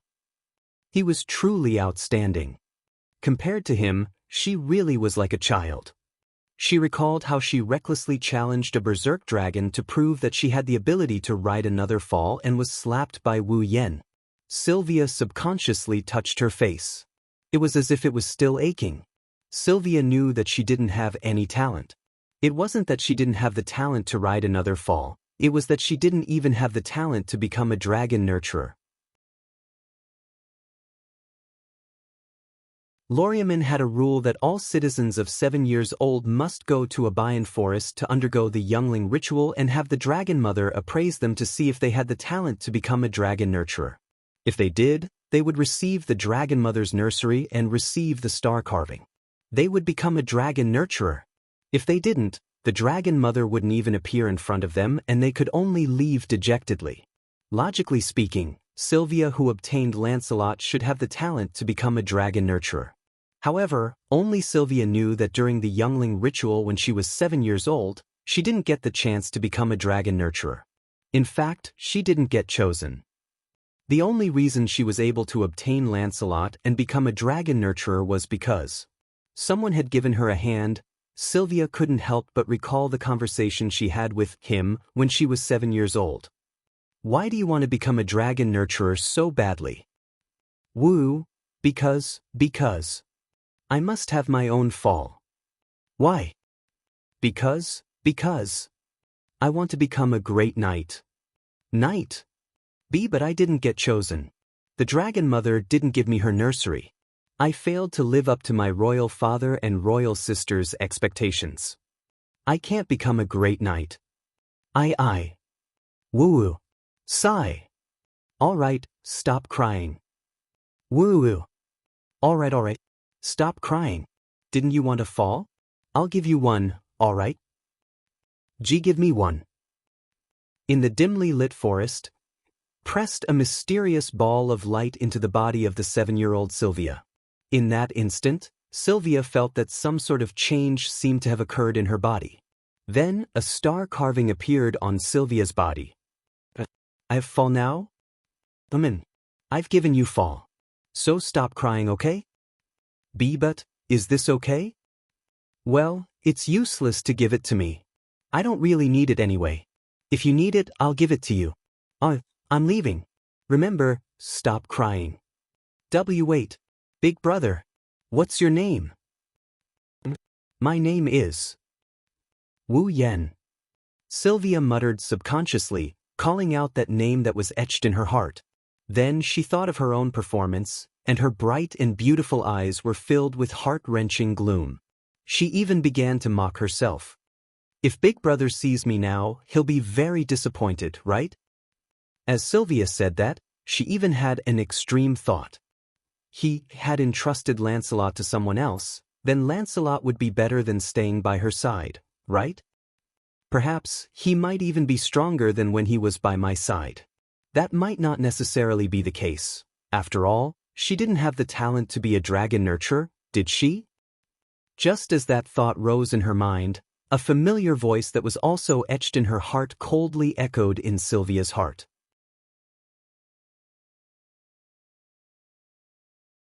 No matter what kind of dragon you ride, it won't be as joyful as watching your own dragon grow. Don't you understand? If you really want to become stronger, then Lancelot is the only dragon in your eyes. He's the one you need to become stronger. And if what you mean by becoming stronger is nothing more than neglecting the essentials and focusing on trifles to prove that you have the talent that others have that you can have as well, then I advise you to give up early and just be a princess obediently. The cold voice was like a bucket of cold water that poured over Sylvia's heart. She, who had almost gone to the extreme, suddenly came back to her senses. No, I can't think that way. Sylvia hurriedly shook her head and took a deep breath to get rid of the distracting thoughts in her mind. He's right. I only need Lancelot. I only need Lancelot in my eyes. He's the one I need to become stronger, not to prove that I have the talent to be a dragon nurturer. Become stronger. I have to become stronger.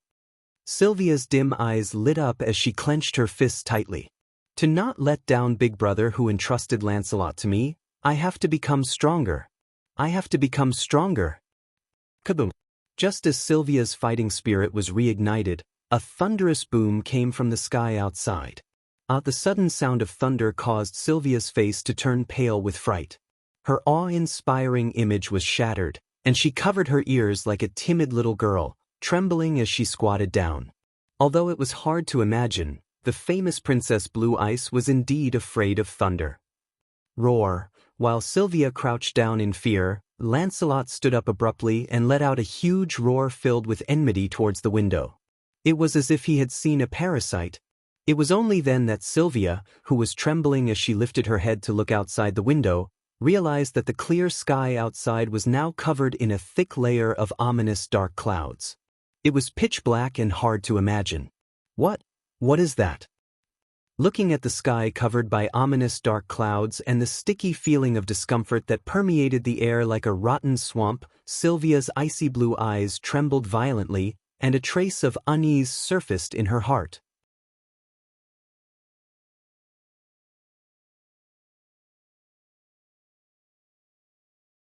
Chapter 1298. The originally clear sky was instantly covered by a thick layer of dark clouds like a lake that had been filled with dirty water. The dark clouds stirred into a black whirlpool that slowly rotated. Inside, traces of red lightning surged back and forth, bringing with them frequent rumbles of thunder. In Apollo's abode, Wu Yan was reading a few scattered legends about dragons similar to the sacred dragon emperor that Cosette brought him. His hand that was flipping through the book suddenly paused and he looked out the window. Looking at the whirlpool of dark clouds and flashing red lightning, Wu Yan's frown deepened and he stood up from his bed. Something's not right. Wu Yan wasn't the only one with such thoughts. The strongest student council president of the Ansari Academy also had the same thought. The proof was Guffrin's enormous body suddenly soared into the sky under Wu Yan's gaze and stopped above the academy. Leibeka in her uniform was standing on a rotating magic formation.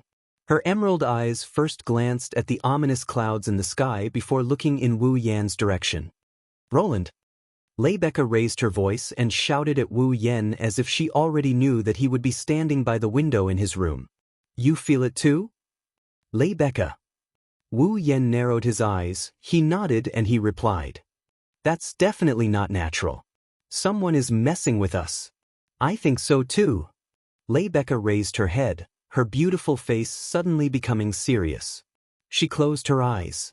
Leibeka opened her red lips and slowly spoke. Her solemn voice echoed in the sky. "In Leibeka's name? I command in the name of Randall. Present the holy knight armor you forged to me." Roar, as Leibeka's solemn voice echoed, a red light flashed in Guffrin's eyes. He opened his mouth and roared. 2 magic arrays less than 10 centimeters apart rippled out from Guffrin's body and enveloped Leibeka as if they were rising into the sky. The magic formations gradually slid over Leibeka's voluptuous body, causing her to emit an intense light. Within the light, 2 ripples appeared. The magic formations slid over Leibeka's body and had the opposite effect. The other dissolved all of Leibeka's clothes into light. The other condensed into a set of armor that looked like a tight suit and covered her body. By the time the light dissipated, a set of sacred and alluring skin-tight armor had replaced Leibeka's original clothes, becoming her strongest weapon. Leibeka? Randall, level 70. Guffrin, level 70. Leibeka, who had instantly transformed into a Valkyrie. He could clearly feel the sharp aura and surging mana fluctuations coming from her body. She was just an ordinary person a second ago. Wu Yan's lips slowly curled up. "I see. So this is the magic equipment of this world's sacred knight armor." Rune. Leibeka, who had no idea Wu Yan was observing her sacred knight armor, crouched down and grabbed Guffrin's fur. She called out without turning her head. "I'll go over first. If you want to come over, go to the dragon house and borrow a dragon. I have a feeling things aren't as simple as they seem." After saying that, Leibeka rode Guffrin and turned into a red blur. She flew toward the center of the whirlpool of dark clouds.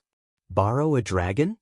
Wu Yan scratched his cheeks, he had a helpless expression on his face.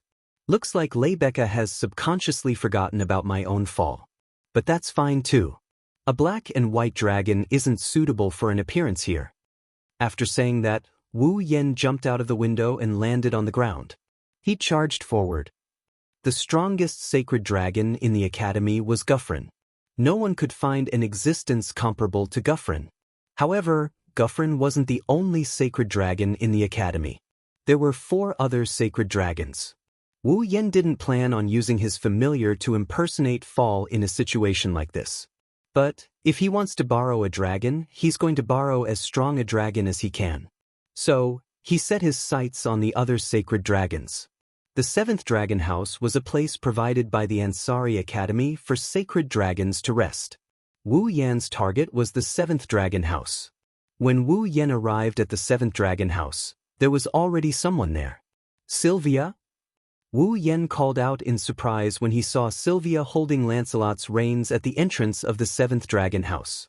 "Rune." Sylvia, who was observing the sky with a serious expression, followed the sound, and when she saw Wu Yan standing there with an astonished expression, her serious expression crumbled and turned into an unnatural one. Wu Yan had just taught her a lesson and slapped her in the face. Now that she saw Wu Yan, she felt awkward. Not just Sylvia, even Wu Yan's expression became a bit resentful. He opened his mouth and was about to say something when his expression changed. He abruptly lifted his head and looked at the horizon. Under Wu Yan and Sylvia's watchful eyes, A magic formation of the same size as the dark cloud vortex appeared without any warning and covered the dark clouds.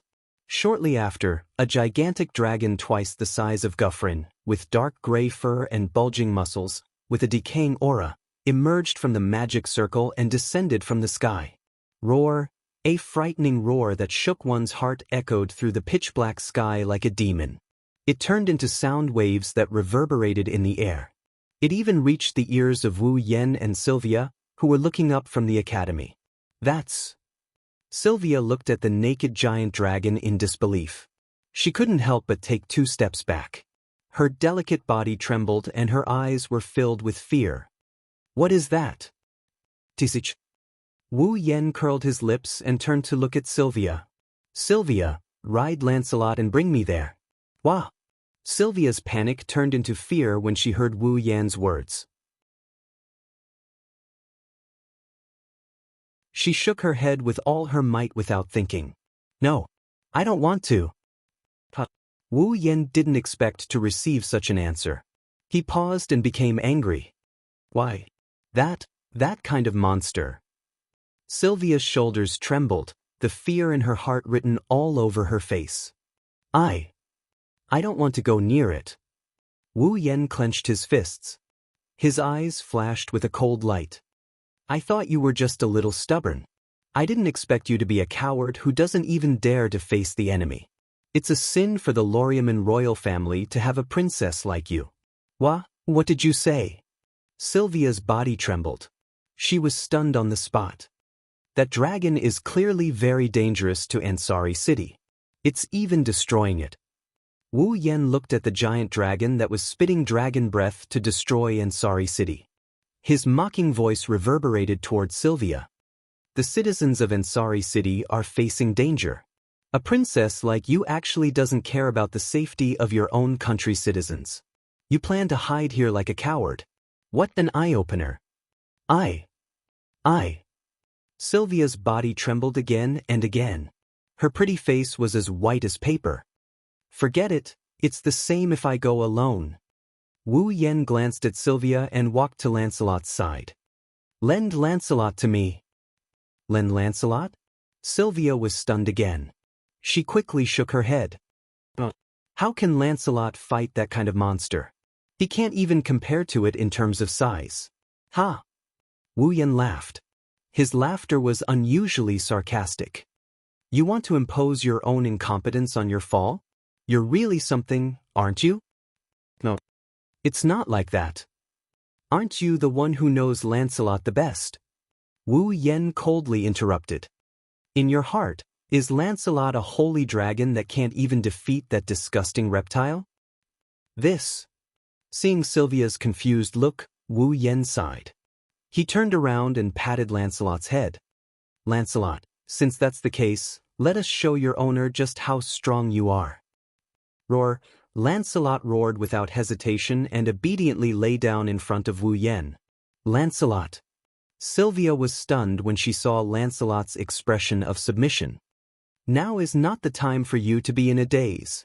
Wu Yen grabbed Sylvia by the waist and jumped onto Lancelot's back amidst Sylvia's shriek of surprise. Come and see for yourself. See how strong Lancelot is. Roar! Lancelot let out a hot-blooded dragon roar. He kicked his 4 limbs and soared into the sky with a muffled sound. You're tuning into the Han Li's Immortal Journey YouTube channel. Don't forget to subscribe and join us on this journey to catch the most captivating stories.